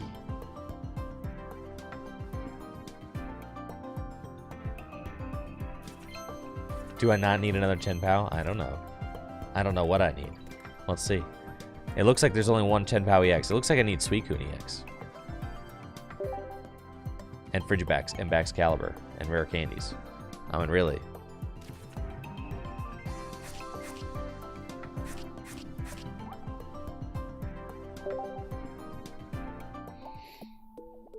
What cards do I need? Everything in here except for Pokeball, Research, and the Chen-Pao.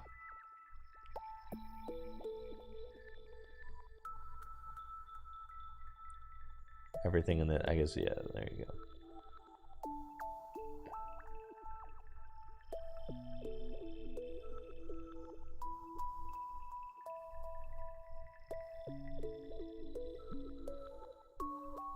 inflatable boat. Listen, I don't know. I'm not the pocket expert right now. I haven't played pocket in a year. I got a lot of catching up to do.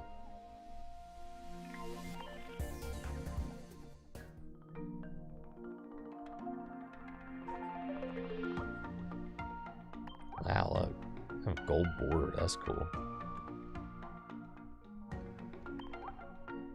Wow, look at that. That's cool.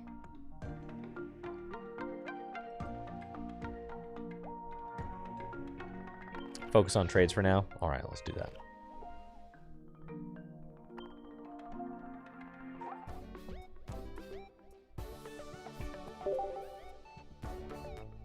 I would like to initiate a trade. Okay. We'll see.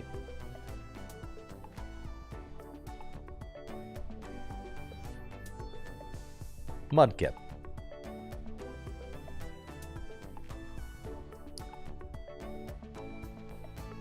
Mudkip, I will offer you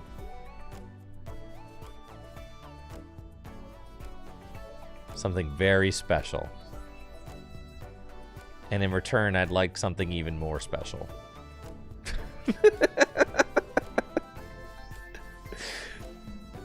Does that sound agreeable?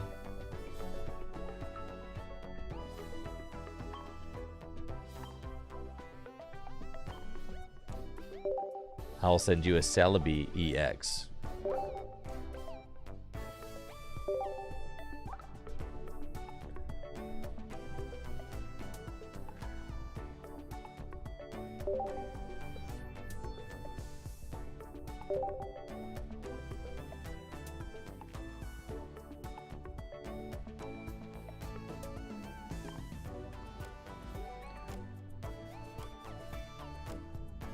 You want a Koraidon? Alright, I'll trade you a Koraidon.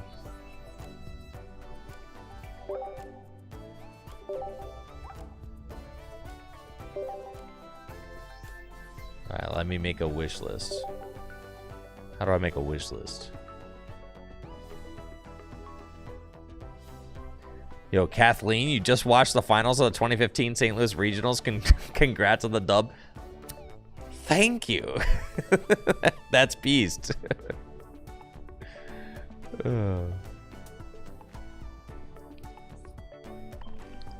Let's go to my profile.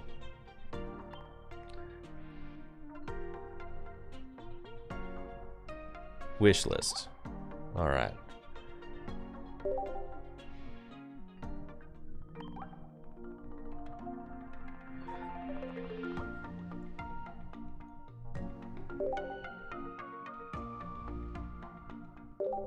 How do I wish list something? Can you only wish list? Yeah, thank you, Ordash. Can you only wish list cards that you own?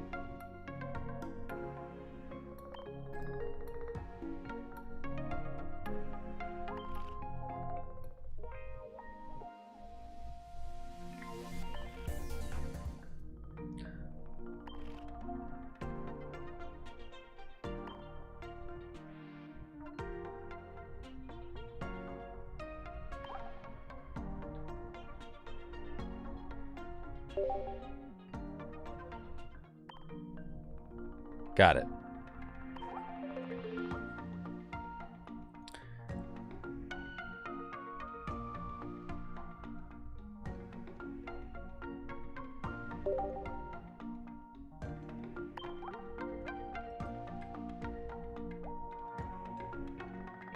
Cool. Wish listed. Nice.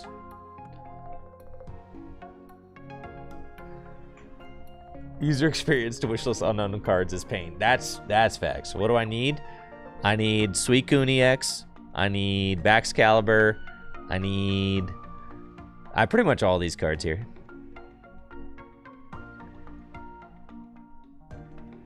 Or like, you know, what's like a... Is there a set that I could open that would like... Mega Rising? Like, is there a set that I could open that would be good? Shining Revelry here. Let's see. They're probably from a bunch of different sets. Celestial Guardians. Yeah, none of this is Yeah, promo. I got them Pokeballs. I do. Space Time Smackdown. The Suicune X. Secluded Springs. Sent me a Suicune. Wow, let's go. Thank you. Dude, we're so close. We're so close. We're getting there.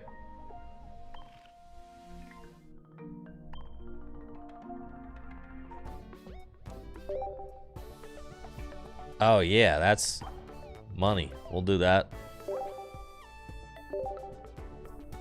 Thank you.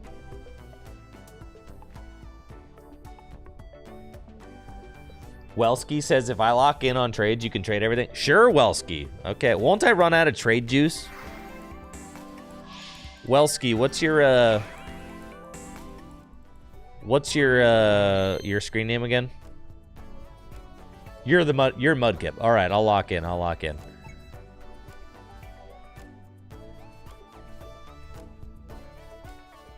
I was gonna say I'm pretty sure I'm gonna run out of trade juice, but let's get as many as I can before I run out. Thanks.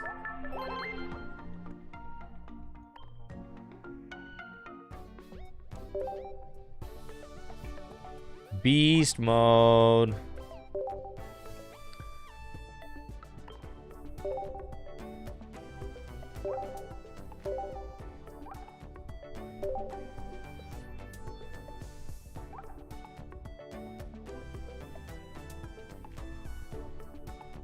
Rare candy, you're a Pokemon Center lady? Alright, Beast.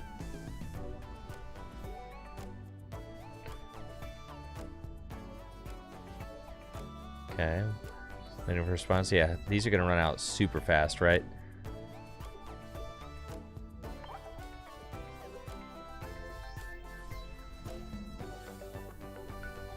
Okay, well I've got these. That's fine. That's fine. Cause like I'll be able to recover them, right? I have 120 stamina juicers.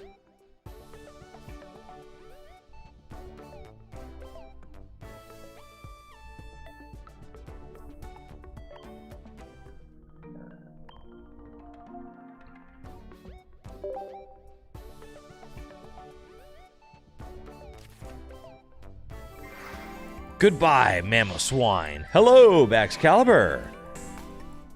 Yo, what's up, Jesse? Yeah, I decided I needed to start keeping up on Pocket a little bit again, because I need something to be able to do when TCG Live is down. And it turns out that that's like something that happens pretty often.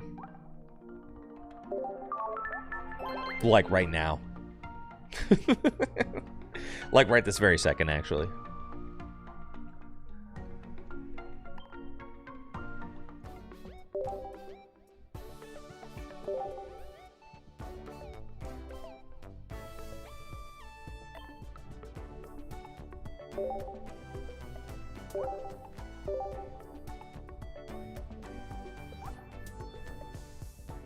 Yeah, thank you, Welsky.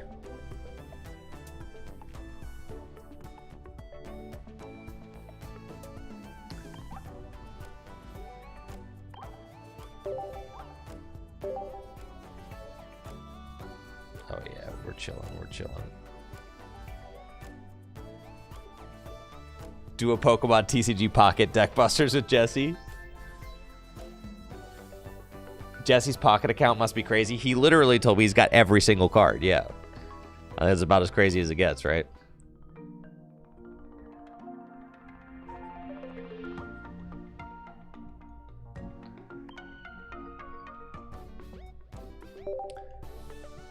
Well, I'm down to... If there's, like, a set that has, like, multiple of a trainer that I might need in it, I am down to open that set. But it seems like I need to, like... it's just like I need, like, a little bit from a bunch of different sets, which is hard to kind of target in on, right?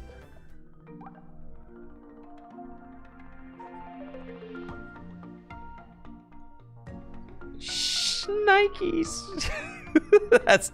This is Jesse's Pocket account. Holy crap, dude. That's crazy.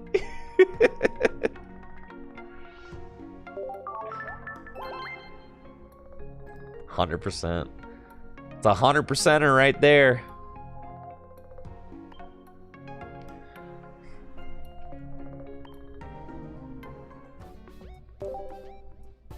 Copycat, thank you. All right, let's go.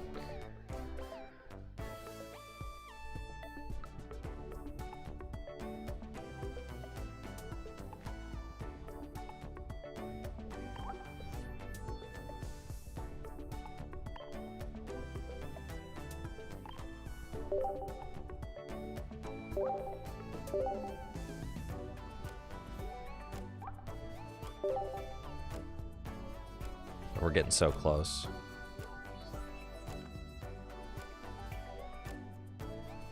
We're absolutely cooking now.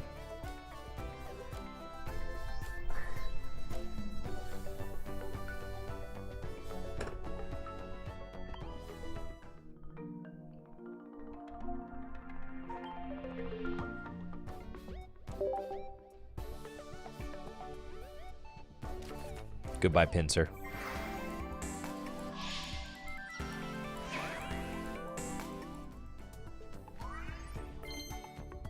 Let's go, copycat.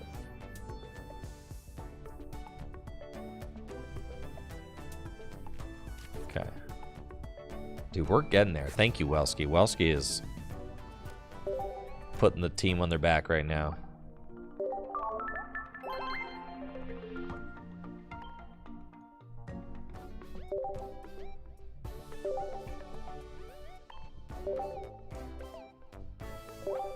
I'm locking in. I'm going more quickly now. I've realized that you're not messing around, so I'm not messing around either. Let's go. Surely the refresh button. There we go. Trade. Let's go. Oh yeah, send them. Pincher and get out of here. Yeah, this is doable. I'll be playing a pocket deck in no time.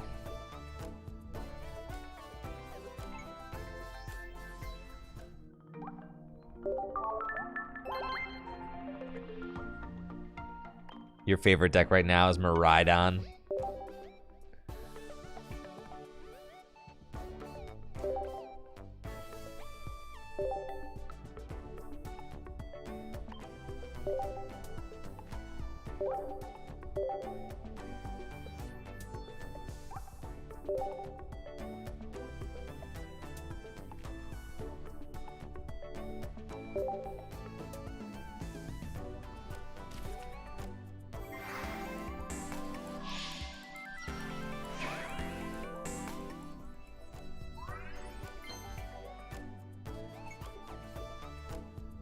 Can't believe I get to play Chen Pao Back's Caliber again. That's crazy.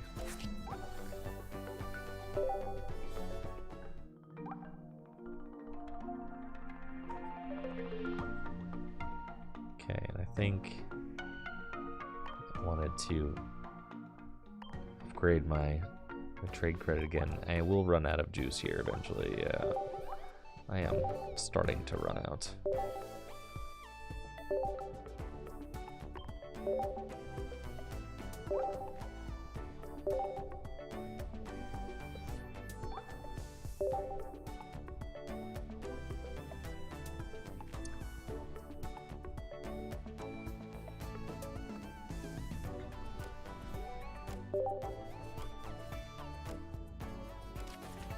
That's fine though.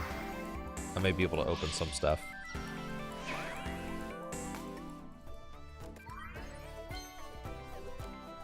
Let's go for Backs. Nice. I can't believe they implemented trading. They actually did it, you know? Like, they actually did it.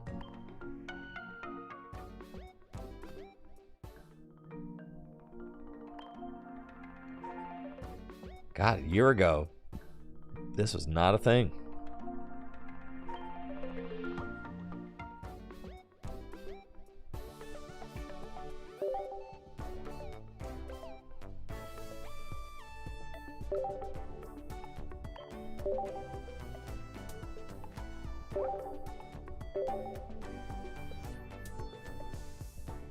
There are a lot of little currencies. I have to say, it is definitely not underwhelming, overwhelming.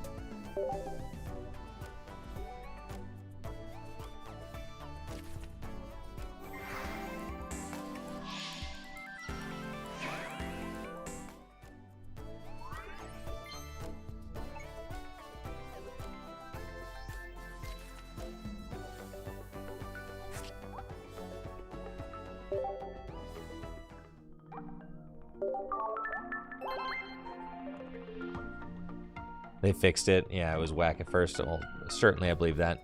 I remember people being pretty critical of the trading at first.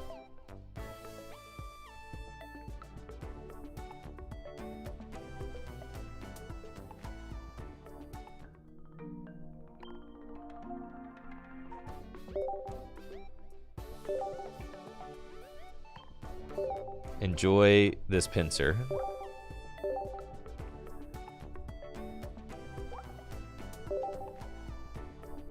Do I still need Suicune? Let's see what I have and what I don't have.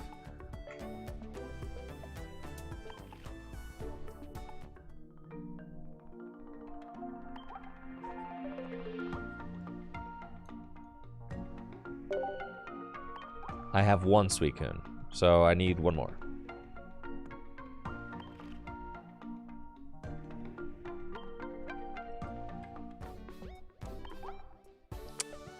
But I cannot recover any more stamina, and I only have one more block. So that's probably not enough to get a Suicune. Shine Dust is the more important currency, really?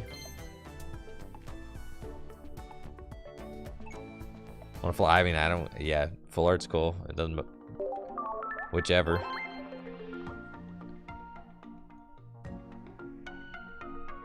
Yo, sounds good, Logan. I'm just about out of trade stamina anyway. We're getting pretty close.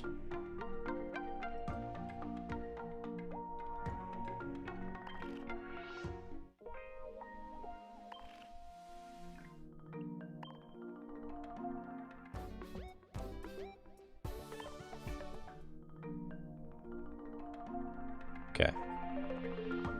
My free hourglasses yet? I think I did.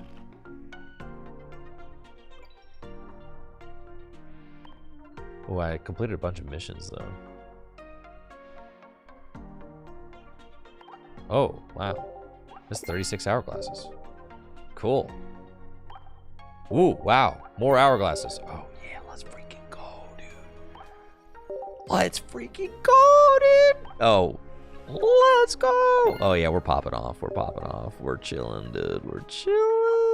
Look at all this. All this gas, dude.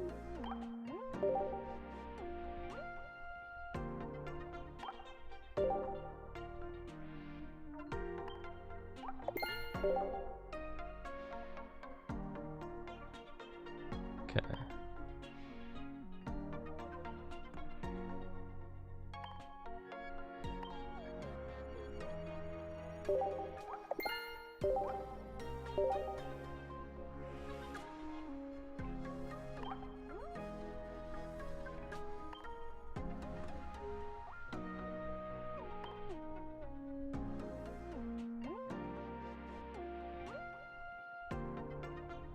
Alright, are there any of these I can buy? No, I only have 2 tickets. Special? No. Okay.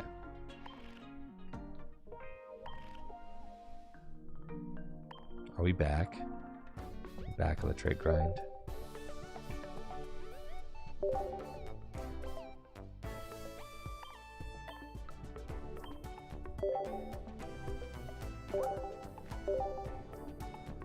Which cards do we still need? I think Welsky has it all. The big question is going to be whether or not I can...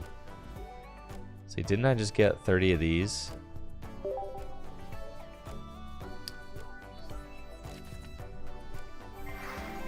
Alright, here's Suicune back. I also got some packs I can open now. Just Keep clicking the bottom right thing. You have more missions completed.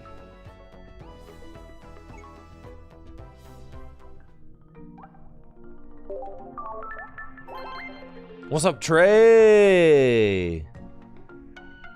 The 90 months. Yo, appreciate you, Trey. Hopefully you're doing well. Let's see.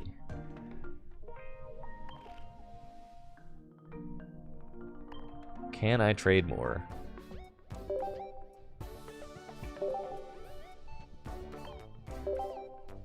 Is this still gonna recover?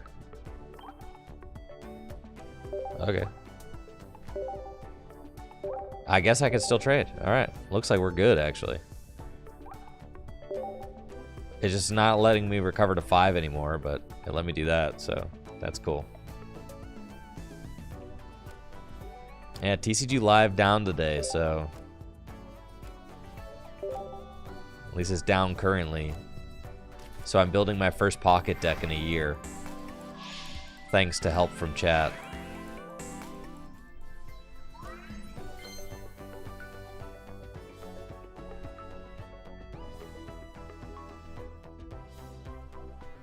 We're in the pocket ranked off season right now.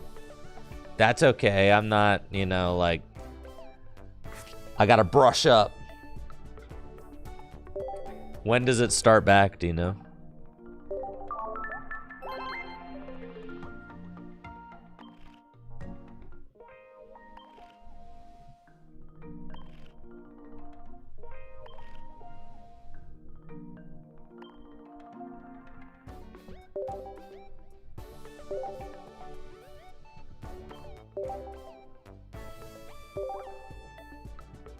Oh, won't let me do it at all. Now it wants gold.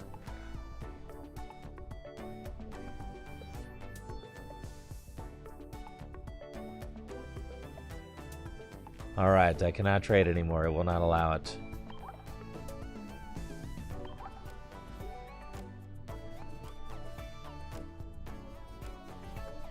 Sad. Okay.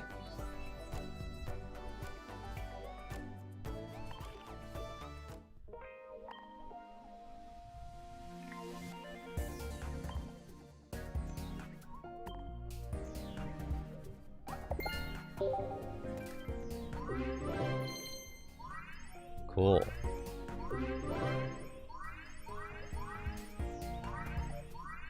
Well, there's trainers here. Whoa! Okay, whoa! I didn't realize they were going to give me all that. Cool.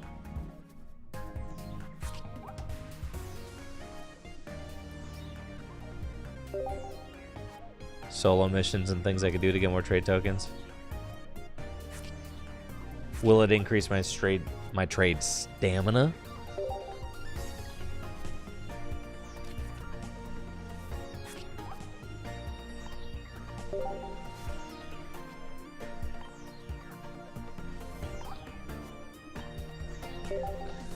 Do you really have to put everything away like this?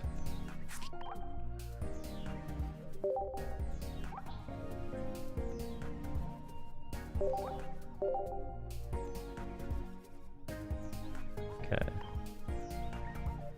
Oh wow, look at that. Get 1 point in solo battles. Oh, yeah. Okay. Try it. Solo. Random battle.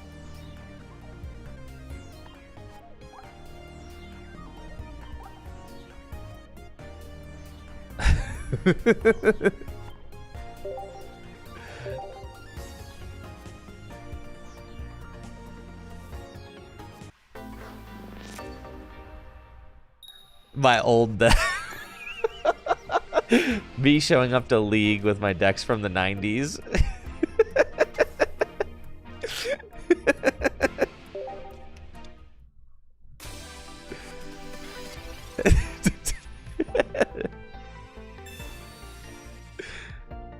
Wait, what just happened to my deck? Yo, get your little mitts off my deck.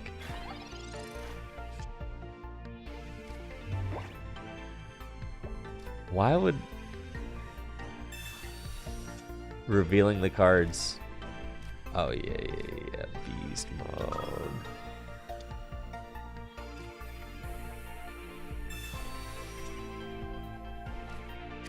There we go. Yeah. This is how we do it right here. Yep. All right. Next turn I'm popping off. What's Giovanni do? 10 more damage. Lieutenant Surge.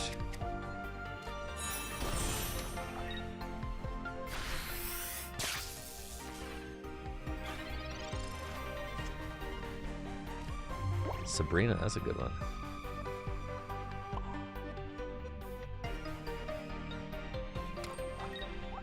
What do you do? 30 for each of your bench lightning Pokemon? Yeah, that's pretty good for a moment like this. It's like exactly what you're looking for, actually. Dude, does anybody play X Speed still?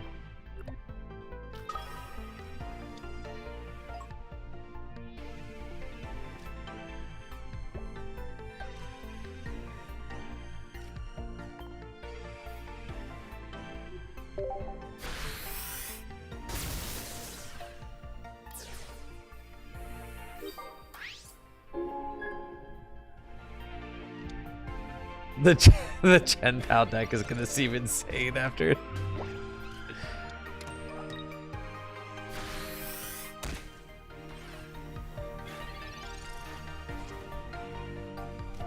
There we go, Pikachu. Oh yeah, broken.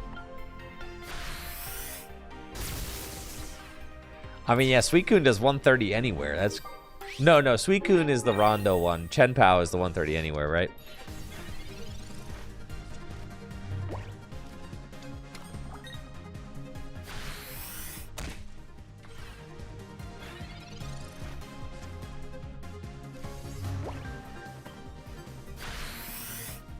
I don't know, guys. This deck seems pretty broken.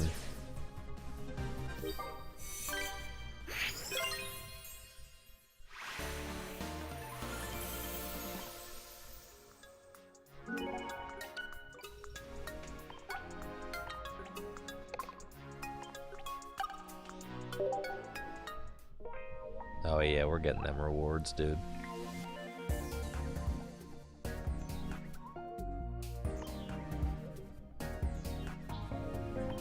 Missions.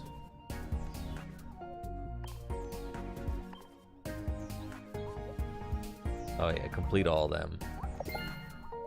Oh yeah, rare candy. May. Giant cape. I just need inflatable boat. Yeah, we're pretty much there. Like, we're very close. Got the rare candy there.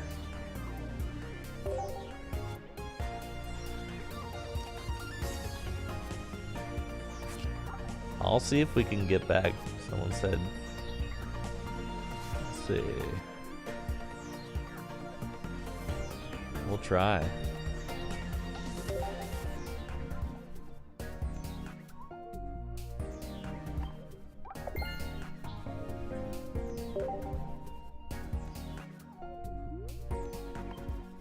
Dang, dude, I'm getting a lot of hourglasses. Holy crap.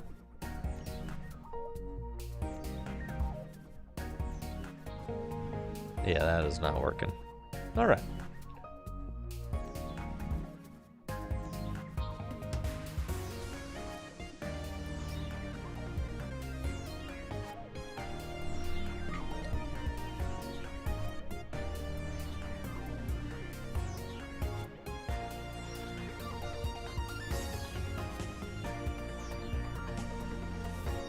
Premium missions. Oh, that's like 30 days of gifts. Set wish list of cards on your profile. That's 20 hourglass. I already did set wish list of cards on my profile. All right, let's try it again. 20 hourglasses, bro. Wish list. Okay.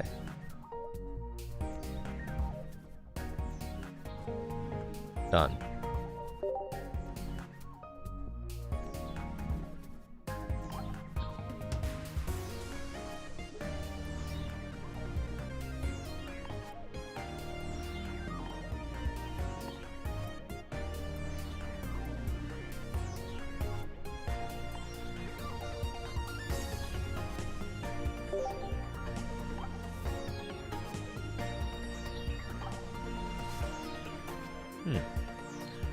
That to me does not seem to work very well. I'm not going to worry about it.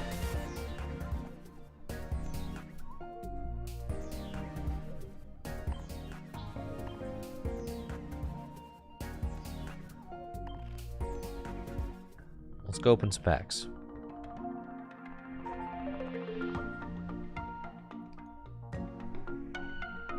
Go to the card collection. Bottom left.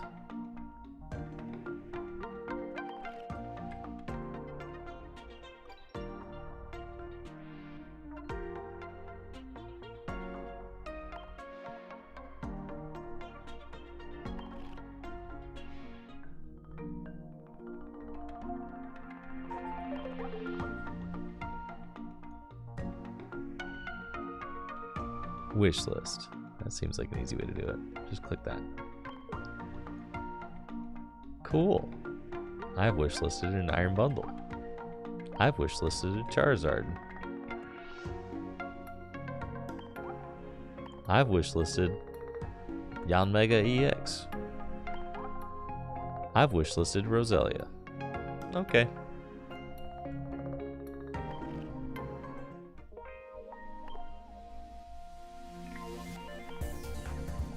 Done. Beast.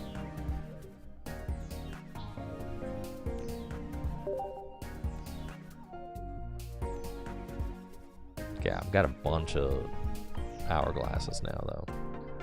Alright, so which pack should I open? I need to get a... Let's see, giant capes. I think I got at least one giant cape.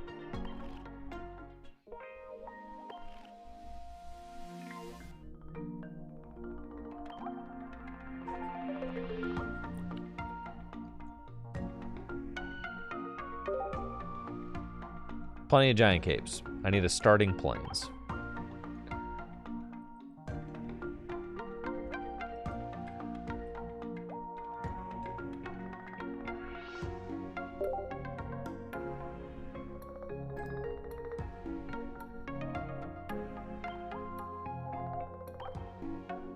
What's that is starting planes in?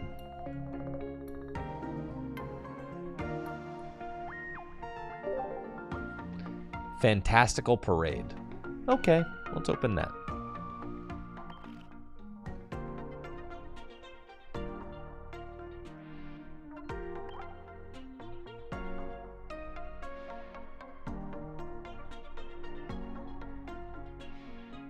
How come I don't see Fantastical Parade on here?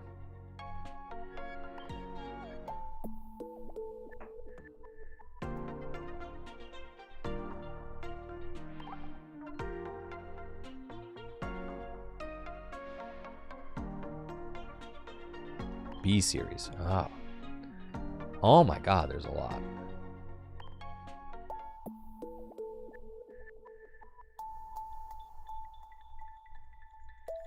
So is this Fantastical Parade? Right there? It says Mega Shine.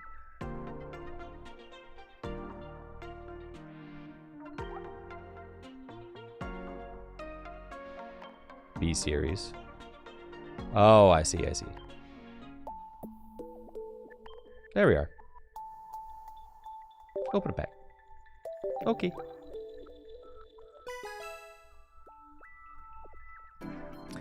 Let's open packs. Whoopee! Furfrou, Shuckle, Meowth, Roggenrola, Protective Poncho. Let's do it again. That was fun.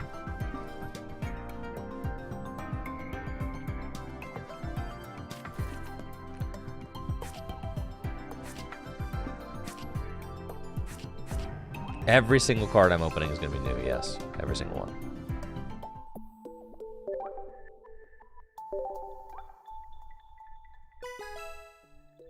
It's pack opening time.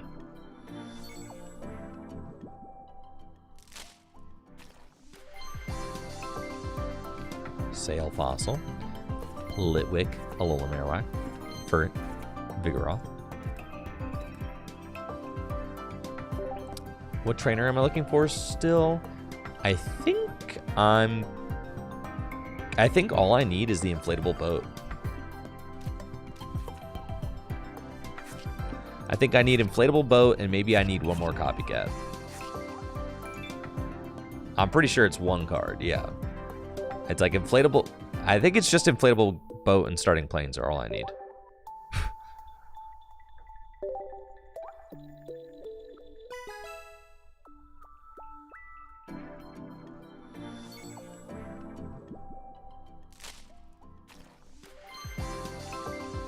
Alolan Persian. Mudkip. That's the Mudkip from Celestial Storm, I think. I could definitely play the deck without those cards. However, let's get them. Like, come on. I get the open. Look at all these packs I can open. Opening packs is fun.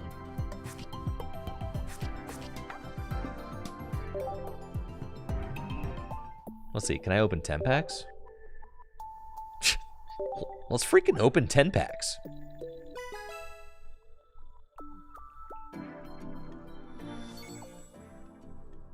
Whoosh. Whoosh. What a rush. Mudkip. Ooh, I got a hit. We got a hit. Gigalith. EX. Wow, look at my Gigalith.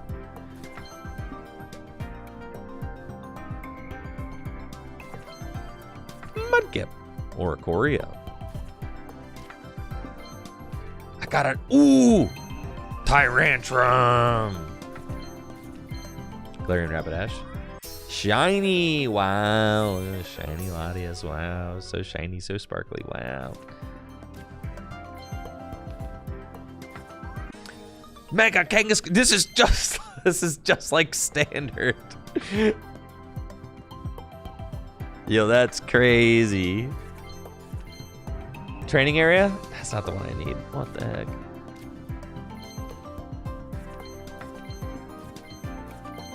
Alolan Muck. This guy used to, gosh, it used to be Psychic, right?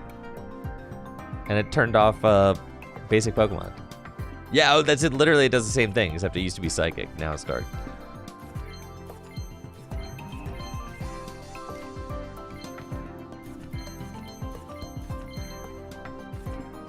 Bruh, where's the starting planes?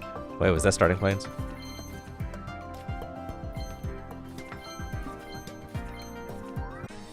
Gigalith.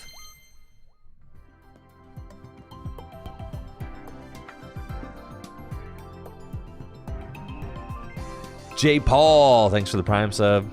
Appreciate you. Sightseer. That's cool. Arrokuda. Mega Mawile.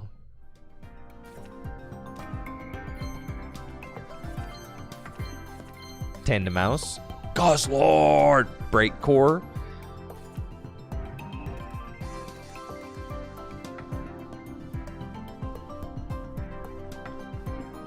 I got training area. I got 2 training areas. I did not get starting planes.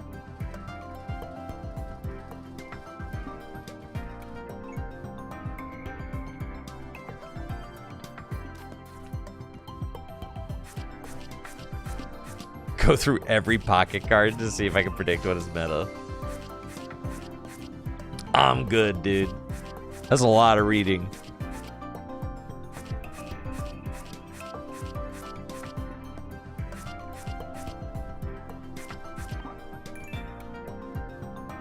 $20 different cards. 40 different cards, wow.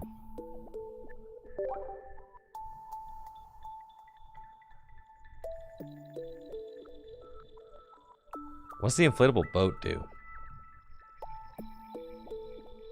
Oh, it's just X speed. Yeah, okay.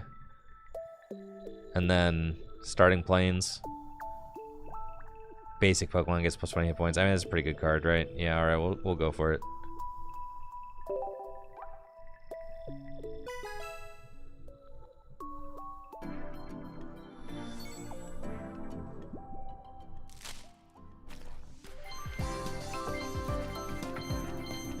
Gardevoir.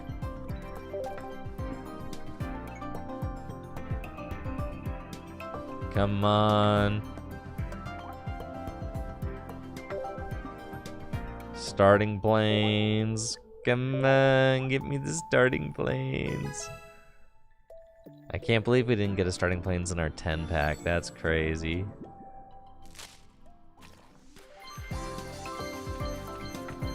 Swellow.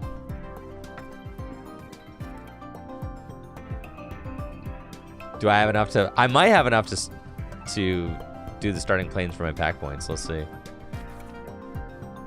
Because it probably shouldn't require too much, right?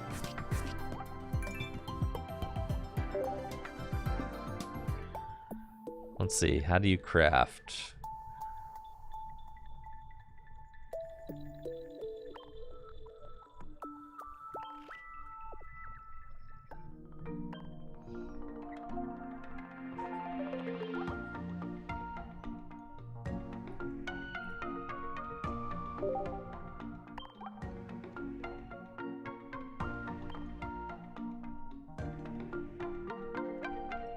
That's not what I want.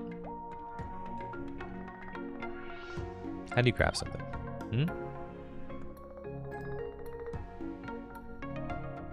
You would think you would craft for me. I know. I forgot. Isn't it like over here you have to go to the set? It's like here you like have to go to the set. Not Mega Rising, no. You gotta go select the pack.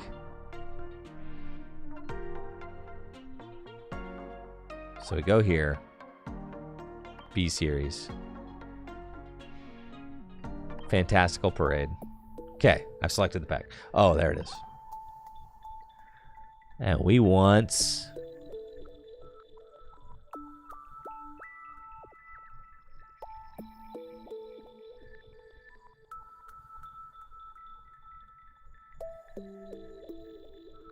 Metal core barrier? That's crazy. Exchange. Nice. I have just enough. Whippy! We got it. All right, now I just need an inflatable boat. An inflatable boat is from Secluded Springs. Here we go.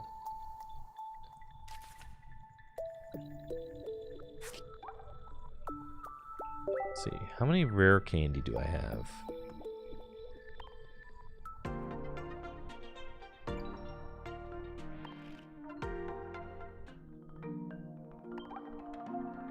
Might just be one. I have one rare candy. All right, so I need a second rare candy too. Where's that from? Celestial Guardians.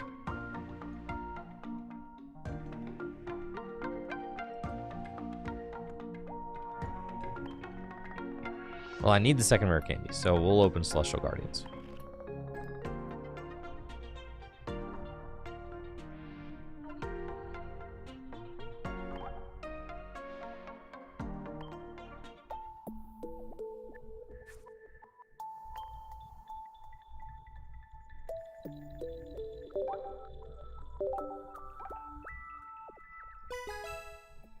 It's booster pack opening time.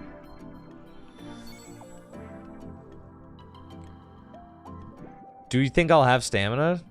Doesn't the stamina take like forever to recharge? Fishing nets. That's cool. Wishy-washy. Wow. Look at him.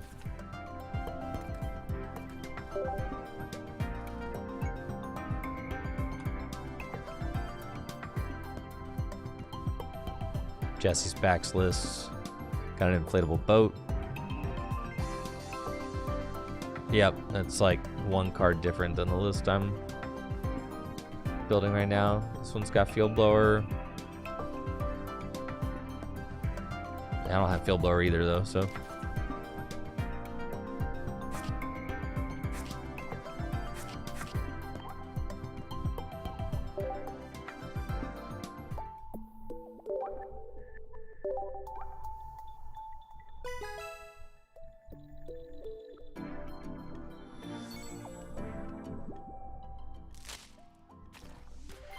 Big malasada.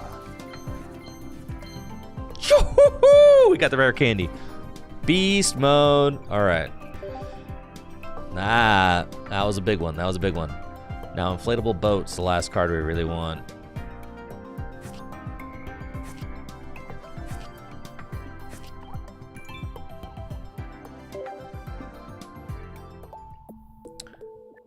And that was my last hourglasses. So yeah, really, I mean, we're pretty much.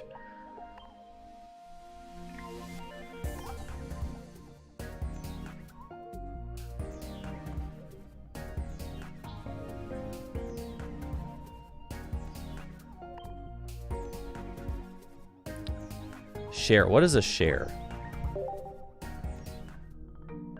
Oh, I have to share with somebody. Sure, I'll share. I'm gonna share to Jesse. You can have this Psyduck. I will share it. Yes. That's fine.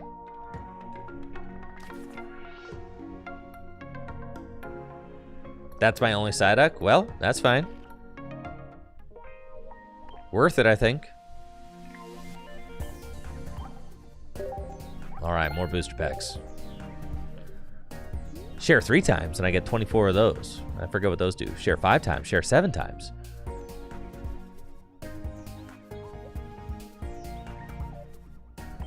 Claim. Cool.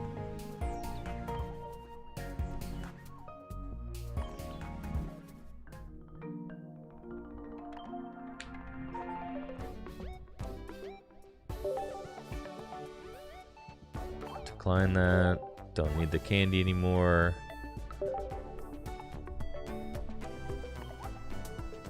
Oh, I can recover my stamina to 1. Okay. Let's go. So now, I just need an inflatable boat. And then we're good. And I've got it all. Inflatable boat.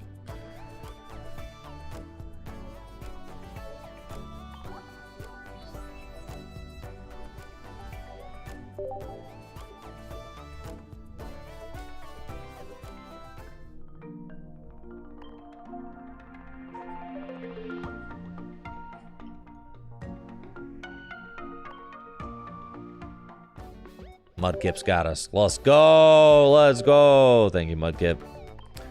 Enjoy this Pinchurin, please.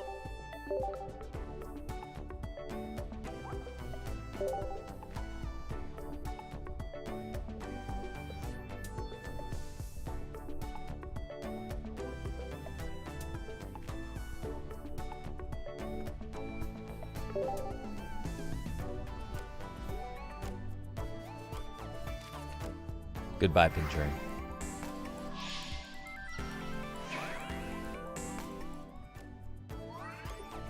I have a competitive deck. Let's freaking go.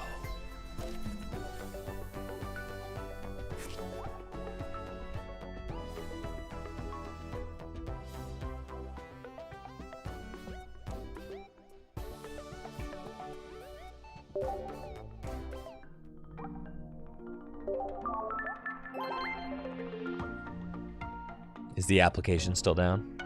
Well, I feel like I owe it to at least get 1 game in with the deck. We've come this far.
Couple of rare candies. We need to add some more cards. Still playing Oak, the goat. Nope, it's not Oak. What is it? Is it research?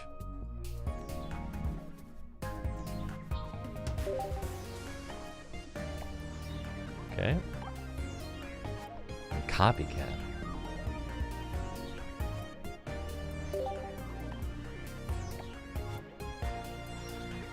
Pokeballs.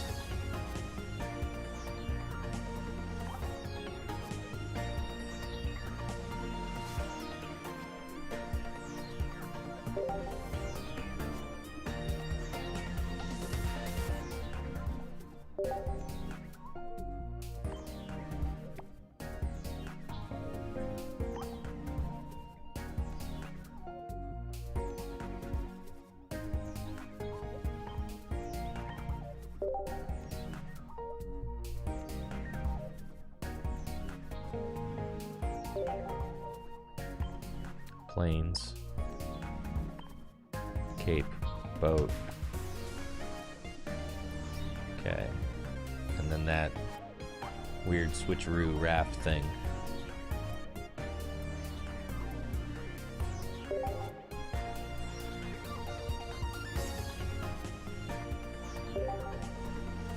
What was it called? Inflatable boat. That's it. It's right there.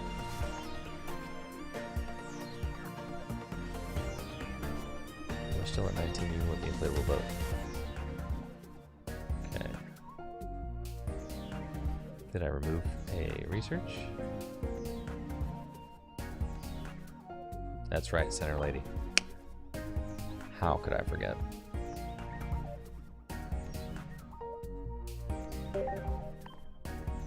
Done.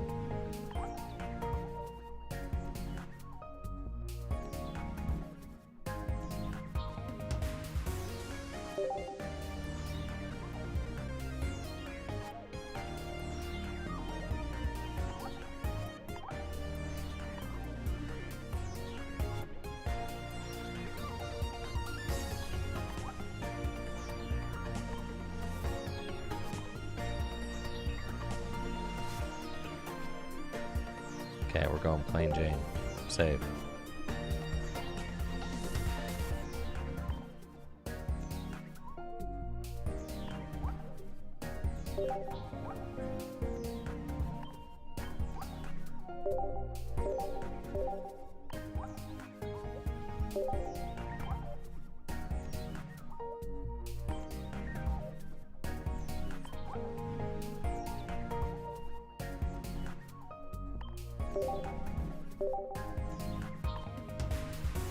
Beginner. Competitive.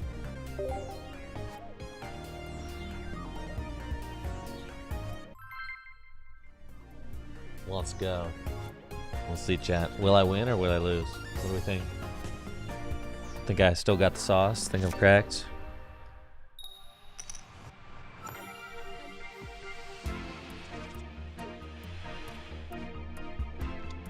Yeah, I'll open Friggy. We got Copycat. We got Research. Solosis. Look at him. Dang, and you can... Freaking supporter going first? That's crazy. Oh my gosh, I'm too cracked, dude.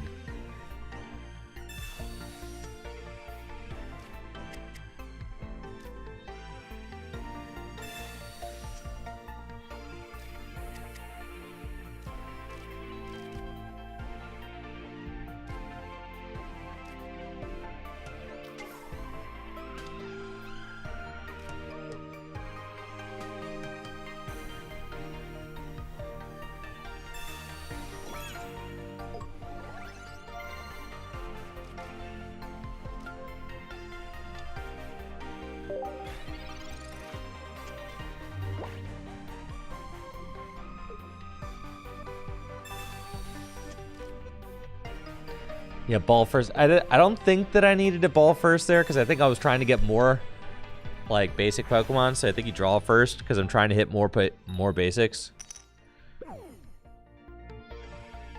Because Suicune does more damage for the amount of basics you have, right? So you're trying to like get that going first. Masagoza, does that do what I think it does? Does it get Pokemon?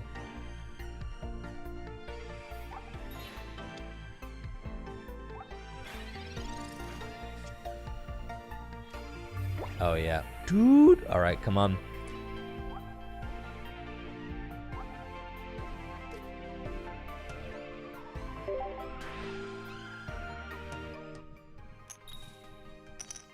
Frick!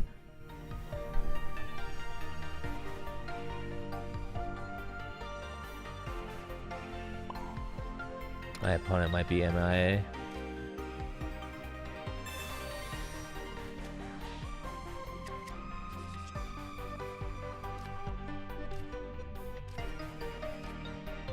Well, this hand is not nearly as good.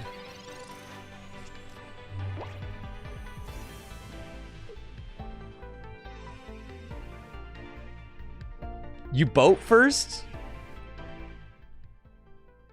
I guess there's a one of boat that's unsearchable, so yeah, you're supposed to boat first, huh? Suicune draws a card? I didn't know that. Oh, it's a tool? See, sorry guys. It's my first time. It's my first time. All right, I forgot it's a tool. We're chilling. Everything's fine. It's Floatstone. I see that now.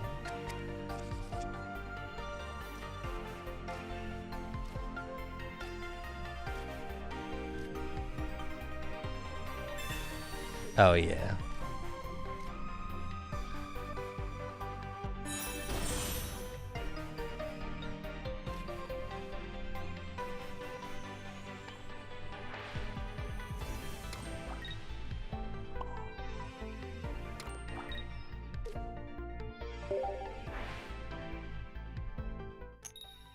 That's a heads.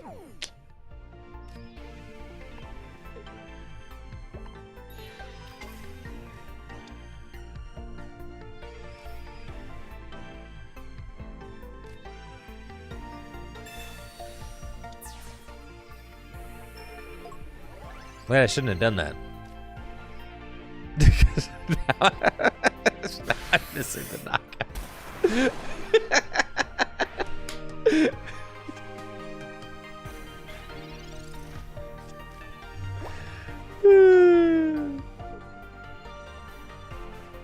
Alright, well, you know, I'm a little rusty on the Pokemon TCG Pocket thing, so...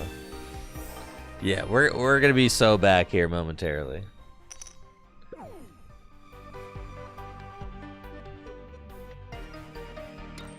Yeah, this deck seems kind of cracked, though.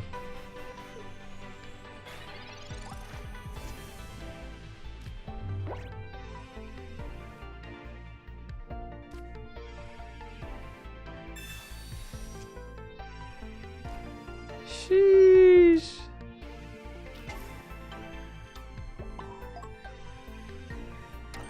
Oh yeah, this deck is crazy.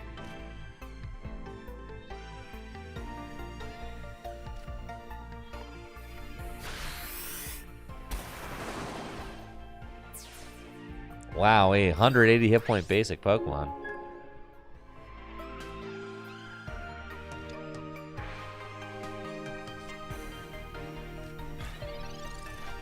Listen, I didn't know what any of the cards in the deck really did, alright? I got it now. Do you think I read them? Foolish of you to think that I read any of these cards before I started playing. I just queued up the game and said, like, I'll just click the glowing things, right?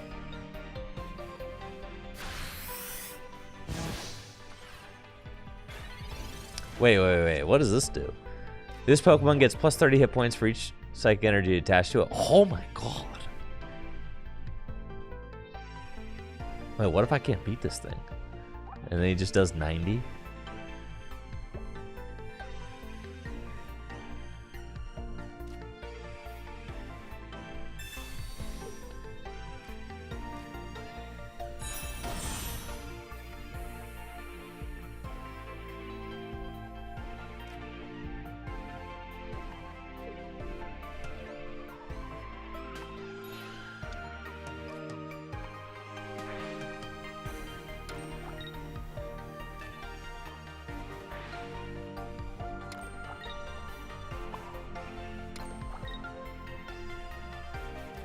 Broken deck, dude. Start smacking him with the Buster Tail.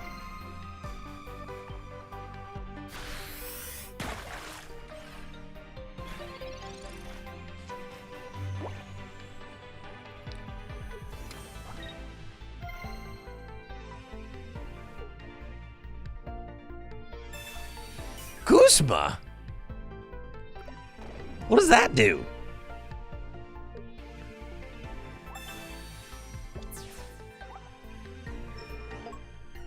Ah, I see, okay. What do you do? Urchika, okay, sure. Alright, now I win with Chen Pao, right?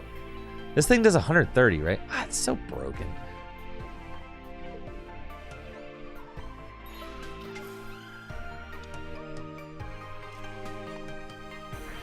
Ice, baby. Perfectly balanced. That's what I'm saying. Flawless execution there, dude.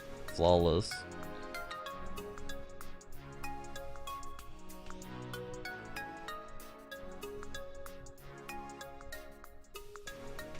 Yo, I got the 16 out of 53. That's more than last time. All right, folks. Thank you so much for helping me through my Pokemon TCG Pocket adventures. I now have a meta deck and can play again. So that's very exciting. But we're back to our regularly scheduled program. Well, let's go. It is all zoomed in. I got it fixed right here. Thank you for the help there, Jesse.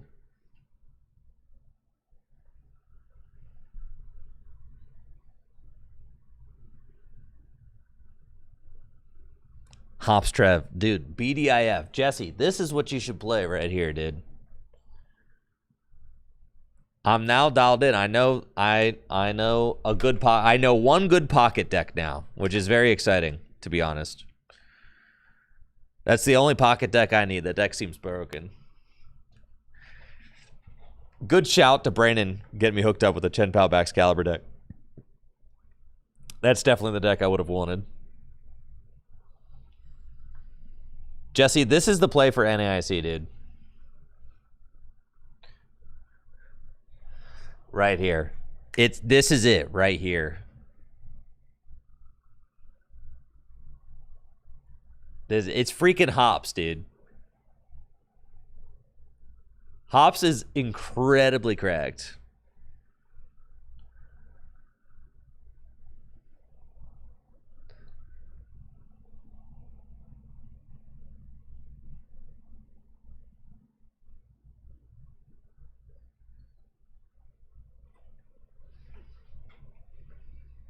I should play in the pocket side event. Where? I'm not going to be at NAIC. I will be at Worlds, though. Maybe I could play in the pocket side event at Worlds. Now that would be fun.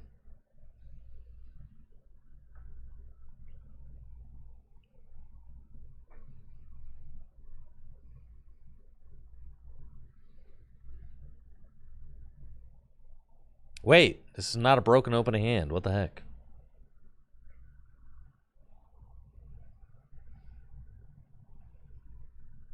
This opening hand is kind of smelly.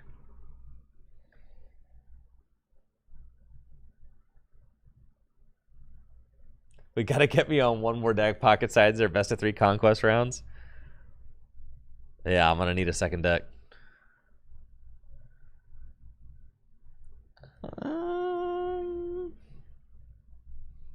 This is fine. We just...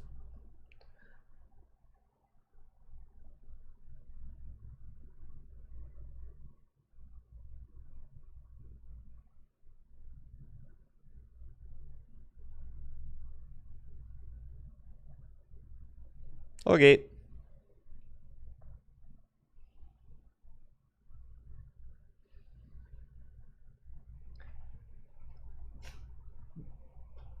Jesse, I'm saying you should play Hops Trevenant. This is the best deck. This is BDIF. Right here, dude. So broken.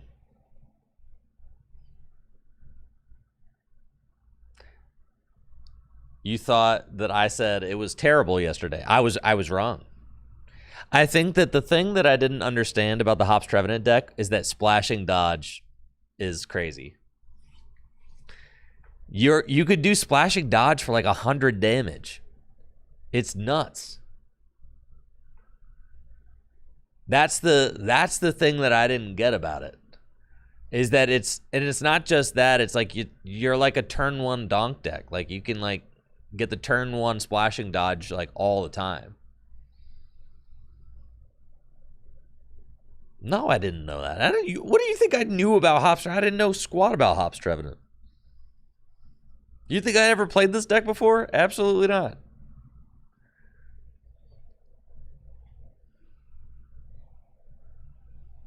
Plus, Hansel is so hot right now.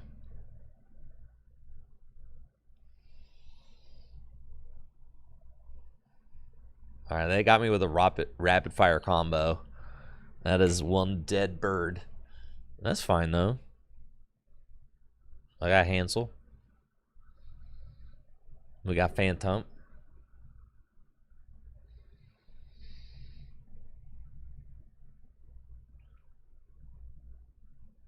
And now I top deck the Lilies. Of course I do.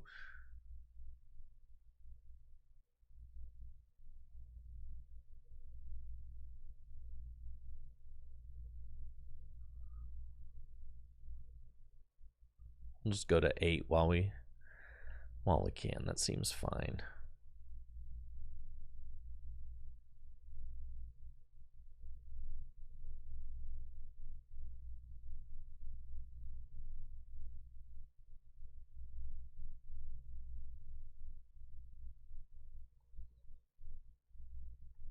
$220 damage.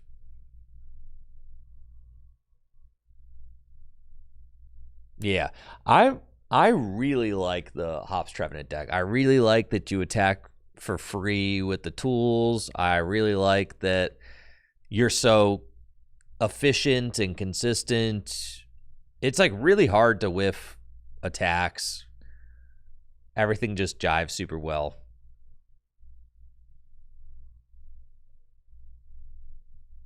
And you can hit 220 with the Hops Trevenant, right? So I like that. With the Snorlax Stadium and the band, you're hitting 220, which clears all like the random 2 prize Pokemon.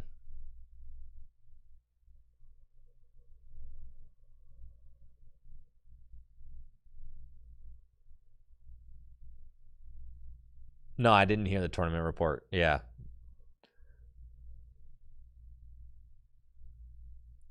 Yeah, the deck is pretty good. Obviously, he had Ruffian in his deck. He had freaking Ruffian, dude. This is insane. All right, now here is like one of the major problems with the deck, right? Is that you don't want hit KO anything, like Kangaskhan, right? And your opponents can like try and finesse you, which is super annoying, right? But that's fine. So now they're trying to gear up for like a torrential pump play. I've got the switch in my hand. Not that that really matters.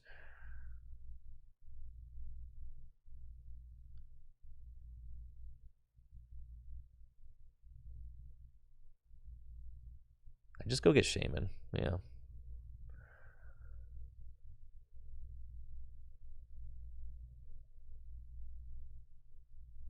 And I'll put a mist energy on it so it can't get stuck.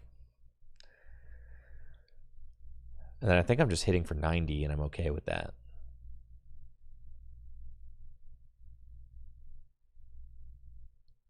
I don't think I really need anything.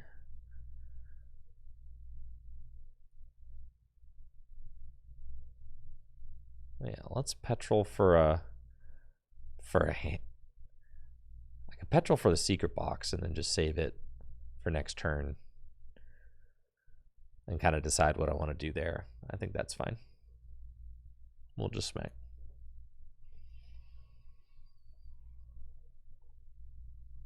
Trev, one hit KOs Pult. Yeah, of course it does. How does Haunch hold up to a disruption heavy deck? I mean, Haunch doesn't do all that great against, like Dragapult. That's like its biggest weakness.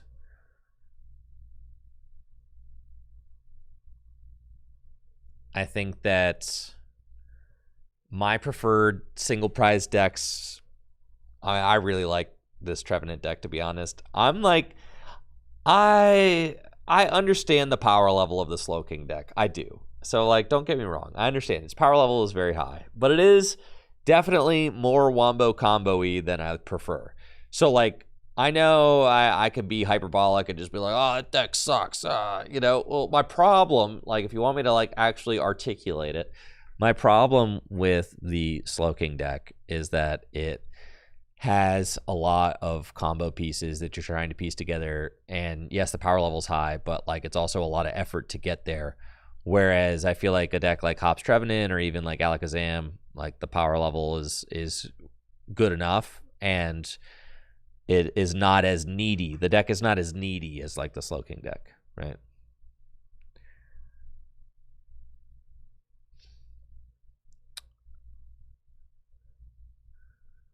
Okay. I just wanted to reset the timer. I really didn't feel like using that. Let's see. So if I boss that thing, I just need the stadium and I can take a knockout on it. But, like, I don't really need to boss. I can just swing. Probably okay. So let's just do that. Energy to Snorlax. Swing. And the math works out. I can always go knock out the Mega Kangaskhan for, if I do 210, that'll take it. So you're really mad about my Shaman. That's hysterical. Like, okay, sure, whatever. I'm just gonna leave my Trevenant here. It's fine. Trevenant's going to go. You're going to be really upset when Trevenant goes and takes this knockout on Kangaskhan and I just recover the Shaman.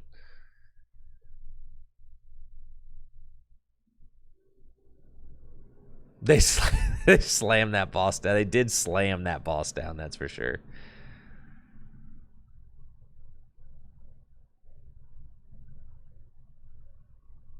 This is not a good secret boss to have to play, or a secret box to have to play here. I suppose I could boss up and just knock out. Yeah, I could just do that. Like, that's probably fine. Are they gonna water pond for 2? Probably not. I just don't want to play the secret box here. Oh, none of my Hops Pokemon were knocked out. Frickety frick, dude. Oh my god. Okay, it was a Shaman, that's right. Well, that's okay. I guess I am playing it.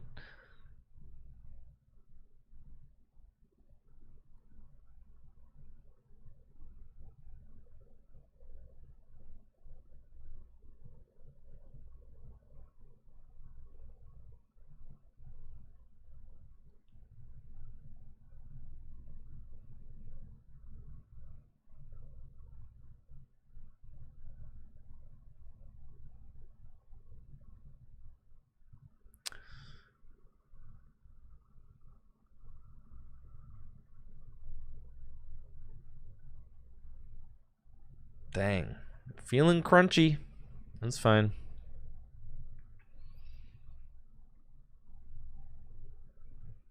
Yeah, that will get me there. And then do I feel like bringing the Shaman back? Probably not. And I'm knocking out the... Yeah, I don't think that you're going to do it to me like that, to be honest.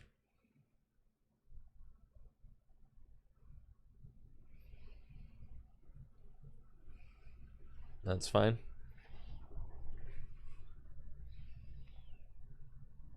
It is a lot, yeah. And they'd have to recover it, too. So, I'm saying that they don't have it. And even if they do and they take 2, like even if they take 2 this turn, I could still respond by taking 2 again on it, so I don't really care, right? I think like at this point, it's fine. I would have preferred to not boss, but I forgot that they knocked out Shaman and not a Hops Pokemon. I thought it was an easy boss so that I could save my secret boss for next turn, but...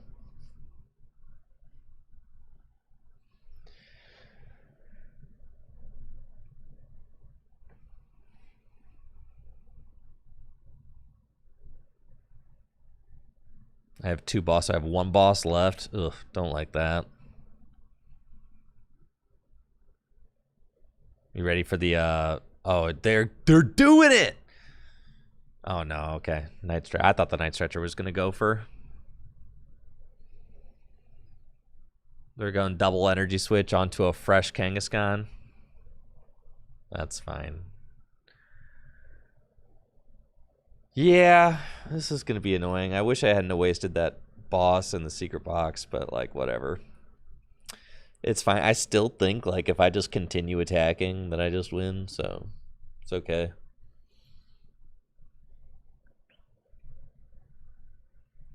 This deck plays Hassel? No, it doesn't play Hassel. It plays Hansel. He's so hot right now. Hansel.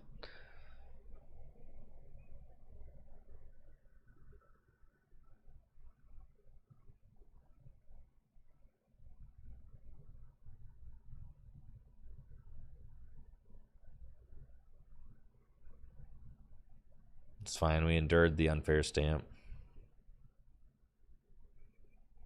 Nice Stretcher, telepathic. Choice?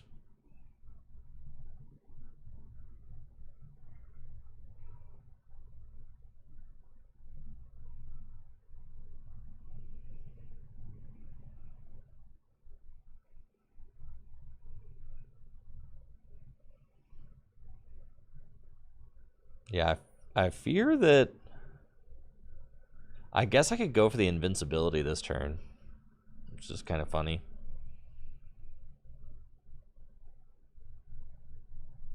To try and buy another turn while, like, maybe... No, that's too cheese. I gotta just smack this thing.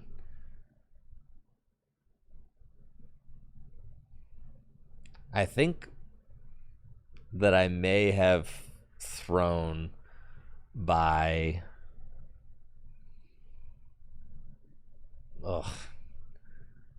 I guess if they go in with this... Unless they power up a third... If they can power up a third Kangaskhan, then I'm kind of, like, screwed. Wasting that boss's orders was definitely a misplay.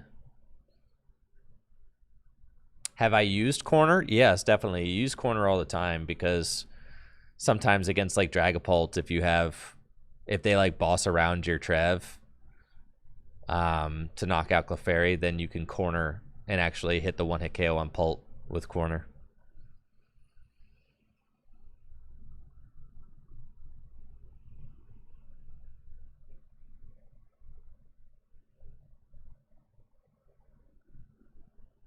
All right, so they're going in with the fresh Kang.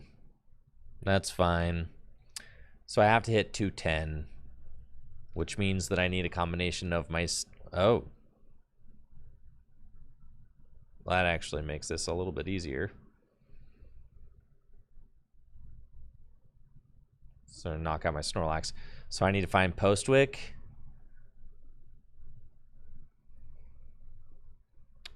And I need to find...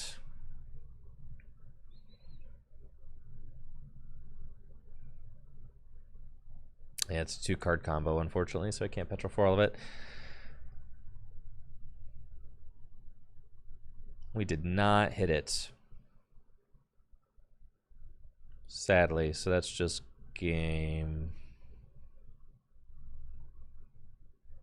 Dang. All right. Yeah, I threw there. Because I had Secret Box to one-hit KO the Kangaskhan that turn, but instead I like bossed and secret boxed in the same turn, and I didn't need to do all that. And it's because I just forgot that Trevenant did not get procced by the Shaman getting knocked out. Never give up. There's always the splashing dot. That's true. That's true, actually. You could always just go that way, right? Backs up against the wall. We're going splash and dodge, baby.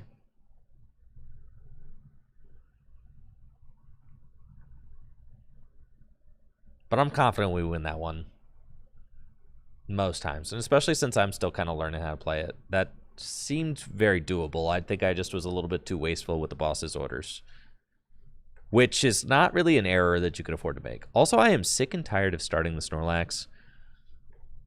So I'm like very close to cutting down to one of those.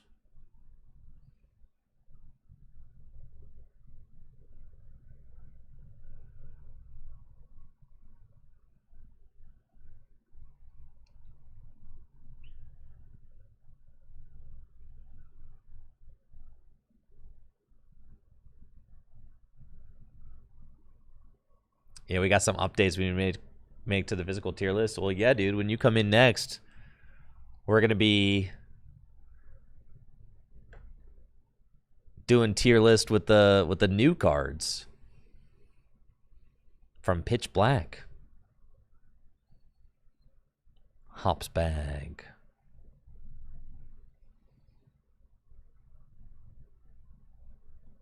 Getting the Cramorant out just feels fine.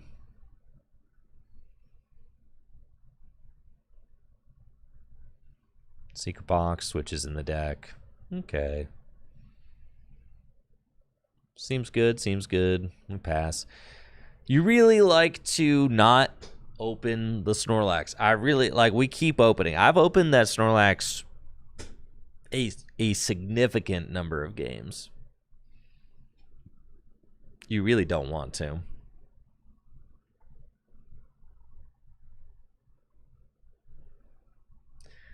Could Trev be an okay GLC deck? No, it could not, because Hops Trevenant only does more damage if one of your Hops Pokemon were knocked out, not any Pokemon.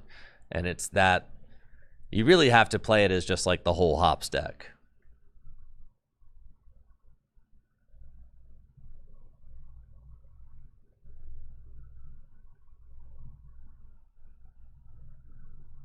All right, we're going to avenge my last L to the Kangaskhan deck by absolutely destroying this one.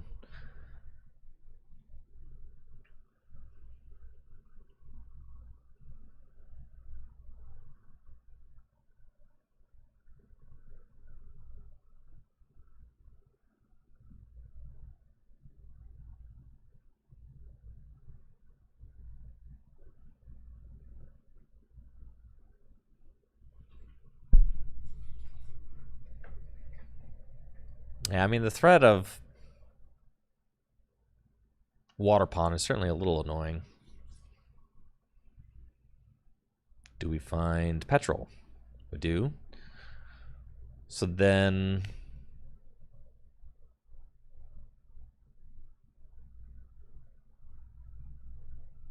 yeah, we'll grab Petrol.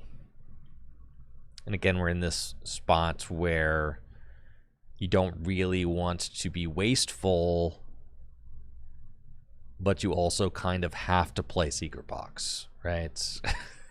So, which kind of sucks. It's fine.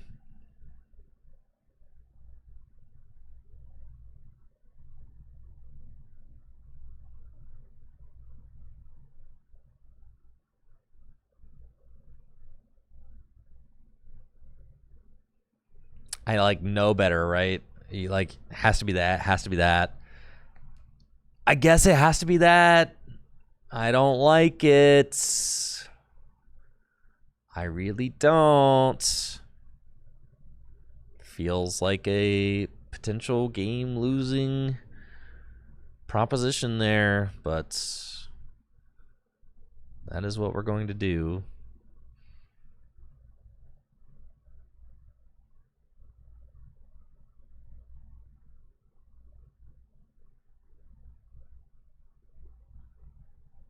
Want to go invincible?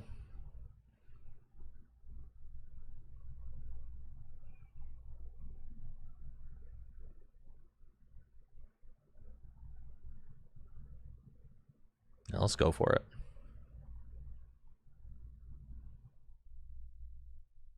So nuts.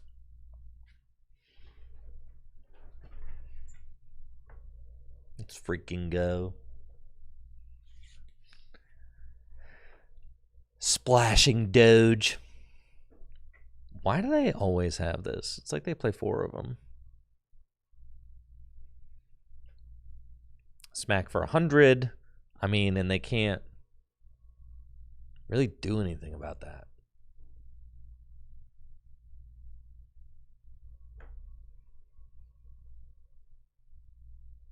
I suppose this should have been just Lily and not Hansel, right? Yeah. For some reason, I'm like, oh yeah, like Hansel, it's like such a good supporter. I love that. But like Lily's just better there.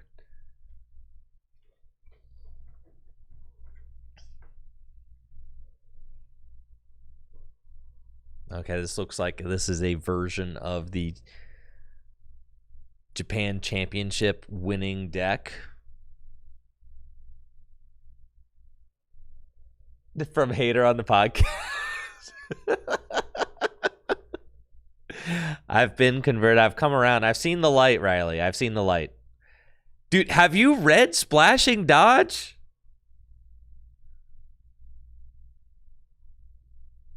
Have you read it? Yeah, all effects of attacks are also prevented. They have no idea. They did not expect that. They did not see that coming for sure.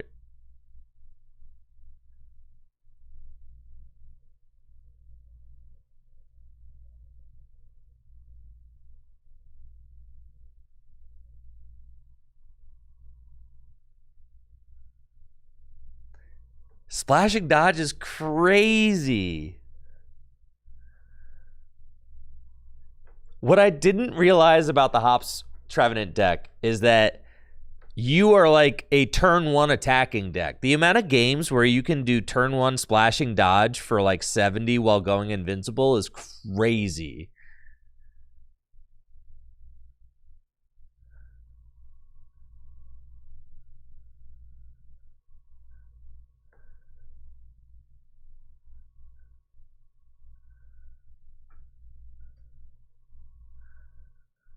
Yeah, the Phantom is definitely the best part of the deck. But I didn't appreciate that, right? I didn't appreciate the fact that, like, you're going 100 damage while being invincible half the time, right? I didn't really appreciate that. But now I do appreciate that. So.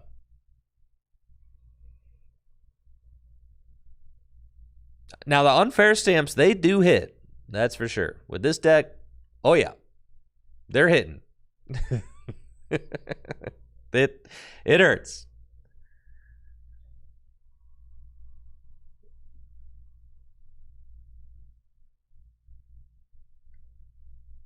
That's crazy.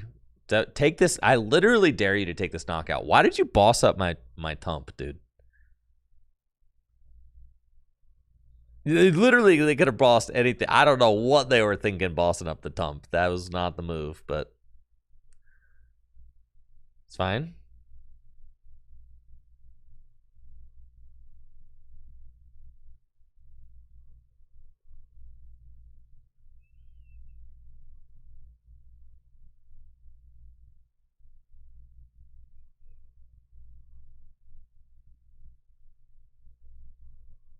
Nothing.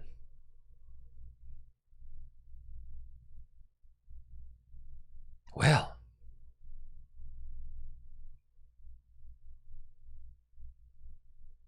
don't mind if I do. A little Splashing Dodge. Invincible yet again.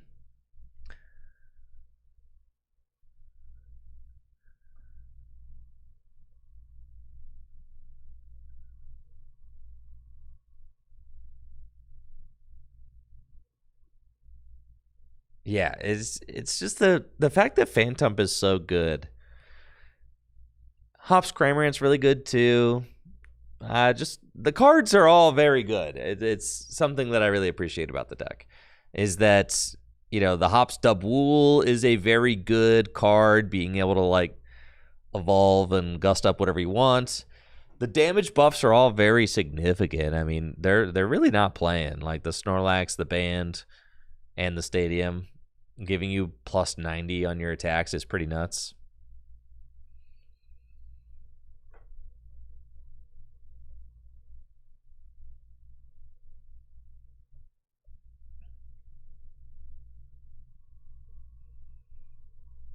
Sheesh. No, I don't think that my opponent is actually there on the other side of the table, as, you know, as it happens. But we're still out there getting it with Phantom. Which is sweet.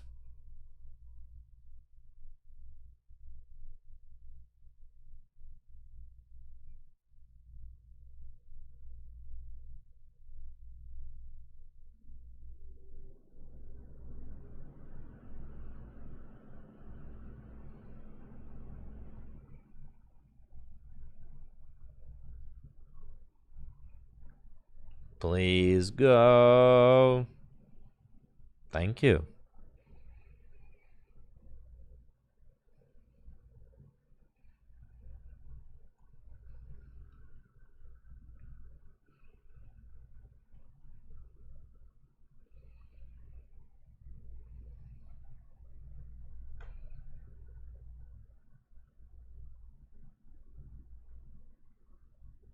All right, what do we got?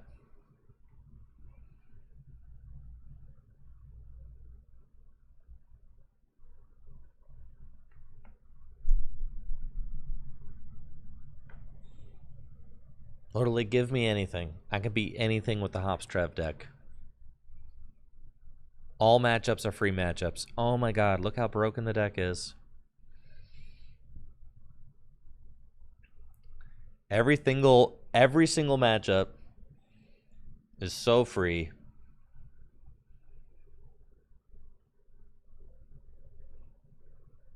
You literally splashing dodge Badoos like nobody's business.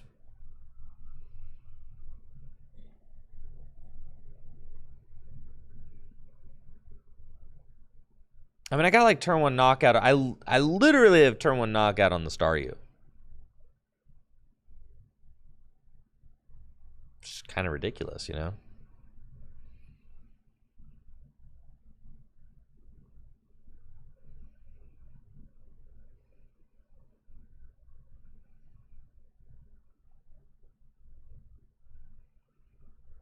At a certain point, you don't need that. I can afford to get rid of other things.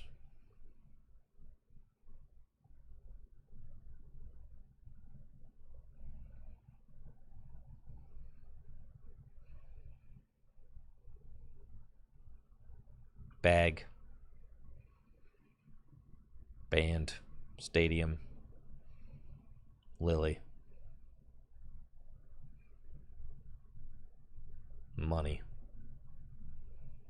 Okay.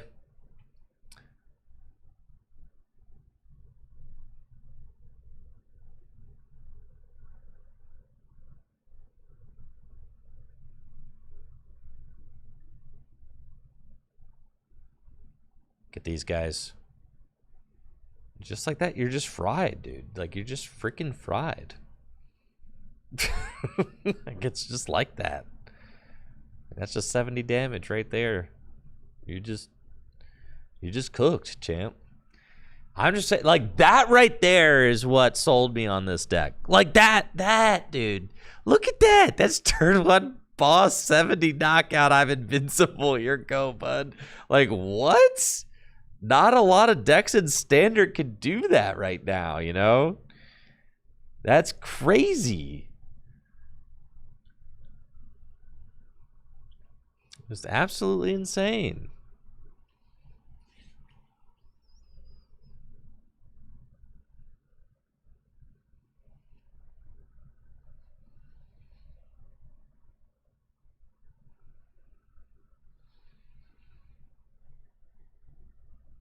So then we go Lily's next turn. Would like to find Shaman, obviously. like somewhat need to look out. And there's Shaman right there. Just that easy.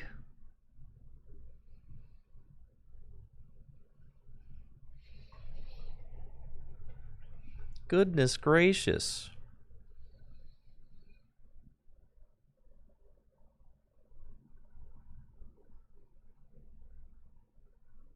Don't think there's really anything that they can do to mess with me.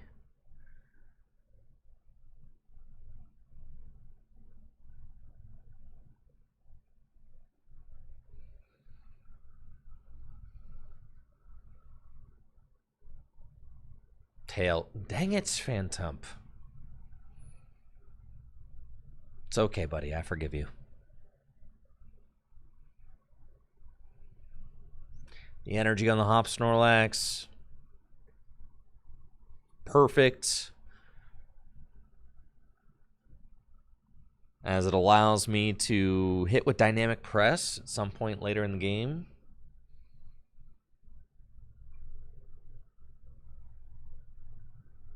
And here is Mega Starmie. Risky Ruins. Evil Tall. Do gotta watch out for Evil Tall.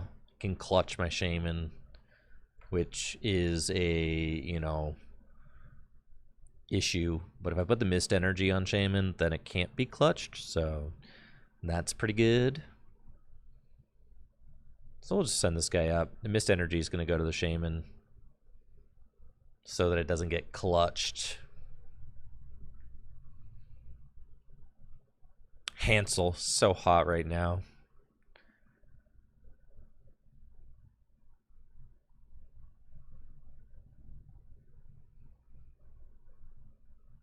Gosh, and Mega Starmie doesn't even knock out Trevenant. That's crazy.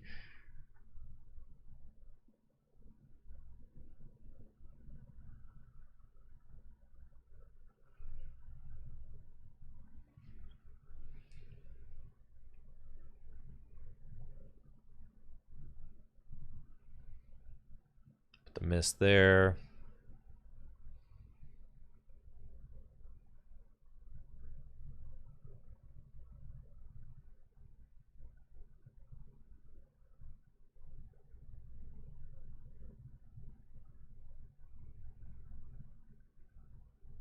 That seems good. 220.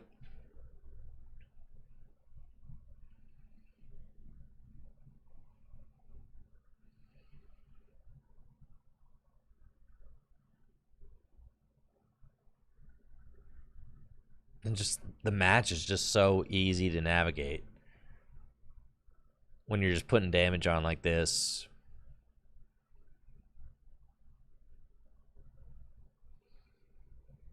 I mean, if you want me to, if you hit this thing for not a knockout, I will knock myself out. I will knock myself out, bro. Well, I guess I've got the switch. But, oh, it knocks out between turns. That's crazy. Okay, I see what you did there. I see what you did there. Okay, that was pretty crafty. But what you did not consider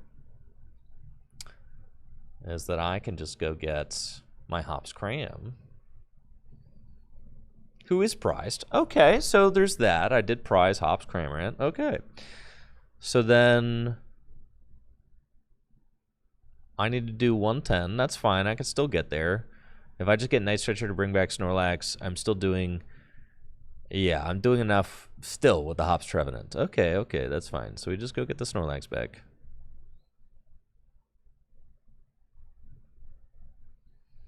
I guess I'll go get my other Snorlax out of the deck, because thinning, it do be winning.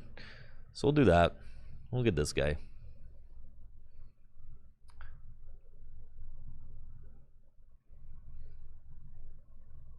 That's cool. We're doing 120. 120 is enough.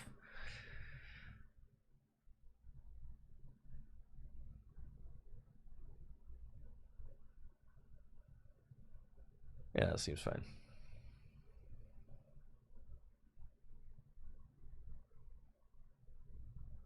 And we'll take our 3.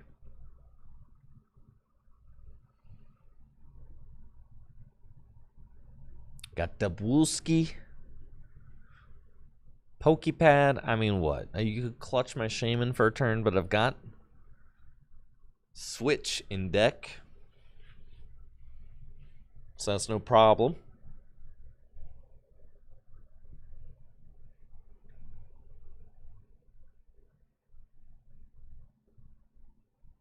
Crispin can get an extra energy so you can do monkey stuff.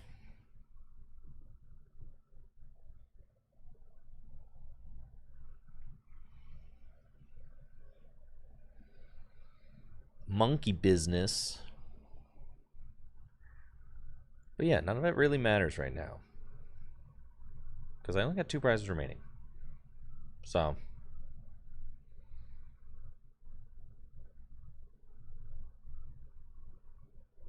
Pretty good to go. And there is the boss. And that ends the game. GG's. Well, let's go. Broken Trevenant. Beautiful. It's just so beautiful, chat. All right, folks, that's going to do it for me today for the stream. Thank you all so much for hanging out. We got to play some Hops Trevenants, got to play some Pokemon Pockets. Fun times all around. I'll be back with Gym Leader Challenge League nights tomorrow night. Might also log in a little bit earlier tomorrow to play some TCG Live before Gym Leader Challenge League nights.